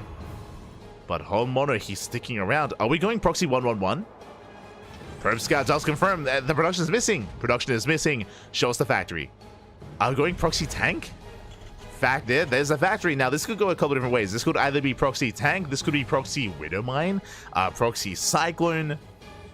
Into Medevac, into Drop. But regardless, one base all in. This is straight up a one base all in out of herO. One way or another, the series is, or the game is soon to end. As Creator is still trying to figure out what's going on. He's trying to figure out what exactly is happening. Oh, we are in fact going for the tech lab. Okay. Let him cook. Reaper dives into the main. Oh. We'll be threatening the workers. The Stalker will respond, and that's going to be one probe going down. Not bad. But the Reaper should get away. Yeah, it does pull out. Gets eyes on the expansion. Creator behind this, making one Stalker at a time. There's the add-on swap. Okay, what's it going to be? Cyclone. Give us the Cyclones. It has to be, right? Yeah, Proxy Cyclone. He's an animal. It's not just Proxy Cyclone. We have a factory back at home. I would imagine Cyclone with Hellion reinforcements, right? No. Second Tech Lab. He's going Mass Cyclone on one base. He's crazy. Okay. He's going Mass Cyclone. Interesting. Now, we have seen builds like this in the past. I want to say that we had like a variation of this on, not Oceanborn. No, yeah, Oceanborn. We had a variation of this from Dolan. Dolan, he did have a proxy factory, like one base all in, but Dolan did go like Cyclone with Hellion reinforcements in TVP, and he was able to actually find some success with that. But that was in the previous patch. That was with the old Cyclone, not this one. This is the old Cyclone. You know what I mean? Here we go. The boys are being pulled to repair, to help buffer, to help support. Main army moves out. Ooh, and herO, his reinforcements might get caught here. Creator, he pulls away. Pulls back home. No shield battery. Uh-oh. No shield battery here. So, well, there we go. Shield battery's now on the way. But is it too late? Observer does get eyes on the army. He does get eyes on the Cyclones. Racks into the main. Cyclones have arrived. Shield batteries done already. No showing Creator. He's getting caught with his pants down. The lock-ons, they do lock on the Stalker. The Stalker is going to go down. Massive pickup. Cyclone pulls away. Does survive. Second Stalker falls. There's nothing left. There's nothing left here. The main army falls. We do have one Immortal, though. Shield batteries are cancelled. Shield batteries are denied. But Homeowner is not done. He has to push into the main. We do see 3 gateways are done. 3 Stalkers at a time. 3 Stalkers are warping in. And again, Homeowner, he has to do more than just kill the natural. I would assume so. Homeowner's expanding. CC back at home. He's crazy. Up to 5 Cyclones going for the expansion. The Nexus is going to fall. Oh! Creator's going to try and save it. He pulls the boys. Boys are being pulled. Decent damage with the Cyclones. They kite well. They kite the Stalker. Oh! The lock-on! He gets the Prism. Prism goes down. The Warp Prism, the Stalker. The lock-on rage is crazy. The Immortal! The Immortal goes down as well. So does the Natural. This is getting out of hand. This is getting out of control. The Mass Cyclone breaks through. Resets the Immortal count. Takes down the Warp Prism. Down to 3 Cyclones. Takes down another Stalker. And from here, Homeowner, he can pull away. He can pull away. He can expand. He can macro. Whew. He can macro up.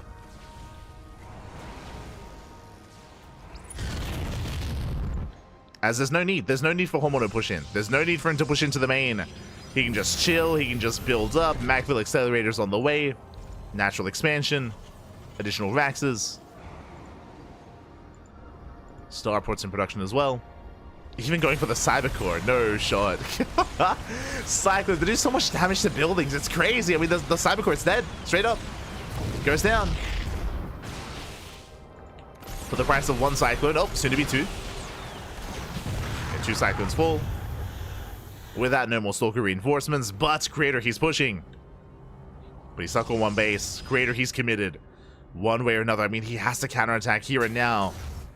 Moving out with additional Stalkers, looking at the units tab, it's going to be 6 Stalkers and 1 Immortal, 1 Sentry for Creator. Homeowner, he does spot the Observer. Getting into Macfield. Boys are being pulled to repair. But with the help of that 1 Immortal, I want to believe Creator, can he pull this up? Get nice juggling, breaks the lock-on. Oh, the Prism! Oh my god, the Prism goes down! Oh god. The Prism does fall. And without the Warp Prism, he has no high ground vision. I mean, he can make a hallucination, I guess. But no high ground vision. Tech Lab gets saved. Mortal pushing in. Oh, the lock-ons are brutal. Creator, he has rebuilt the Cyber Core, rallying across the map. Creator, he's up to 8 Stalkers, 2 Immortals. But Macfield Accelerator's just finished. Oh boy, tank is on the way. Homeowner, he's stabilizing. He has a higher worker count. He wants to expand. Oh, he's been making Hellions. And 3 Hellions, they one-shot workers. No shot. The proxy Hellion. Oh, yeah, he gets in. Gets into the middle and he can one-shot probes. They can't line up. Oh my god. They can't afford to. Some of them do though. 5 probes going to be going down. 6 probe kills even. 8 probes. 9 probes fall. Creator is down to 13 workers. He barely has an economy. He's completely all in. We'll take down a Cyclone. I want to overextending. Tank laid to siege. Both Vikings fall. Army drops in. Yeah, miscontrol here from Homeowner. Loses the tank, loses both Vikings. Creator, he can still pull this off. And there's not enough left here behind this. Only 2 Cyclones. Going into tank production. Boys are being pulled. Creator, he can do this. He's doing it. The counter all in. There's 1 tank. Oh my god, the tank will be able to siege up. Second tank on the way. Massive warping of slow lots here for Creator. And it looks like he should have enough. Big shot on that one. Up. Tank is under fire. Repairs not in time. Tank goes down. And the all-in into all-in Baffy. Oh my god. Creator is micring his heart out. Takes down 23 SCVs. Evens up the worker counts. These 2 Cyclones doing a lot in the back line though. Oh my god. They shut down a lot of the Stalkers. They're going for the Immortal. At least trying to. Ooh, 1 Cyclone goes down. One Cyclone left, takes out the Stalker. The Immortal goes down. Up, gets a tank though. Very scrappy game state here. The Immortal falls, so does the tank. Prism gets the hell out of here, and herO, this is very similar to what we saw from GG Machine, if you recall. Between herO and GG Machine, where herO, he has mules, and that's a lot of mules. He mules his heart out here. Even though herO is down to 1 SCV, he has an economy. Creator back at home, he's stuck with half a base here. He's trying to warp in. Mules can't repair, bear that in mind, and that Cyclone needs some support. There we go. SCV's coming in. The lock-on! The lock-on! The Prism! Prism goes down! Oh, the Cyclone has to get the hell out of here. He's trying to repair, but he can't. Gets a lock-on. Gets a Stalker. Jesus. Oh my god. One Stalker left, but a lock-on is all it takes. There it is. GG gets called, and herO, he does it. Takes game 1. God. GG, well played. herO takes the first game. You know what's crazy? Again, this is the fixed Cyclone, and the range, the lock-on range on the Cyclone is absolutely insane. It's crazy. Oh my god. Even when it's fixed, it's still broken. Oh my god. GG, well played. herO does take a lead in the series. Now we're getting ready for game number 2. Oh boy. Aye. As we're getting ready here for that second game.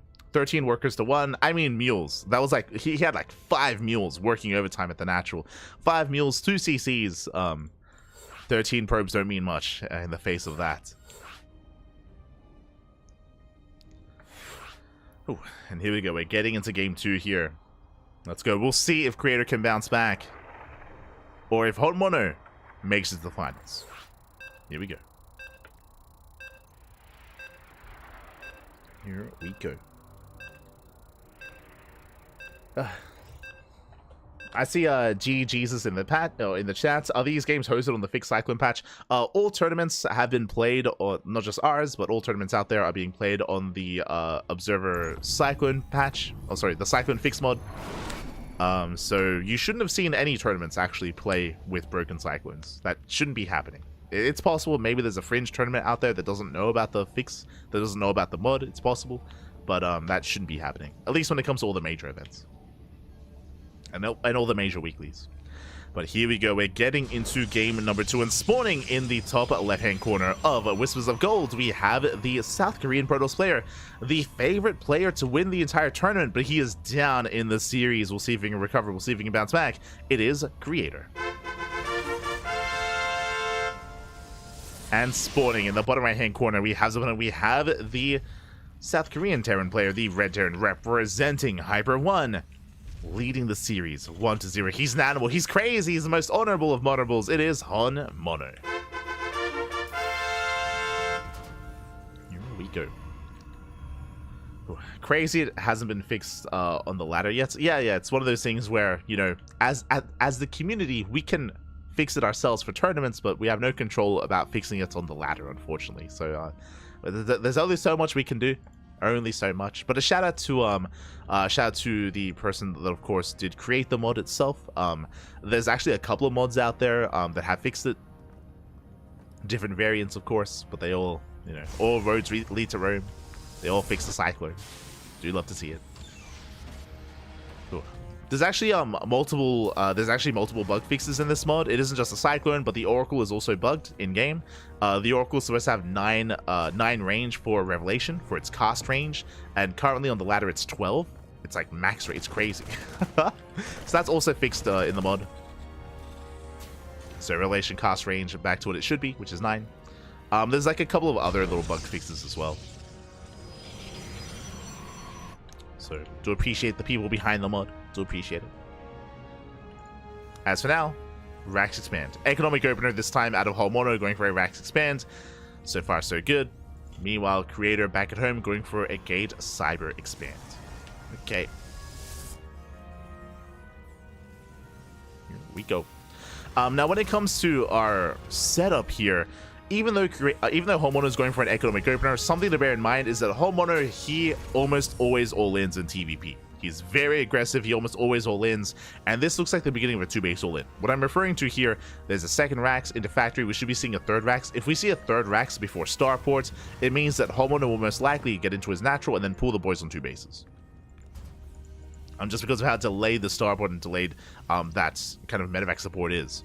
Meanwhile, Creator back at home is going to be opening up Robo. Very safe opener. Now, the way this works here, there's 3 different kind of tech paths you can go through in TVP or in PVT.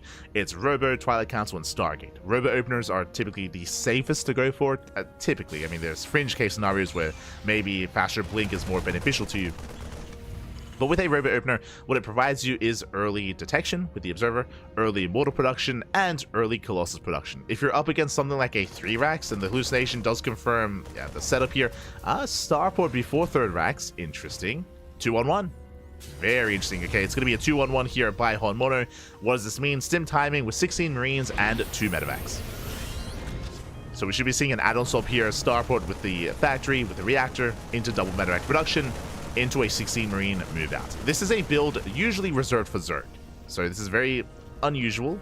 Not unseen in this matchup, but rare nonetheless. So herO going for a 2-1-1. But again, Creator back at home. Again, early Observer production, early Immortal production, early Colossus are available to him. Speaking of early Colossus, there it is, the Bay. Again, this is one of the strengths of a Robo opener into a fast Bay, into fast Colossus. The downside, of course, is that Creator has nothing to threaten his opponents. Outside, like, unlike going for a Blink-based opener or going into Oracles or Phoenixes, where he can harass Mineral Lines, he can poke in, he can pick off stray units. With a Robo opener, you're stuck at home. You're stuck at home instead. Now, we do see Creator teching quite quickly into Blink. This is concerning to me, just because there's a lot of resources invested. Oh, okay. That makes more sense. I was gonna say, that's a lot of resources invested into tech, going for the Bay and Blink, but he canceled the Bay. He canceled the Bay, so he is going to be fixated on Blink initially, and he's going into a Templar Archives into Archons. There is a little bit of indecision going on here from Creator, which is a little bit concerning, and here comes the drop. Here comes the 2-1-1. Stim is done in 5 seconds. Marine's going to be unloading, and can Creator hold his own? But now he does zone the drop away. Unloading towards the natural. Army stims in, going for the Cybercore. Oh! Trying to catch a Stalker. Doesn't quite get it. Creator, he holds. So far, so good. He holds on, he has his shield battery ready, he defends his natural, meanwhile dropping to the main. But Creator should be able to keep up. herO gets a pylon, but not much more than that. Up! Barely gets a pylon, barely! Does leave 1 Marine behind. Feels bad, man. Marine gets left behind, but does get the pylon. But what's important here is that Creator holds. Creator, he does hold, does defend, and now he's getting to Storm. Storm is on the way on 2 bases, additional gateways as well. Creator, he delays his 3rd base in favor of extra gateways, so very safe play here by Creator. So far, so good. Meanwhile, herO, he does reinforce. Behind this, interesting, getting into early tank production. Very early tank production here from herO. So 2-on-1 into what looks to be the setup for, I'm going to say 2-base all in. Yep, there we go. We pull the boys. Makes sense. It's herO. He always pulls the boys back. Always. The boys are being pulled. It's going to be a straight up 2-base all in. And Creator, he's in the dark as to what's going on. Storm is almost done, though. Storm is done in a couple of seconds. He needs a little bit more time. 10 seconds away. Drop into the main. Stalkers are ready, but they do unload. Army does unload in time. Taking down the Stalkers. Tanks, they will siege within range of the tech. Ooh, depowers the Robo. Uh-oh. Robo gets depowered. Cybercore under fire. Storm coming in. Storm creates the army. There's 1 more Storm left. Ooh, massive Storm on the fire. Tank goes down. A nice pickup. Oh my god. Medic falls as well. And so will the final tank. Just barely goes down. Very nice pickups here by Creator. But the army rotates over towards the low ground. Takes down the pylons. Liberator is sieged. Oof. Liberator does a lot of damage here in the back line, but is cleaned up. Creator, he's holding. Supply block, though. His supply block. Robo was killed. And gateways are depowered. He can barely reinforce, but the army is overstimmed. Oh my god, another Storm comes in. Yeah, massive Storm. And with that final Storm, it looks like Creator holds. Yeah, Creator, he holds. He shuts down the medevacs. GG gets called, and Creator, he ties it up 1-1. We are going to the ace match. Whew. GG. Oh my god. A very, very intense hold there. Very intense game. Again, the Storms were the MVPs. We had some very juicy Storms coming out from Creator. Likewise, he was able to keep up with the drop play, able to deter too much of a commitment there from herO. And GG. GG well played. We are going to the ace match. Oh my god. But yeah, that was a unique one though. Again, the initial 2-on-1 is something that we saw rise in popularity like end of last year. Like kind of like the tail end of 2023, we saw players like Bjorn, players like Maru going 2-on-1 in TVP. They also were going 2-on-1 in TVT as well. It was a crazy era last year in StarCraft. But it only lasted like a couple of months and it kind of died out. It was like trendy for a little bit. So interesting to see herO bring it back, but with his own twist. 2-on-1 into 2-base all-in. So the goal there, I'm sure, is that the 2-on-1 keeps the Protoss player busy, keeps them contained, and hopefully lures them into a false sense of security. If Creator had taken a third base, he would have been in trouble, but remember, he didn't. Creator, he stayed on 2 bases, playing very safe. Very safe play out of Creator. Didn't overextend, didn't take a third, didn't expand too greedily, and did pay off. And now we're getting into game number 3. We're getting into the ace match, and spawning in the top right-hand corner of Ultra Love, we have the South Korean Protoss player, the Blue Protoss, bringing us here to the ace match. Can he bring it home? Can he make it to the finals? Again, he's the favorite player, but it's been an intense series. It is Creator. And spawning in the bottom left-hand corner, we have his opponent. We have the red Terran player, representing Team Hyper 1. Being forced into the ace match. Can he bring it back? It is herO. Here we go. 2-on-1 really bad versus Toss. It has its place, but it's really niche. It's a really niche build, and I think the power of a 2-on-1, we have seen it work. Again, I was mentioning how last year we saw Bjorn embrace it, we saw Maru do it, we saw Clem do it. Where it really did work out quite well is against Phoenix openers, as you can imagine. If it was a Stargate Phoenix opener, this was back when Phoenix openers were more meta. So, I mean, I guess that's another reason why, like, 2-on-1s died out in TVP is Phoenix openers also died out as well. True. they did also die out. But against something like a Phoenix opener, they can have more success. But again, Stargate builds in general, Stargate openers have fallen out of fashion. They've fallen out of favor nowadays. They're not as trendy as they used to be. Not as trendy. And again, herO, clearly, like, his 2-on-1 was leading into the all-in that we saw. But here we go. We're getting into game number 3, the ace match. So far, looks like an economic opener. Single gas, racks, expand. Reactor before CC. Interesting. This is going for the reactor, then followed by the command center. Overall, economic start. Now, as a reminder, just because the opener is economic doesn't mean it's going to be a standard game. herO, he's an animal. He goes all in time and time again. This, most likely, is the beginning of a 2-base all in. I'm calling it a little bit too early here, I will admit, but it's usually what he goes for. Like, a macro game in TVP is not really herO's forte. He can macro against Zerg players, true. I mean, he can get a third base and a fourth just for mass cycling. Aye.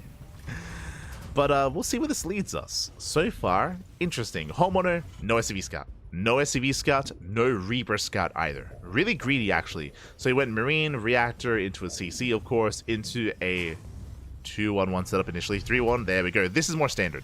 3 Raxes, late Starport, building up early Bio, early tank production. Basically, the main bulk, or the main, the backbone of this kind of build here for herO should be tanks.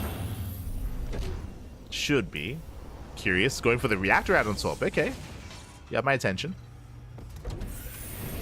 Is going Reactor on the initial factory.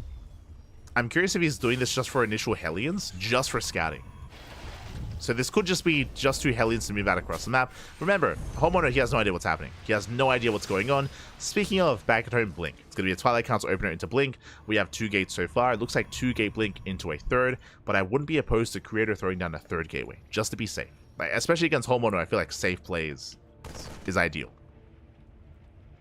So we'll see if he throws down another gateway.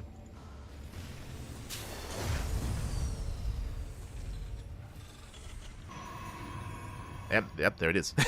So there's the third gateway. So again, just really safe play here by Creator. 3-gate blink from our Protoss into a delayed third. Meanwhile, the main army moves out. There's those 2 Hellions that we spoke about. Meanwhile, add-on swap, yep, into Tech Lab. So it looks like only 2 Hellions initially to get into the mineral line. Ooh, Adept is going to be going down. No shield battery. Shield battery's not ready, not done. Hellions going for the mineral line. Probes are pulled away. They're lighting up. Oh my god.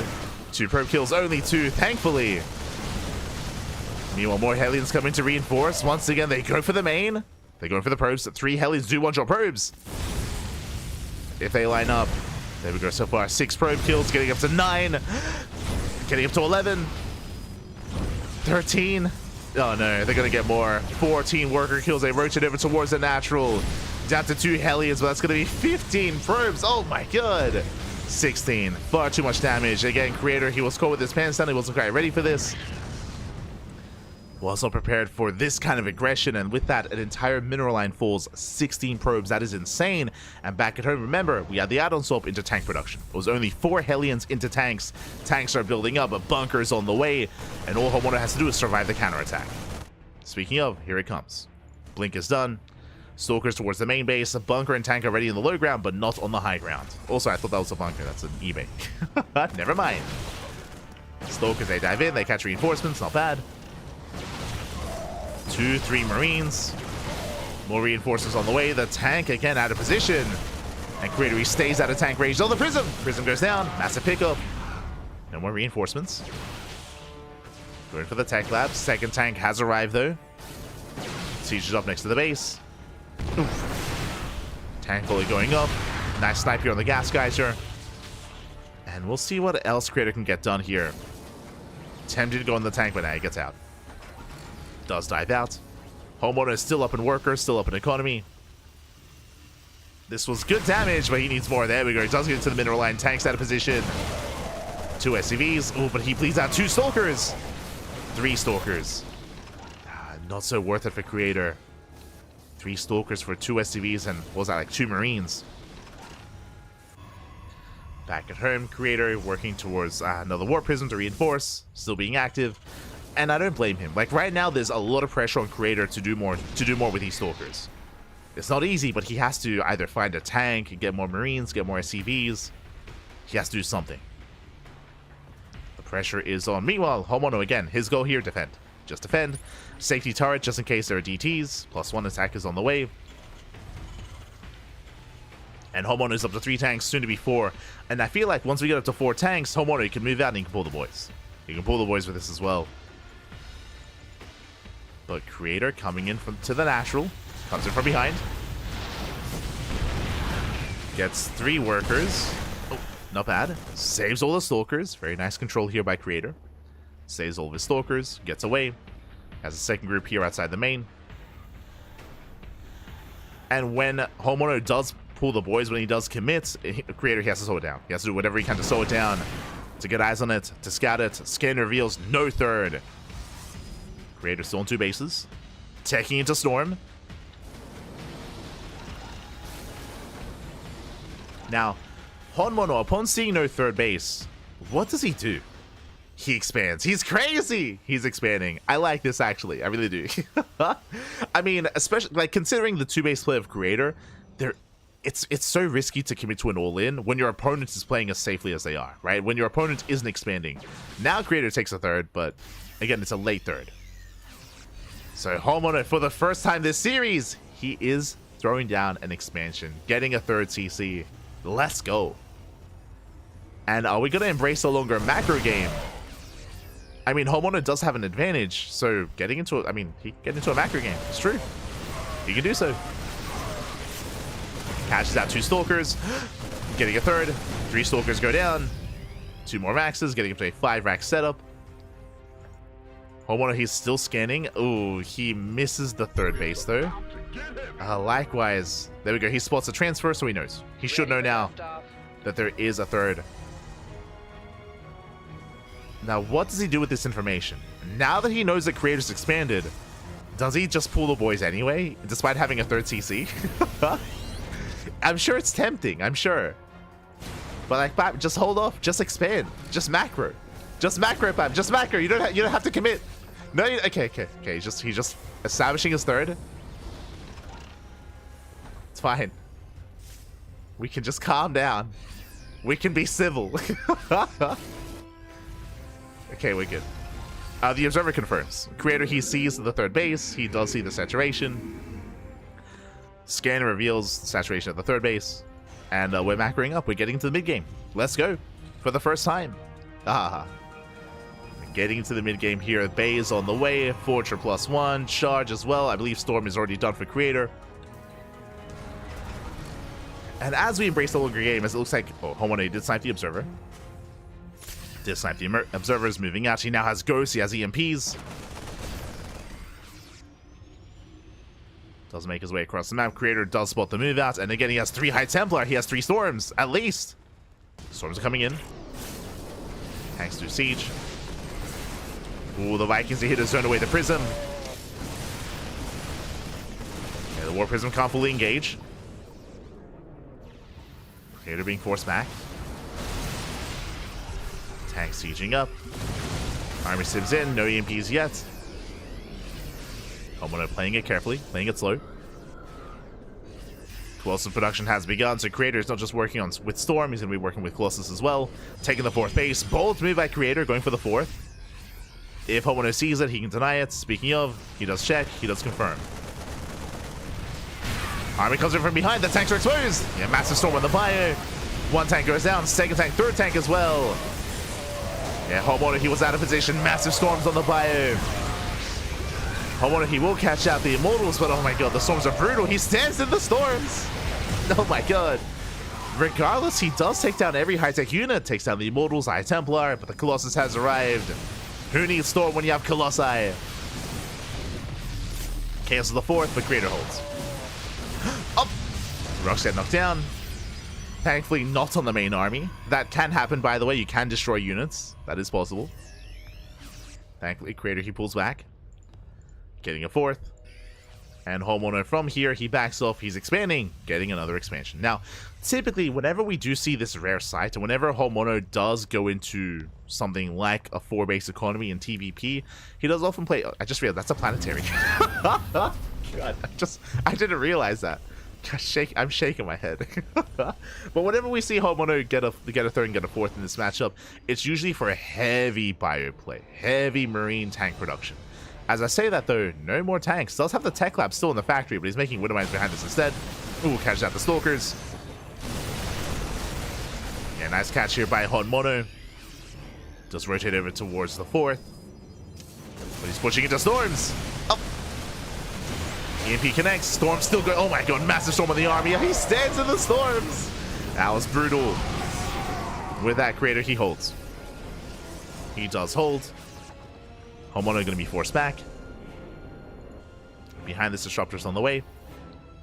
So Creator is getting into every form of splash damage. Colossus, Disruptor, and Storm. Getting it all. Let's go. Meanwhile, herO pulls away. His 4th base getting up and running. And I'm curious if and when herO decides to embrace Liberators. He usually doesn't. Like, he's usually not that kind of player. Usually more bio-heavy. More active. Tank production has recommenced.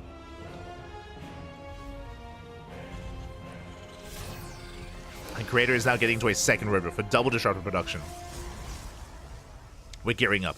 As the game progresses, I do favor Creator. I do favor Creator here in a longer game state. I mean, herO does have a supply lead, that is true, but again, Creator, he is catching up. And Creator has a more efficient army, or soon will have a more efficient army with all those Disruptors. Now, when it comes to Disruptors, of course, they have a bit of a different, I was going to say different role. They still have the same role in this matchup to Zone. Connections can still one-shot Marines and Ghosts, but they can no longer one-shot Marauders. Despite that, they can still pop off, especially if the army's over stim. So, like, 2 stims, I want to say, and a Nova will still kill a Marauder. So bear that in mind, they can still pop off. Meanwhile, Zealous, they do threaten the 3rd, but remember, it's a planetary. So the planetary is safe and sound. herO rotating. Nice feedback. 5th base is denied. EP comes in. Ooh, massive connection. Does connect with the High Templar. But he cannot EMP those Novas. Nova goes up. No! Massive connection. Yeah, the connection is brutal. He shuts out most of the bio. Marauder survived, but not the Marines. Another Nova going up. Homono, he has to calm down. Is going for the expansion. Will get it. Nexus falls. Nice pickup. Oh my, he pulls the boys. He's crazy. The boys are being pulled. He wants to try to collapse on this. Nova's going off. Tanks are going down. He's going to lose 20 probes in the process. Did he pull the wish from the natural? Is that what just happened? I mean, he will shut this down, but the drop he picks up goes into the main. Jesus, that was so many workers. That was crazy. But regardless, 21 probes do fall. And the drop, it just keeps wreaking havoc in the main. And Creator's going for a counterattack. He doesn't care. He's just going for a massive counterattack instead. He's had enough. Get me out of here. As Creator, he commits. Nova goes up. Storm and the Novas connect. Oh my god. Both at once. Vikings, they can shut down the Colossus, but it may not matter anymore. There's plenty on the ground. With the Novas, with the Stalkers. All three Colossus will fall. Massive Nova here on the Marauders. And with reinforcements, I mean, it's getting scrappy. Again, Creator, he lost all of his probes earlier. That's going to be another 9 workers falling. But it looks like Creator, he has enough. He has enough. Just rallying everything across the map. Boys are being pulled. Marauders are holding their own. They do focus on one of the disruptors. Not bad. But Zealot reinforcements have arrived. And Creator, he will still overwhelm. He will still barely overwhelm here. Again, not the end that I thought that we would see with Creator pulling his own probes to take the fight. It was crazy. But I mean, it worked. Did work in the end.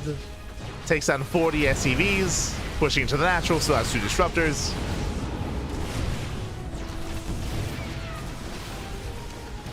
And we can see Homeowner just trying to set up a surround or even come in to catch reinforcements. I mean, good move. Gets an Immortal. Gets an Immortal. Going for the Prism as well. But there's just not enough here. Prism does go down. But Homeowner, he barely has an army. I mean, he still has an economy, I guess. True. He's on 32 SCVs and mules. Hey, the mules. I mean, he has less mules, though. He has a planetary. As we do have the 4th base footing over as a natural. Creator just reestablishing his army, consolidating, pushing in once again. Homeowner has built up a decent army here with some ghosts. True. Yo, the planetary coming into play. Planetary, he's holding his own. But show us those Novas. First Nova goes up. Up! Oh my god, Disruptor goes down, but the second Nova connects. Second Nova does connect, and one Nova, it's enough. It is enough in the end. Homeowner fighting his heart out, but alas, there's just not enough fire. There's not enough Terran.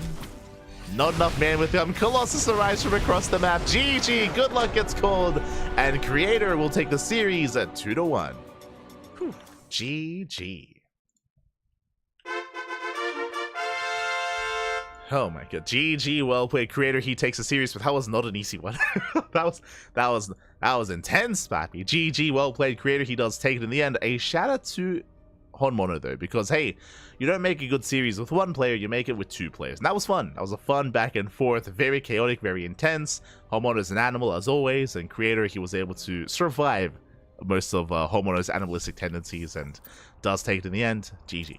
GG, well played. Congratulations. Creator will advance on to the grand finals. Oh my god. We'll make it to the grand finals here. And what is our finals? We have a PvZ finals, and I mean, hey, for the first time in a long time, we don't have a PvP finals. You know, we are so used to having PvP finals time and time and time again. It is dubbed the Sparkling Protoss Cup for a reason, but this week, no. I mean, we might still have a Protoss champion, but we have a Zerg contender here. Up next is going to be a grand finals best of 5 between Creator and Young Yakov. Let's go. Let us go. As vetoes are underway, but before the finals, we have something special. We have something special, papi. Un momento. As we are getting ready here, as we switch our scenes over and catch up on what has been going on in the brackets. Do catch up.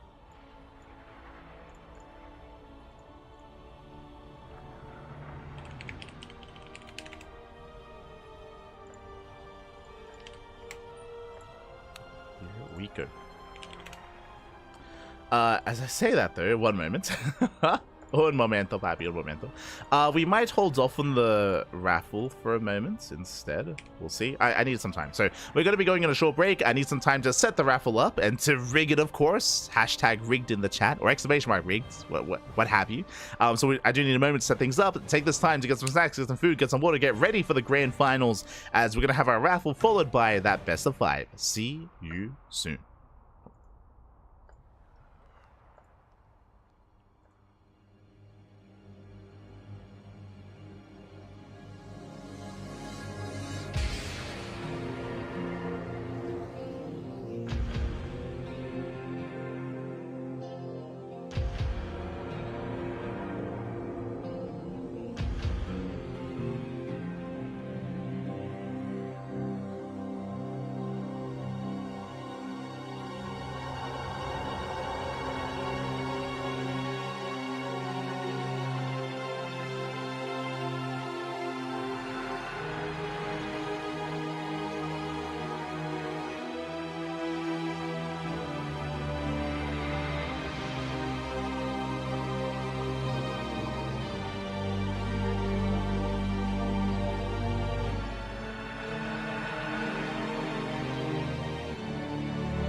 Welcome back, everyone. Welcome back. Ooh, hope you enjoyed that lovely brutal OSC. Videos are currently underway as we speak, but it is time. It is time to get La Rifa going. La Rifa, papi. Let's go.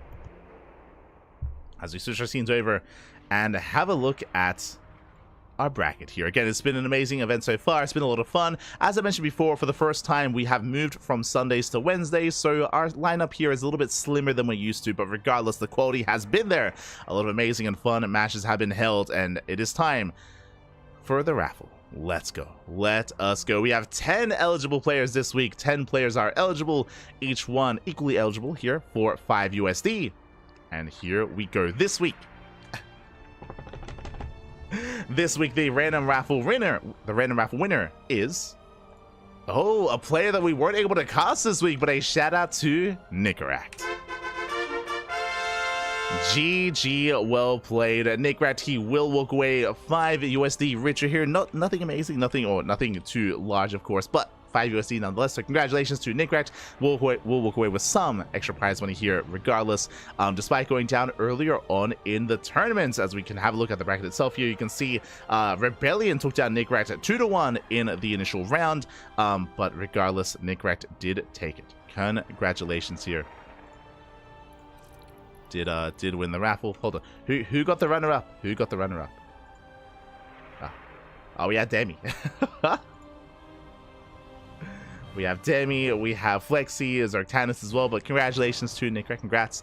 And it looks like we have our vetoes. We are getting ready here for the series.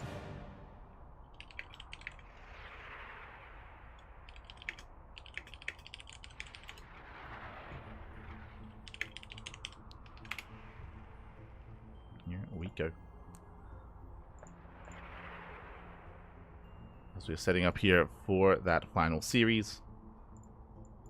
Game 1 is going to be on Amygdala. Game 2 is going to be on King's Cove. Game 3 on Ley Lines. We have Abyssal Reef and Ultra Love as well. Beautiful.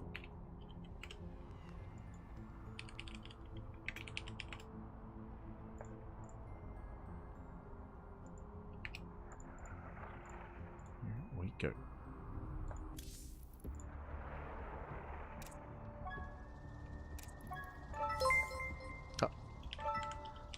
Hold on, I'm trying to set up.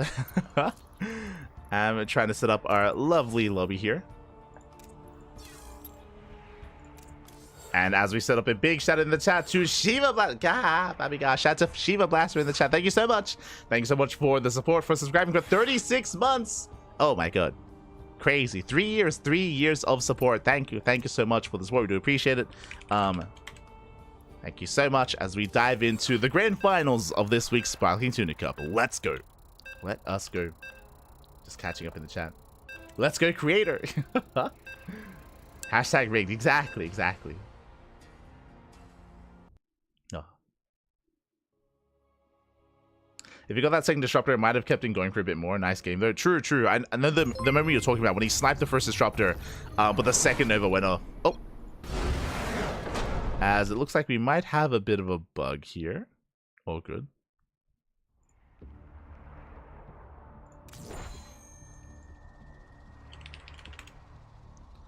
Looks like we do have a bit of a skin bug. But we will get all over that. It's all good. We'll remake. Bets? Oh, yeah, we will.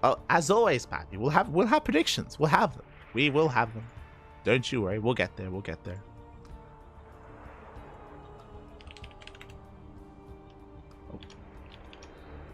We will get there as we are remaking our first game, making our lobby before jumping in. Here we go. Oh. And again, game 1 is going to be on Amygdala. For those that are curious, every now and then when you create a custom lobby, sometimes you have a console bug, sometimes it's a skin bug, but looks like everything should be as it should. As we get into the grand finals, and spawning in the bottom left hand corner of Amygdala, we have the South Korean Protoss player, the Red Protoss, representing himself, currently teamless, but the favorite player to win the entire tournament. It is Creator, as I believe he makes his debut in Sparkling Tuna Cup. Can he walk that royal road? As spawning in the top right hand corner, we have his opponent, we have the competitor, we have the blue Zerg player. It is Young Yakov. Here we go. Oh, and again, Young Yakov, he has been looking so good and so strong these past couple of months. If you've been here for it in the previous weeklies or weeks of Sparkling Tuna Cup, you've seen Young Yakov take down players like Zaun and take down other players in his own region as well. Recently, Young Yakov was the FireGrow champion, the FireGrow Cup champion, I should say, where he was able to take down Wayne in a ZVZ finals. And mate, that ZVZ finals still lives rent-free in my mind. Like, that was a crazy finals. If you missed out on it, I recommend it. I do recommend the VODs. It was a crazy best of 7 between Young Yakov and Wayne, and it was shocking. It was I was in awe. is what I'm gonna say about that one. So I do recommend it. Do recommend the VODs if you missed out on FireGrow Cup. I do highly recommend. Otherwise, we can settle into our own finals here, our own best of 5. Let's go.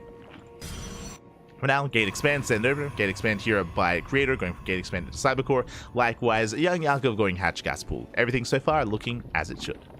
Meanwhile, if you're in the chat, you know what time it is. It is Gamba time. Predictions are now open. Place your bets on who you believe will take the series. Best of luck in the chat. Whew. Here we go. As the predictions are open. And I'm hoping for a back and forth. I'm hoping for not a sweep here. I'm hoping for a game 4, potentially even a game 5. That's what I'm here for. For now, though, we're settling in. Regardless of how this goes, we'd love for a series to be made. As Young Yakov does get eyes on the setup.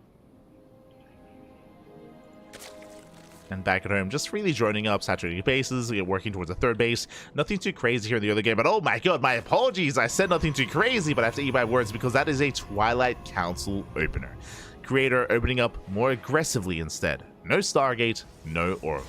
Now with the Twilight Council, this can lead into DTs, can lead into an early Dark Shrine, like we saw previously from Rebellion on this map as well. Or this could be a Glaive Adept opener instead. So far, we have not pulled out a gas. Without pulling out a gas, this should be a Dark Shrine.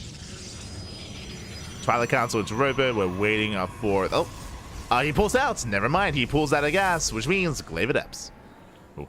As again, you do not need that much gas to commit into 4-gate Glaives. Creator should be throwing down extra gateways, does wall up here at the natural, and there it is, Glaives are on the way. Now, if he pulls back into gas, this could be Glaives plus DTs, but if he just stays 2 and 2, it's just Glaives. Just Glaive Adepts, just with 4 gateways. Now, as a reminder, this is not all in. This is not all in. It's 4 gateways, 4 gate Adept to get across the map, to harass, to get worker damage, to get ahead, and then to expand. It typically leads into a longer game state. This is not an all in, but committed. That's a better way of putting it. Is still a committed build, still quite aggressive. And Young Yakov, he throws down an early Roach Warren. Nicely done here. Young Yakov, he does recognize something is wrong. I mean, usually a Stalker opener does lead into something like a Twilight Council, so Young Yakov is playing it very safe, and the Overlord confirms. The Overlord does confirm the Robo, confirms the Twilight Council. We'll see it researching as well. Young Yakov, he sees everything in the main. He sees all, he knows all. As a result, he's setting up, should be cutting workers earlier on, and focusing on Ling and Roach production. And of course, Creator, he knows has been scattered, so he knows that the likelihood of this doing damage is a little bit lower. And we'll see where this takes us.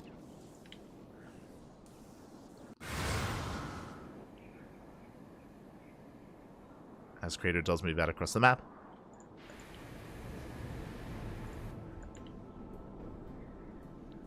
Does move out. Do have our additional warp ins. Again, 4 adepts at a time. With this, he picks up, heads on over. You can see Young Yakov massing out more Lings, more Roaches, soon to be Ravagers. Speaking of, yeah, 2 Ravagers already. And Creator should not commit. Yeah, he should not commit to the Shade. It's going to be a death sentence for him. Has to pull away for now. More Ling Ravager amassing from the side of Young Yakov. You can see Young Yakov, he also gets eyes on the would-be third base gets placed. And Creator, he's transitioning back at home, so important that he builds up as many mortals as possible. Again, because Young Yakov has an army, he can soon counterattack. And he's going to have quite a bit of an army to work with. The Vials! Vials 8, barely don't connect. Whew. Clutch recall just in time. Saves the Adepts, gets in position, takes his third. So we're getting into a longer game state. We're headed towards the mid-game. What I will say, though, is that I do think that... Well, I was going to say that Young Yakov's in a better position, but drone-wise, he's actually quite far behind. Has a lot of droning to do.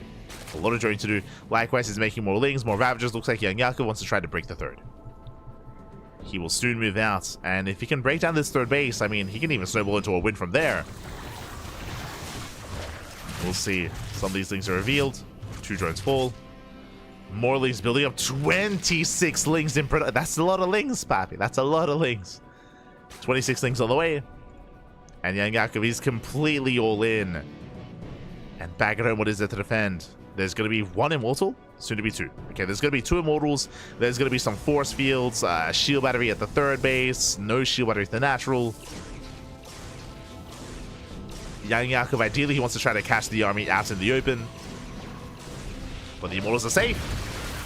Yeah, Lings, they collapse in. They're going for the main army. They're trying to get in for the surround. Vials, they do connect. Oh my god, massive connections. Yeah, the Gateway army crumbles. And now there's only Immortals left. And he's going for it. He's going for the natural. Show us the Vials. Yeah, Vials are placed. Oof. First Immortal goes down. No pickup, and the Lings, they flood in. The Artosis Pylon. Pylon goes down. 2 gateways less here to warp in, to reinforce. And Young Yakov, he might just have enough. Pushing further into the main. The Vials. Ooh, they shut down the Prism. 1 Immortal left over. There's 1 more on the way. It's going to be targeted down. It falls. And Young Yakov, he's going to start things off with a win here as he is overwhelming. GG gets called. Young Yakov takes game number 1. GG. Young Yakov does take the first game here. Again, Creator, he did not have a bad start, but unfortunately, I said before, when you open up glaives, you are committed. You are hopefully doing some damage with it, not just forcing a reaction. You hopefully want to get some worker kills, potentially some queens as well. As we saw, the glaive adept opener did fall in its face, but it isn't just about that. It's also about the fact that, of course, he didn't scout the follow-up all in. He didn't check the third base for saturation. He didn't know how committed young Yakov was, so we saw that he was caught out in the open at the third. If he had known that there was an all-in coming, we would have seen Creator just give up on the third. Just give up on the third base and pull his army back to the safety of his natural, to defend the natural instead. But again, he didn't know. Didn't know what was happening. GG. GG, well played. With that, we're getting into game number 2. Oh my god. Getting into game 2 here. Gonna be loading into King's Cove.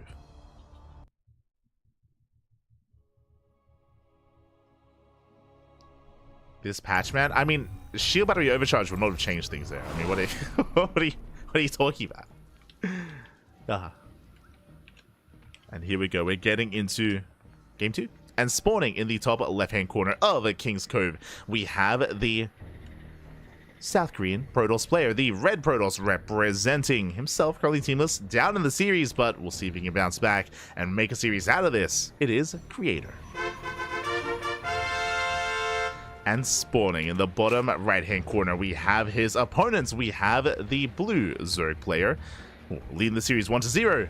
We'll see if he can extend that series here. We'll see if he can extend that lead. It is young Yakov. We go.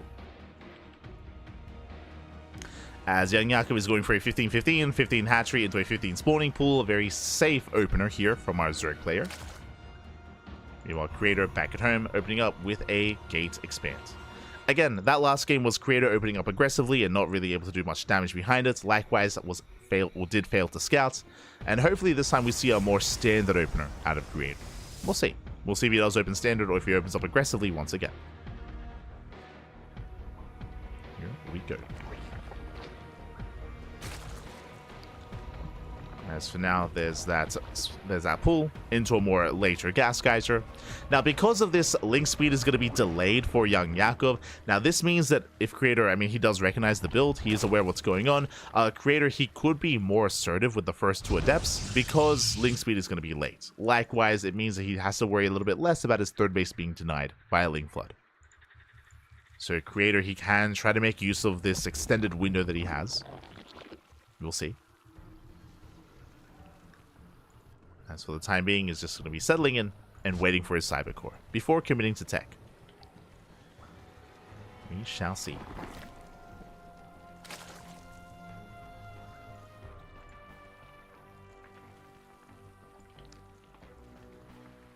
This Creator, he does dip out. Likewise, Yakov just droning up. Cyber core is now done.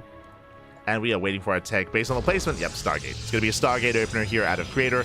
Something much more standard, something a lot more sane. Let's go. I'm sure young Yakov, after game 1, gaining the respect of Creator to just calm things down and go for something more standard here.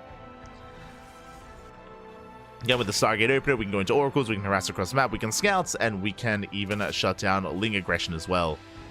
There's a reason why Stargates and oracle openers are so meta. So probe is forced back. Young Yakov now taking his third. Link speed is on the way. And really the question becomes, how many oracles does Creator commit into, and what the follow-up is going to be. Creator can technically throw down an early Twilight Council as he throws down the third or even before the third base and go into something like Glaive Adepts or early Blink. So Creator still has aggressive options available to him. Or he can just chill. I mean, on a map like King's Cove, it would make sense to go for something more standard and something more macro. And look to thrive in the mid-game instead. Which is typically where Creator does thrive. Oh my god. Meanwhile... okay, this looks like something a little bit more old school and a little bit more accustomed to Creator here. Now, if you recall, Creator, he was very, very fond of this build back in... This was like maybe 2, maybe 3 seasons ago. On the altitude map pool. I think that was like 2022, whenever Altitude was in the map pool. But he's going for a Robo into Twilight Council into a delayed third base. This is not an all-in. It looks quite intense on 2 bases. There's a lot of tech, but this still leads into a third, and this should be for 2 more gateways. This should be for a Templar Archives for Archons. For High Templar. We'll see if that's the case. Prism is on the way, moving out across the map. Do you have an earlier lair timing for Young Yakov? That is a 420 lair timing. Nice. Lair is on the way.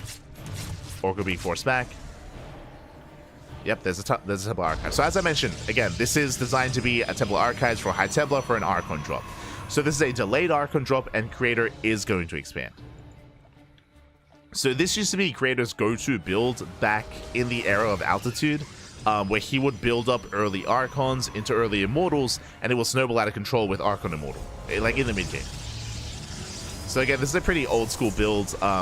No one else really does this. I say no one else. I've seen some of the Polish Protoss players do this, like Geralt and Christianer. They do embrace this from time to time, but this is very, like, out of meta.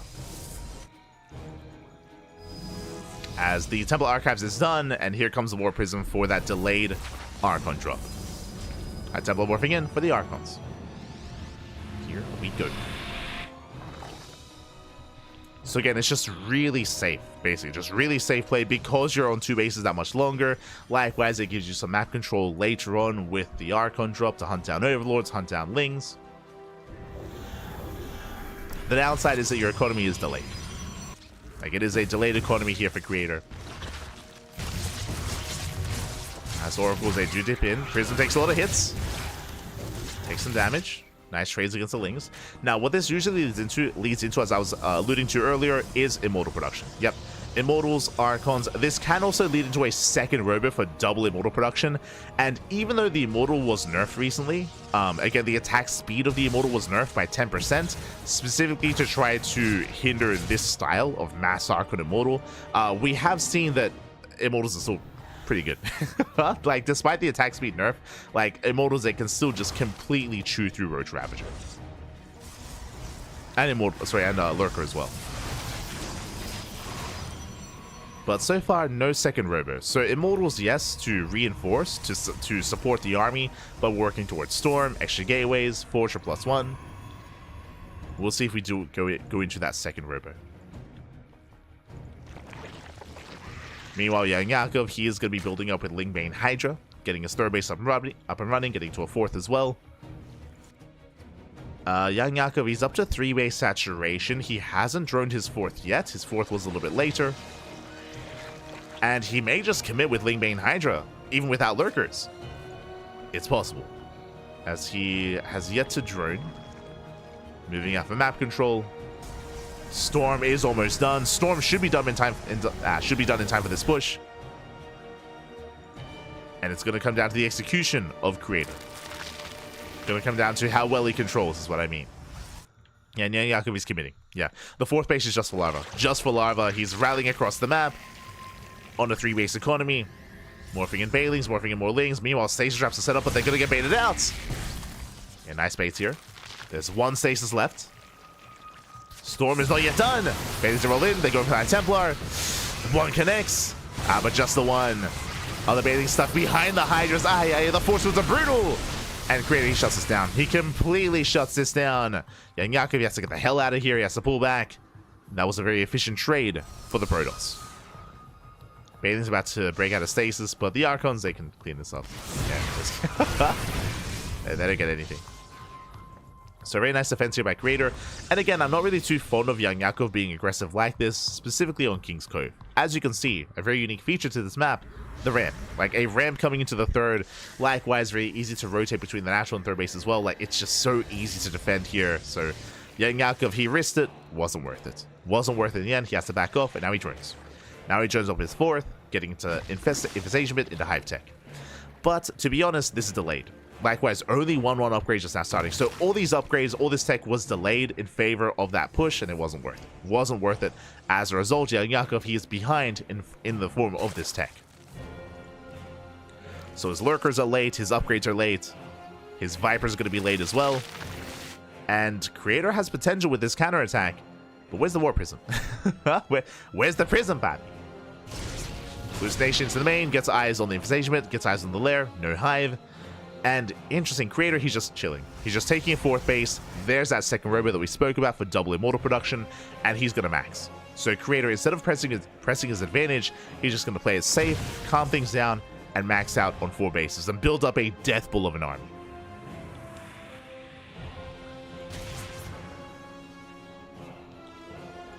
Meanwhile, we do see Yakov max out in Lingbane Hydra. Still no Hive, which is concerning me. Still no Hive, still no Lurkers. Is at least getting some upgrades, that is true, and he will max out. But if Creator's taking more defensive stance, then it's going to be difficult to really get a surround. Ideally, Lingbane Hydra wants to surround an army. But this position is quite vulnerable. Creator has to be careful. Prism across the map. Distracting young Yakov. Going into the main. Going for a big warp in. And the warp in will barely finish. Army moves out, but here comes young Yakov hitting catch High Templar. Can he catch them out? He cannot. Bailing's decent connections. They connect with the Gateway Army. More storms on the Hydras. And there's more storms behind this. Oh my god, massive storms on Lingbane. Yeah, Lingbane getting caught out. Storms, they do connect. But there's still more Lingbane behind this. He's trying to break through, but alas, he cannot. And now the Archons can turn back around. Trying to jack the army into stasis traps. Oof. High gets picked up. And now Creator, he can collapse in. Reinforcing with Zealots. Collapsing here on the Hydras. Hydras are going to be going down. And Creator holds. I do think that move out was a little bit unnecessary from Creator. It was very risky. Very risky from Creator. Pulls back, building up more Immortals. More Archons. Zealots get across the map, and young Yakov, he has to pull back. He has to race back home. Again, this area specifically is very wide open. It's very exposed. That is where Creator almost got surrounded. Now he has to back off. He has to rebuild. Creator, he lost 2 Immortals, 4 Archons, 7 High Templar. Did put a dent into his Storms. But Creator, he's moving out once again. And once again, this position is brutal because young Yakov, he has potential for the surround. And coming in for the flank. Creator, he's ready for it this time. Zealots, they do get into the natural. Pulling away reinforcements. Bailings, they do roll in. Oh! Running to the Zealots. Good connection with the Bailings. Bailings, they connect well. I feel like if Creator knew there was no Hive, I feel like he would just chill back at home, as Bailey's they don't quite connect. Storm's going up, 1 High Templar goes down, 2 High Templar. Good pickups. Storm's a zone away. There's 1 Storm left. But again, because there's no Hive and there's no Lurkers, I don't think there's any rush for Creator. Like, he can just chill. But he doesn't know that. As he's pushing in. Again, like, young Yakov's very committed. And you can see the Creator, I mean, he's just out-trading him anyway. He's just out-trading him, leaving him behind in the supply, moving forward. And young Yakov, he can't fight this. Bailey's, they roll in, they go for the High Templar. And they don't connect. The Bailey's don't connect. GG gets called as Creator snowballs out of control. And Creator, he will tie up the series 1-1. GG. GG, well played. Again, young Yakov playing very, basically all in. It didn't look like an all in just because he had an economy, but tech-wise, he had nothing else. Like, he had no further tech there. He had no Hive, no Lurkers, no Ultras, no, like, Spire into, like, Greater Spire. Just stuck with a lair-based Lingbane Hydra army. And over time was outscaled. And with that, GG. GG, well played. We're getting into game number 3. Here we go. We're getting into game 3. As a reminder, it's a best of 5, so we have plenty more games ahead of us. But it was really cool to see that style again from Creator. Again, it's very old school and it's very Creator. Like, this is a PSA, so the next time you watch Creator in a PvZ, and if you ever see something like a Robo on 2 bases after a Stargate into a Twilight Council, you can see it ahead of time. It's like, oh, it's going to be Archons. It's going to be an Archon drop into a 3rd. It's the Creator. But here we go, we're getting into game number 3, and spawning in the top right-hand corner of Leylines, we have the South Korean Protoss player, the Red Protoss, tying up the series 1-1, bringing it here. to a tied up series. Can he take a lead? It is Creator. And spawning in the bottom left-hand corner, we have his opponent. We have the blue Zerg player being forced into a tied-up series. We'll see if he can bring it back. It is Young Yakov. We go.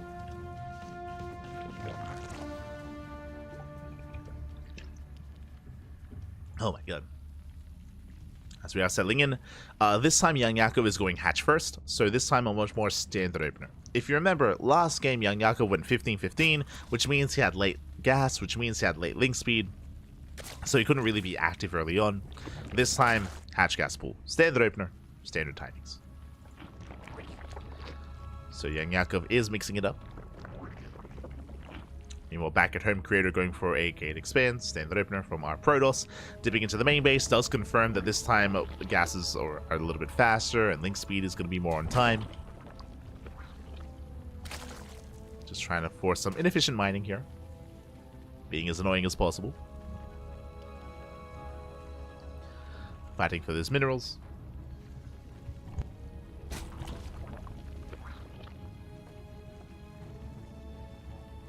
And from here we settle in. Oh my god. So just catching up with chat. Hey, loved your Home Story Cup cast. Sad way for it to end with the incense drop and all. Have a great day. Oh, thank you. Gracias, papi, gracias. Yeah, I mean, that was definitely something that unfortunate plaguing Home Story Cup. But glad you enjoyed the cast, and I'm glad you enjoyed. I'm tempted to go over some replays. I said before that if I did do a Home Story Cup replay cast, I would be covering the matches that were not casted in the group stage. For those that are curious, there were two streams. There was the main stream, and we were the B stream, of course, for Home Story Cup. But there were 3 matches happening at once. So there's a lot of group stage matches that were not casted. So I'm very tempted to have like a group stage replay cast for Home Story Cup. But the problem is I don't have time. Like, at least for this week. Like, this week our schedule is very full. We have a very full schedule. We have 2 casts a day. We have 2 casts a day every day. Maybe on Friday, on Thursday we have 3 casts. Jesus. So I don't really have time to slot in like another Home Story Cup replay cast. But maybe next week. I'll try to find some time, because it is sad. It is unfortunate that there were some games that just weren't casted. Period. You know, it'd be nice to cover them. I'm not really too interested in covering like the finals or any of the matches on the mainstream. Like if you watched it, you watched the mainstream. So I'm not really too concerned about that. I'm more concerned with the uncasted matches. Achida. We'll see.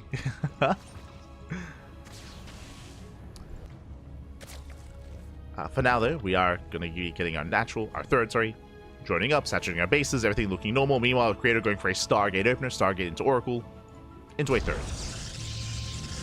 This time, standard build here by Creator. Stargate into a third base. Oh, but that is a fast Twilight Council. Okay, Creator, you have my attention. Now, with this fast Twilight Council, this could be one of 2 things. Either, 1, rush into Glaives, rush into Glaive Adepts here for Glaive Adept aggression, or this could be fast Blink. One or the other. What a blink-based opener leads into is just a bit of a safer defensive play. If Young Yakov were to go for a roach roll in, then blink finishes in time, and then you can defend your third. So we'll see which one. Oh my god, that's a massive gateway explosion. It has to be Glaives, right? We'll see. We shall see. Creator moves out. Meanwhile, big shout out to Kamikaze in the chat. Obrigado. Gracias. Thank you so much for the raid. Hope you had a great stream. Hope you had a great ladder session. And thank you so much to Kamikaze as we are settling in. Adepts a threat in the shade. And we have the answer. It is, in fact, Glaive Adepts. And again, the reason why we freaked out and the reason why we pointed this out is because the Twilight Council was thrown down just as the third base was thrown down as well. So very early Twilight Council and no Forge. No Forge means no upgrades, means committed. So hidden Glaive Adepts. Now this can catch the Zerg player off guard and can kill the Zerg player if it goes unscattered. The link slips in. herO! Creator doing his best herO impression. The wall was wide open. Link gets a full scout, and now he knows. Young Yakov, he is aware the Forge is missing. The Twilight Council is done, and roaches are amassing. He's getting ready. Young Yakub is getting ready to defend. He has scouted the build of choice. Adepts are coming, but so are the roaches. Ooh, that is Overlord speed. You know what that means? Young Yakov's plan here is not just to defend, it's to counterattack. Overlord speed should be for the German taxi.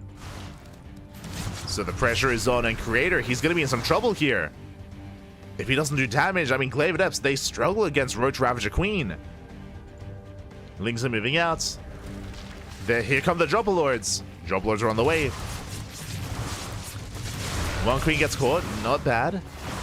Creator catching a queen, shaving off some Lings. But again, Overlord speed was the tell. Oracle's 8 damage to the main. Lings, they hit the third base. Probes are going down. Oh my god, 12 workers! 12 workers do fall. And Yakovi gets a Stalker as well. And here comes that all in. The queens are amassing the roaches as well. 4 drones do fall to the oracles. Adepts is still active. They're racing back home. And Young Yakov, he will soon pull the trigger. He's getting ready. He's getting ready. And it's only going to be Adepts. Now, this isn't going to be an impossible hold, but very difficult. Very difficult. Adepts, they just don't trade well against Roach Ravager. And here we go. Here comes Young Yakov. He's cutting workers at 55. Moving out. There are the Dropper Lords as well with 4 queens. The oracles will confirm. Big scouts. Now Creator knows, but doesn't matter. He knows what's coming. Shield batteries are on the way, but it's going to be a tough hold for Creator. Oracles are doing what they can. Adepts poking in. And they pick off some Lings. But the bios are going to be brutal. Young Yakov, he collapses on the third base. Oh, bios as well. Ooh, they connect here with the Adepts. Yeah, Adepts under fire. Lings do melt though. They melt real quick. Oh, the bios. Oh, once again, they do connect with the army. Young Yakov pushing in. Creator being forced back. He does trade well against the Lings at least, and he's getting some of the roaches. That one immortal in the back line, putting in a lot of damage. Takes out a queen. Down to 3. 3 queens left. Vials running away. Boys are being pulled against the Ravagers. A lot of probes are falling. But can a Creator hold on? He does get on top of the queens once again. Does focus down another queen. But he loses almost every worker. 14 probes go down. Vials, they connect. Ooh, the Archers pile of falls. Everything gets depowered. No more shield batteries. No more shield batteries left. I mean, good control here by Creator towards the end, at least avoiding some of those vials. 1 queen remaining, and hey, this one immortal has been alive the entire fight. Oh my, it's crazy. The immortal fight, it's immortal. He defends. Creator holds. He somehow holds on. Again, really patient play. Did lose a mineral line, true. Did lose a mineral line. As a result, Young Yakov is up in workers, but he survives. He does survive. Hunts down the Dropper Lords. Looking at the trades, it was 29 probes, 18 Adepts, but no Immortals. The Immortals, they survived. And Yakovi rotates towards the natural. Ooh. Takes down the Adept. Bleeding out roaches to the Immortals. And Immortals, they kite well. This is Young Yakov overextending. He has to back off. Lost a lot of roaches there. Bleeding out Overlords as well. Young Yakov pulls away. More Overlords falling. Even with Overlord speed, he cannot quite escape. And Young Yakov going for mutas. Bold move. He's going for a muta follow-up. I mean, the Immortals won't help, true. They won't help against the mutas, but there are plenty of Blink Stalkers. It's only 3 mutas. Young Yakov is supply blocked. Yeah, brutal supply block for Young Yakov. Does break out of it. 7 mutas on the way. Lings are being active. Creator falling back. Swap the army. Picks up a roach. But again, Creator, he has yet to scout the main base. Otherwise, we see cannons. Cannons, shield batteries, and the mineral lines. They are exposed. 7 mutas is going to be enough to one-shot probes. And I believe we're getting up to 12. Or 13 even. Creator being active. And where exactly are the mutas amassing? Jesus, 18! Soon to be 19. 19 mutas here for Young Yakov. That's a lot of muta. They have been banking up, and again, completely unscattered. And this is going to be enough to overwhelm. He can even try to focus down all the Immortals. Jesus. Pulse on air attack's halfway done. Again, completely unscattered. They hit the mineral line. They get a sentry. They force a recall. Probe's going to be falling. 6 probe kills already. 8 probes. Stalker's warping into the main. Phoenix production has begun. And Yakovi just commits. Straight to the mineral line. 12 probe kills. Stalkers, they can try to hold their own, but still they can't stop all these workers from falling. 15 probes go down. And here comes the main army. Here comes the ground army of Young Yakov. Denies the 4th. 4th base is cancelled. 19 probe kills. And Young Yakov is about to max out. He's about to max. The Immortals! They're going to get surrounded. Oh, not quite. Young Yakov doesn't commit. Not yet. Mutas into the main. Wow, they graze the Stalkers. First Immortal's going to get picked up. No prison. The Immortal survives? Oh my god. Does pull away. Colossus has arrived as well, but these units just do not shoot up, and the Roach Ravager still breaks through another Immortal. Not the best fight here from Young Yakov into a concave. Takes down the Colossus, but he has to back off. Creator holds. Impressive defense here from Creator. Shuts down the Ravagers in the retreat. Not bad. Trading with the Mutas. At least trying to... Oh my god. Oh! Dodges the blouse. He does focus on every single Ravager here. 1 Ravager survived. Not even! Not bad. The Muta count is still terrifying though. It's still how many Mutas? 19. Still 19. Still 19 Mutas. Is a force to be respected. Creator has to be careful. Oh, poking with the Phoenixes. Oh, oh my god. Chipping away at the army. Doesn't quite get a Muta. Colossus comes in to reinforce. Ideally, Creator, he does want to pick off like 1 or 2 Mutas ahead of time with these Phoenixes, as he does outrange. And oh, he wants 1. Oh, bit of miscontrol. Gets 1 Muta, but he is put out. Second Muta goes down, but the Phoenixes are caught, and here comes the surround. Yeah, the Colossus is targeted. Does keep the Phoenixes alive though. Impressive. Did keep them alive. Prism has arrived as well. Creator, remember, he did not retake that 4th. He's all in. Okay, he's all in with this army. And he has potential. Does have potential. He has a little micro potential, I should say. With Blink, with Phoenixes. Gets another Muta. Phoenixes, they do respond. Oh, he gets caught out. 1 Phoenix goes down. 2 Phoenixes go down. Again, you have to be very attentive with your Phoenix control. But he does get the expansion. Hatchery does fall. Oof. Mutas, they just go for a counterattack. They're going for the bases. And does create a recall. Nah, I mean, he's all in. Like, screw it. He will lose the mineral line. 10 probes go down. And Young Yakov gets knocked down to 3 bases, but he's still building up more roaches. And the longer this goes on, the better it is for Young Yakov. The 3rd base is going to go down. Creator is all in. Does get a mineral line. I mean, this is damage. Gateways are being depowered. Phoenixes, they try to race back home.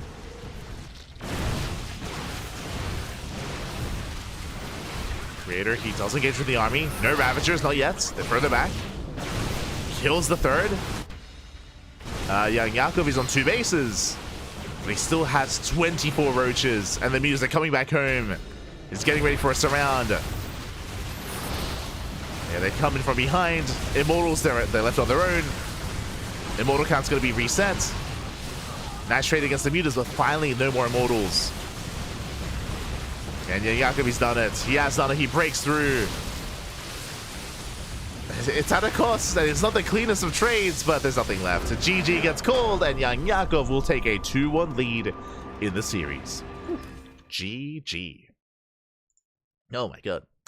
GG, well played. He will take a lead in the series. Again, Creator did take a risk this game. If you remember, Creator, he went for a standard opener, but then he rushed into Glaives. He rushed into Glaive Adepts to try to get some counter, or to try to catch his opponent with his pants down. But if you remember, Young Yakov, he got a Ling into the main. He scattered the build, and Young Yakov, he was able to respond with his own fast Roach Warren and with a Drop Lord counterattack, with a German taxi counterattack, with the Drop Lords with the Queens. And we saw that even though that didn't kill his opponent, it did cripple him. Did kill a lot of probes. It was what, 19 probes went down in that like eventual push, in that eventual move out. And then Young Yakov, he got away with the Muta Switch. Did get away with the Muta Switch. In the aftermath of that, was able to get into a greater expansion, greater economy, I should say, with a 4th base. And with that, GG. GG well played. The Mutas were completely unscattered. And this is where I want to say that Creator should calm down. For those that are curious, especially if you haven't been watching the start of the series, Game 1, which game did Creator lose? The game that he went Twilight Council into Glaive Adepts. Game 1, Creator, he went for a Glaive Adept opener. He got punished for it. He got shut down. Game 3, Creator goes for a hidden Glaive Adept follow-up, also gets scattered, also gets punished, also loses the game. We need to calm down and just play standard. Like, what are we just calm down, Papi. What? Stop making Glaive Adepts. He's crazy. I appreciate the variety, because we have seen Creator do something different every game. True, he has done something different every game, but it is always risky to go for Glaive Adepts like that. It is a risk that you take, because you do need to get value with it, because you're delaying your upgrades and you're delaying your tech. You do delay things when you go for Glaive Adepts like that, in both Game 1 and in Game 3, of course. So it's a risk, and it hasn't been paying off for Creator. Has not been paying off, and here we go. We're getting into game number 4, and spawning in the top left-hand corner of Abyssal Reef, we have the South Korean Protoss player, the Red Protoss, down in this series. We'll see if he can bounce back. It is Creator. And spawning in the bottom right-hand corner, we have his opponent. We have the Blue Zerg player, leading the series 2-1, 1 game away from becoming this week's Sparkling Tuna Cup champion. It is Young Yakov. As Creator comes in for a pro block, will deny the expansion, and Young Yakov forced to expand elsewhere, as he doesn't want to. You can see the drone. He wants to come back. Probe leaves.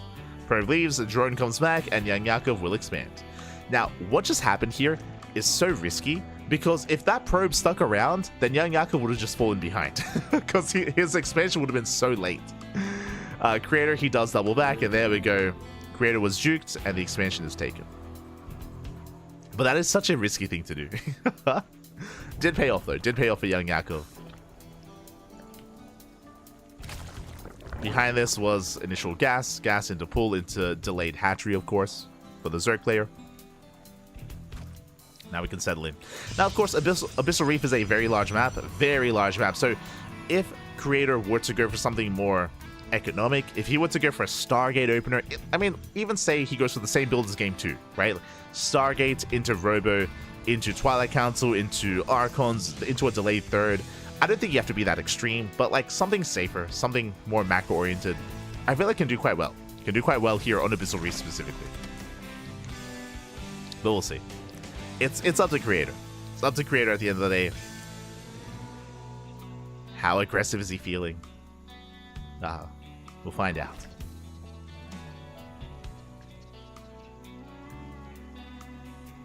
As we are going to be settling in. Well, now Stargate. There we go. Stargate opener here by Creator. We're playing standard initially. Standard opener here. Stargate into Oracle, into a third. Technically, just like the previous game, Creator, he could throw down a Twilight Council as he takes his third and go into Glaives or go into Blink. Creator could still be aggressive, as he will block the third. The goal here is to block the third base for the Adept to arrive. The Adept is here. Adept does make it. Trades against the Lings. Yeah, with that, the third base is a massive delay here on the third. Nicely done here by Creator, forcing it elsewhere. And Young Yakov takes the low ground expansion. Much more exposed, much more vulnerable. So nicely done here by Creator. Back at home, Oracle's on the way. Second Adept has arrived. Link speed is about to finish, so Creator has to be careful. Doesn't want to overstay his welcome. Remember, gases were a little bit earlier this game because of the delayed hatchery. Adepts are denied. And the Creator, he races back home. Thankfully. He's sticking around, and Young Yakov, he is link flooding. That's a lot of links. A lot of links are amassing for Young Yakov. He's squeezing out a couple of drones here and there, but he's mainly focusing on a link counterattack. And more Lings are spotted. Did Creator notice? Back at home, he does have a wall, does have some city. But the first oracles across the map, and Lings, they have arrived! And they're going to knock down that wall. Will delay the expansion. Oracle still active. Lings, they turn back around, they're going for the wall. Adept under fire. The Adept is gonna fall here. Oh! Yeah, it does go down. But the second Oracle does defend. So Creator, he does hold, but his third base is delayed. Ideally, he would want a third by now. Meanwhile, across the map, Adepts, they shade into the main. Oh, nice counter damage. Denying a lot of mining time. A very delayed mining in the main. Drones, they rotate back around, shading in towards the third, but they get surrounded. And Yakov holds. Creator now going for his expansion. At the same time, Lings are moving out once again, and Creator, he has to be ready for this. There we go. Oracle is over the base. Shield battery is done. Lings are poking in, but this time should be unsuccessful as the Oracle gets across the map, gets 6 drones. Up! Big overextension almost goes down. Oracle has to pull away. Does survive, gets 6 workers, and he defends back at home. Much cleaner defense here by Creator this time. And he will finally expand. The follow-up, +1, and a Twilight Council. Should be +1 and Blink. So standard follow-up here. This is the most standard game that we've seen so far this series out of Creator, more so even than Game 2. This is kind of like the meta that we expect to see. Outside of the late third, the third base is delayed. True. It is going to be delayed.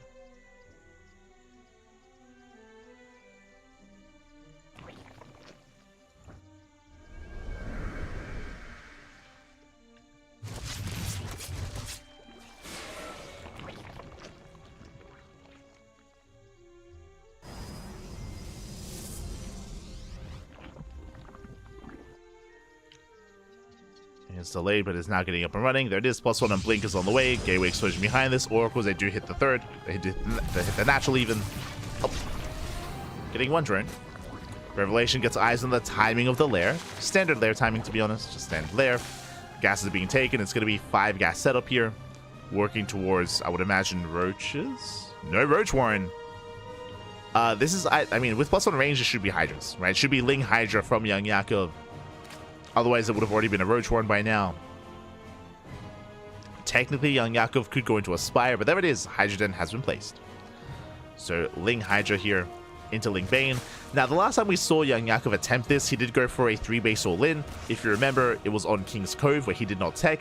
This time, much faster Infestation Pits. Let's go. Young Yakov is setting up for Hive Tech and for Lurkers. So, this time, Young Yakov is getting ready for a longer game state. He's teching up. Meanwhile, Creator, he's pushing it.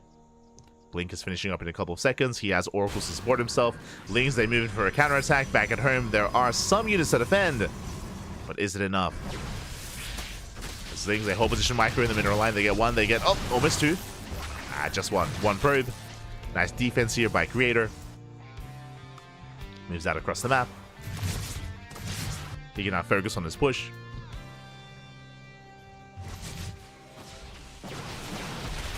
Oh, Lings, they come in for the surround. Oh my god. Yeah, they shut down the army. They force the recall. Creator, he will lose 1 Stalker. But just the 1. Creator gets the hell out of there, getting his 4th base. Interesting. Now, this is also a little bit old school. Creator, so I should say, nowadays, in the current meta, especially on the newer patch, it is a lot more common to go +1 Blink Stalker into Storm. Much more common, especially with the NG overcharge. Like Storm follow-ups and Archon follow-ups are so much more common. And so much more standard. To go into double rubber Colossus is old school. It's like, you know, it's very like 2023, 2022. But that is where Creator is headed, into Colossus. I mean, why not both? Colossus and Disruptor. Okay. ¿Por qué no los dos? So he's building up towards his Colossus and Disruptor. +2, charge on the way as well. Meanwhile, Young Yakov is securing himself on his 5-base setup. Sorry, 4-base setup. Soon to be 5. Lurker Den is on the way, as we mentioned, because of the fast infestation bit. It's screamed Hive Tech and Lurker Tech, which is the direction that Young Yakov is headed. And here come the Lunkers, Pappy. 6 Lurkers on the way. And this is where this kind of ground-based army kind of... I mean, it can do quite well against a low amount of lurkers, but as the lurker count gets higher, that's where Creator will have to embrace Sky Toss. Sky Toss is going to have to be the next step here. Depending on how many lurkers we invest into. True. So we'll see how hard Young Jakub does commit. Ling Rumbai gets scouted, gets spotted. We'll collapse on top of the sentries. Nice pick up. 2 sentries go down. Colossus and Disruptor are spotted. Vipers are already on the way. And I do have to favor Young Jakub's setup here overall, especially now that he's seen what he's up against. And Creator's still in the dark. On top of that, that is a 3rd Robo on the way. So Creator, he is committing to a ground-based army. Now, a massive Immortal-based composition can still overwhelm lurkers. That is the main reason as to why Immortals got nerfed in the recent patch, is because they can just chew through lurker lines anyway. And a lot of Protoss players, they just weren't even taking it to Sky Toss. They were just going massive Immortal Archon and just A-moving. But since then, again, the Immortal has been adjusted, has been nerfed, now has a lower attack rate. And that should incentivize Sky Toss, and there it is, a Fleet Beacon is on the way. So Creator, he is thinking about that Sky Toss transition. Which means we could be here for a while. We could, okay. Strap yourselves in. Strap yourselves in, Bappy. We're going to be turtling up on 5 bases. Likewise, Young Jakub using a 5th base as well. You can see here, Creator making 3 Immortals at a time. Still going for that massive Immortal style. Which again, can be quite effective. But the Fleet Beacon is now done, and we should be going for at least the Mothership. Especially the current iteration of the Mothership is quite useful, like as a utility unit. Cancel with the army. Ooh, Stalkers, they get caught out! Oh my god. Yeah, Stalkers, they get pinned against the wall. Massive losses here for Creator. He does spot the army, does pick off 1 lurker, gets 2. 2 lurkers go down. Did he get a Viper? He got 2. Yeah, 1 Viper left. Oh my god, never mind! He caught all 3. Now, this is a very expensive loss here for Creator. He's losing a lot of Stalkers in the process, but he did snipe all 3 Vipers. And that may have been worth it. Because that means that this Robo-based army is that much more effective. Without Vipers, it's going to be difficult to really engage. But here we go, Lurkers are pushing in. It's going to be how many? 13 Lurkers! Yeah, 13 Lurkers. The low ground base here, we cannot take it. It can't happen. Nice storms on the Lings. Oh my god, calm down. Very trigger happy. Storms get thrown down. High Templar falls. And Creator, he will lose this expansion. The Archons as well. Carrier production just now beginning, but this is late production here with the Sky Toss. Oracle's doing what they can. We do see Creator attempting a surround, trying to come in from multiple angles. As again, that is 13 lurkers on the low ground. And Immortals, they can't push through that choke point. Mothership has arrived. Viper's coming into support, so the Hydra's going to be going down. Immortals, they push towards the low ground. They're trying to break out. Clutch Blinding Clouds. But it looks like Creator, he will clean this up. Yeah, he will clean this up. Not the cleanest of trades. Oh, there's still 2 lurkers left. But Creator holds. Whew. Creator does hold on. Again, as you can see, with Mass Immortal, as long as you get a nice spread, as long as you don't push into a choke point, you can clean up lurkers like that. So Creator, he breaks out, and Creator has a supply lead. Ooh, a big supply lead. Young Jakub, he needs time to rebuild those lurkers. Young Jakub needs more time, and right now he has 0 lurkers. With 0 lurkers, mate, Creator, he can push in. He can push. 4 lurkers now on the way. Young Jakub, he's in a lot of trouble. How the pendulum swings from one player to the other. Real quick. Yoink comes in, gets the Colossus, never mind! Oh, that Colossus still goes down. Shouts at the Spore. Lurkers are done. Massive storms! Nice Blinding Cloud. Mothership barely survives. Oh my god, barely does survive. Low ground base is going to fall as well. Lurkers trying to push in, but remember, that is only 4 lurkers. That is not enough. And again, without lurkers, this army just melts. As they have the power units for Young Jakub's army. Comes in with the Yoink, gets 1 carrier. Yoink's an Immortal. But he's down to 1 lurker. Down to 1 lurker, and Creator, he has done it. He's breaking through. Massive storm on the Hydras. They try to lunge in. GG gets called and Creator ties up the series. We are going to the ace match. GG. Oh my god. GG, well played. Again, really patient play out of Creator. Remember, when the lurkers were trying to barrel down his front door, Creator, what did he do?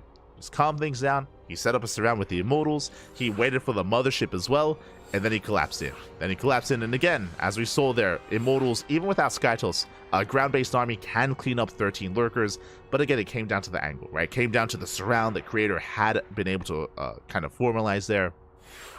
Was able to surround, was able to clean up the army, and Young Yakov needed time to rebuild those lurkers. That was 13 lurkers going down in one big fight. He lost everything, and he couldn't recover. Could not recover. I mean, he could have if Creator was passive. Thankfully, Creator counterattacked, right? He had to counterattack then and there. If he had waited, then Young Yakov rebuilds. Longer game, right? Longer game there, back and forth. With that, GG well played. Whew, we're getting into the ace match. Let's go. Let us go. I see Shiva blasted the chat. But see, if Creator goes for a Twilight Council first. I mean, Creator has been alternating. I hope he doesn't. He needs to stop. Like, whenever Creator gains confidence, he goes for Glaive Adepts. We need to stop it. Stop with the Glaive Adepts. But here we go. We are settling in and spawning in the bottom left-hand corner of Ultra Love. We have the South Korean Protoss player, the Red Protoss, tying up the series, forcing the ace match. Let's go. We've brought it all the way to the final game of this tournament. How will the story end? In the bottom left, we have Creator. And spawning in the top left-hand corner, we have his opponent. We have the blue Zerg player, being forced into the ace match. Can he bring it back? Can he bring it home? It is Young Yakov.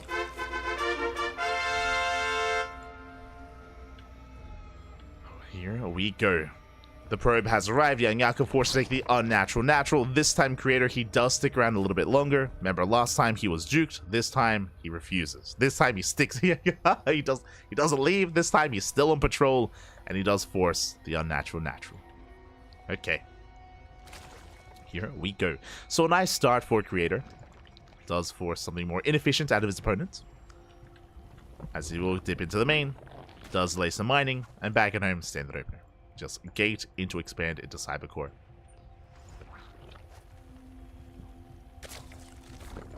As there's that Nexus on the way. Likewise, Creator just, again, being as annoying as possible here in the early game, just trying to force some inefficient mining as we get into Ultra Love. Oh my god.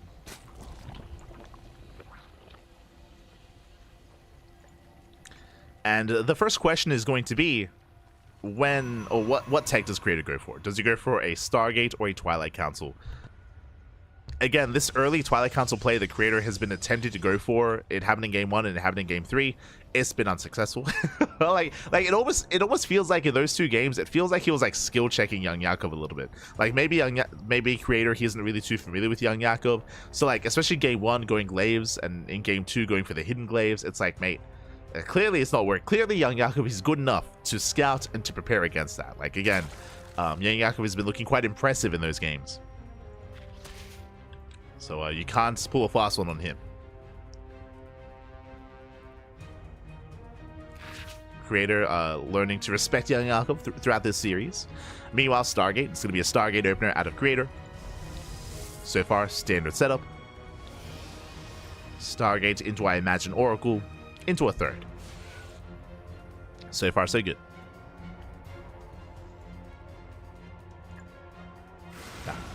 So far, so good.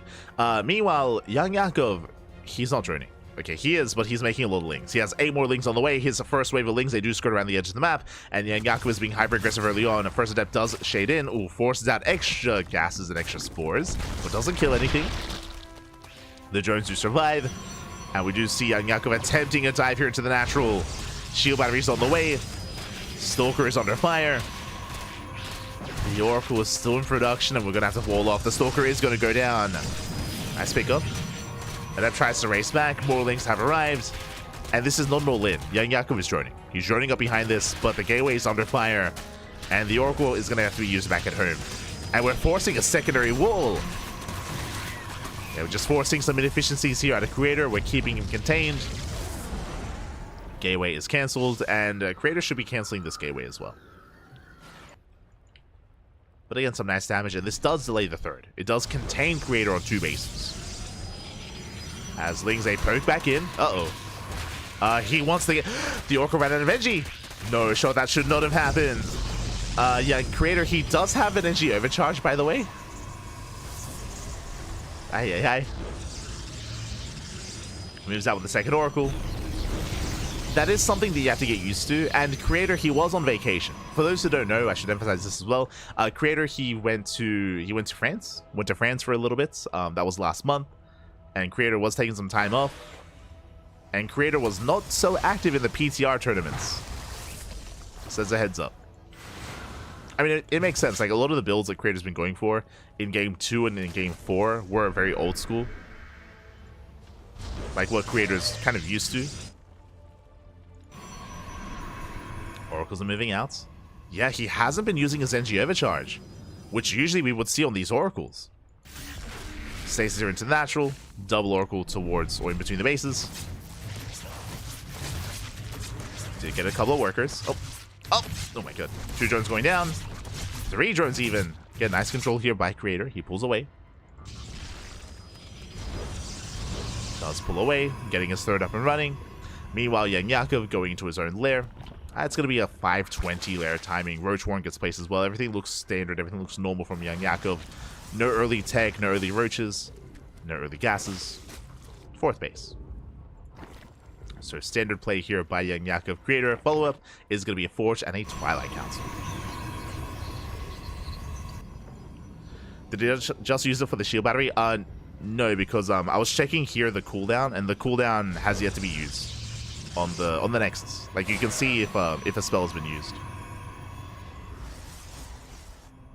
So I was keeping an eye on the cooldowns on the abilities.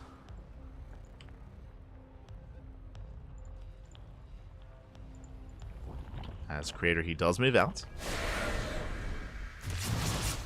Does move out. Does dive into the mineral line. Gets 2 drones. Oh! That does not actually commit to the shade. Trades against the Lings. Not a bad trade here for Creator. Picks off some Lings. Gets eyes on the 4th base. Roaches are amassing for Young Yakov. Uh-oh. And I'm curious. Young Yakov, his cutting works at 62. Oracles, they bust into the main. And if Young Yakov doesn't drone any further, then he might commit to an all-in. But he has to re-drone, as that's going to be 9 drone kills. Oh my god. 9 workers falling to the Oracles. And Young Yakov is droning, and he's taking. Hydrogen. Okay, that tells us that Young Yakov is not going for a 3-base all-in. He does intend on saturating the 4th. Does intend on saturating. At the same time, threatens a counterattack, but Creator, he is ready for at least the Lings.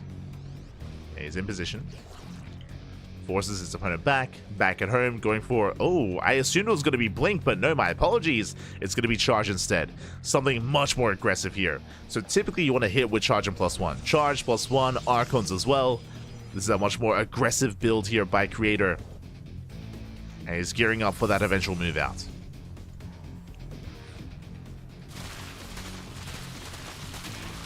Meanwhile, Young Yakov still droning. Lings, they hit the 4th. Oracle's not quite in position. Can we force a cancel? Oh! It's getting low. But not quite. Creator, he will save the expansion. He'll save the Nexus. Prism gets across the map. Let's get across. We'll at least keep Young Yakov busy.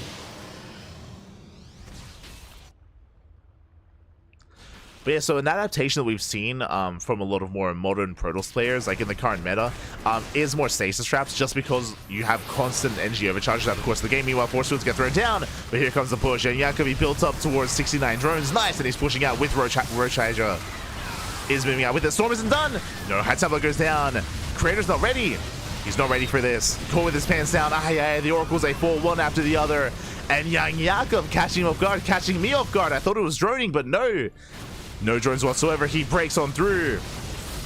And Creator, cool with his pants down. He's got a couple of gateway units. Storm is now done, but no High Templar. No High Templar, no Storm.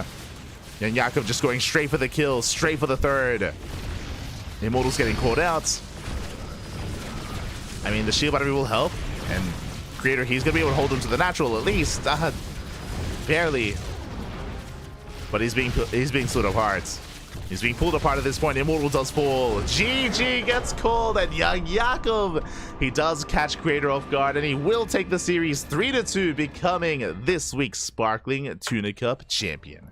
GG.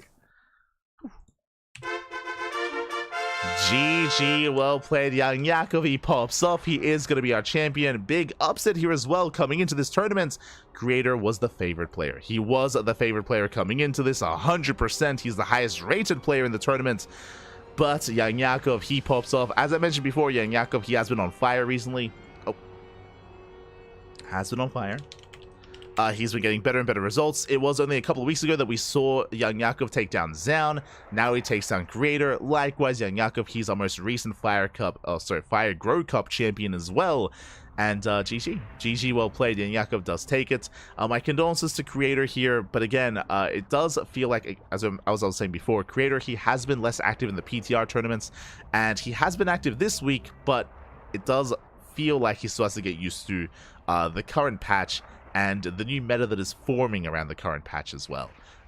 Because I did notice that, again, he actually wasn't using energy overcharge much at all, and something that we have seen that I was kind of getting into before the game ended is that a lot of recent Protoss players, I say recent Protoss players like Trap, herO, MaxPax, Zaun as well, they are so on point of constantly using energy overcharge and constantly having just stasis traps scattered between their bases to help with their defense, likewise being active with the oracles, scatting across the map, getting more revelations off as well, making use of that ability and making use of it in a bit of a different way. Likewise, we also did notice as well that especially that we did notice some more older school builds being used by Creator, which was really cool to see and did work from time to time. But in the end, GG. GG, well played. Shout outs, congratulations to Young Jakub. Not so young anymore, papi. He's getting up there.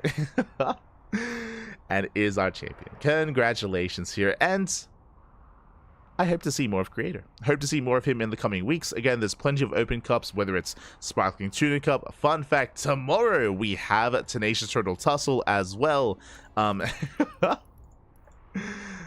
Tomorrow we have the Tenacious Turtle Tussle. That is going to be tomorrow morning, which means that's another tournament available for our players here. It is another open cup with a bigger prize pool, by the way, so it is going to be available if our players do want to compete, whether it comes to Koreans, Europeans, or North Americans as well. Also, if you want to help support these players, you can do so via Matcherino if you wish. Hold on, exclamation mark Matcherino in the chat, and you will get a link to the Matcherino page. Patreon as well is the other option, the other way to support this tournament if you wish. Patreon does help boost the prize pool, does help grow our tournament in general. The Matcherino is just for this week's prize pool. So if you want to boost the prize pool this week, you can do so by adding some money to the Matcherino page. Otherwise, Patreon is the way to support the tournament series as a whole. GG, well played. Jakub, one crazy dark horse, 100%. He's been looking good. This is also why I did criticize his choice to leave his team. If you remember, Young Jakub is currently teamless. He was on Platinum Heroes for a long time, and then he made a tweet saying that that he still wants to compete, still wants to improve, and he's like on hiatus from the Platinum Heroes. Like, it was kind of like a weird statement where he's like, oh, like, I just want to I don't want to be on a team if I'm not playing too much in tournaments. But he's playing in tournaments. So he's being active. So I don't know. It's weird. Definitely deserving to be on the team. He's a really strong player. Has been improving a lot. And GG. GG, well played. Oh, here we go. And with that, hope you all enjoyed yourselves. Again, if you enjoyed this tournament, this is a weekly. Every single week we have Sparkling Tuna Cup without fail. As I mentioned before, usually this tournament is over the weekend, but Master Coliseum is starting this weekend. And Master Coliseum is going to be around for the next, almost 2 months. I think it ends like end of January. So because of that, we're going to be casting Master Coliseum, of course, but that's on Fridays, Saturdays, and Sundays. That means that our weekend tournaments need to be moved because we're busy casting Master Coliseum. So we're moving it to Wednesday. So Sparkling Tuna Cup is moved to Wednesday. Hopefully players do notice and they can hop over as well. We might adjust the start time. We'll see, especially because we're in the middle of the week now and players aren't as available, so we might push it back instead. We'll we'll figure it out. We'll figure out what we want to do with Sparkly Tuna Cup.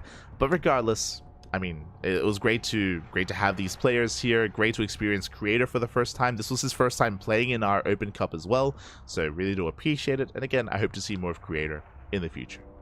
Hope to see more of him. Great player, great player. Otherwise, with that, we're done. Otherwise, with that, we are done. We're wrapping up here for the evening. Thank you so much for watching. Thank you so much for tuning in. If you want some more CranKy Duckling action, our next broadcast is in 12 hours. In 12 hours time, we're going to be live here on the channel with Tenacious Turtle Tussle. That is similar to the Sparkling Tuna Cup. It is an open tournament, but in 12 hours, it is a little bit more friendly towards the North American time slot. So it's more friendly towards the American time slot, because right now it's an awful time in the Americas. It's like 5 a.m. or something. Really bad time, especially when our tournament starts as well. It starts at like 4 or 5 a.m. in the morning. So our other tournament is a little bit more catered towards that time slot. Still not the worst time for Europe. I mean, it's quite late, I think. it's like at like 10 p.m. or 11 p.m. in Europe, something like that. So not as ideal, but still we do get some European representation nonetheless. And that is going to be, again, tomorrow morning or later tonight, depending on where you are. So that's going to be our next cast. Also, tomorrow is going to be the Pond cast in the afternoon, and Masters Coliseum qualifiers, they begin tomorrow. Thursday, Friday, Saturday, and Sunday. 4 days straight of Masters Coliseum. If you're curious, what is Masters Coliseum? It's a big online tournament. It's going to be the next big event here for a lot of these players to compete in, and it lasts for 2 months. It has a group stage and a playoff bracket as well. And there's a lot of games. It's a round-robin group stage as well. Players like Cyril, Rainer, Maru, Showtime, Gabe, like all these big names, Clem, they should all be competing in this tournament. They usually do. herO as well, Dark, everyone. They're all going to be taking part, and it's going to be a lot of fun. Covering that for the next 2 months. And the qualifiers are this weekend. Qualifiers are over the next 4 days. One for each region. Asia, Europe, Europe and Americas, I should say, Korea, and there's a global qualifier as well. So 4 qualifiers. And we're going to be casting it. We're going to be casting it here on the channel.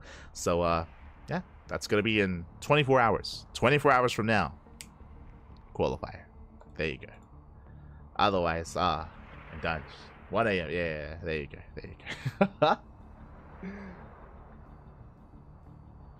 1 a.m. Bobby. Oh my god. Brutal. Regardless, with that, thanks for watching. If you want to support us, you can do so. Oh, I just realized I wasn't updating the title. It's my bad. But if you want to support us, you can do so by following us as well. Doesn't cost anything. You can follow us on all the social medias: Twitter, Facebook, Instagram, YouTube, and Discord. All things CranKy Ducklings. Follow us all over the place if you wish. Otherwise, yeah, we'll see you tomorrow. We'll see you tomorrow for one of the 3 broadcasts we have. And thanks for watching. Thanks for the support. We'll see you next time. Until then, stick around. We're going to be giving another StarCraft streamer a raid. It looks like Wardy is doing the OlimoLeague replay cast. So he's going to be doing the replay cast. I mean, we already casted that live, but we'll give some love to... Who else is streaming? A lot of people are streaming, actually. There's Harstem, there's Loco, Sort of. Jumi is streaming. Let's go. Who do we give it to? Jumi or Sort of? We've been rating Sort of a lot recently. We'll give some love to Jimmy. Give him some love. Alright. See you guys next time. Until then, hasta luego. Ciao, papi, ciao. Hasta luego.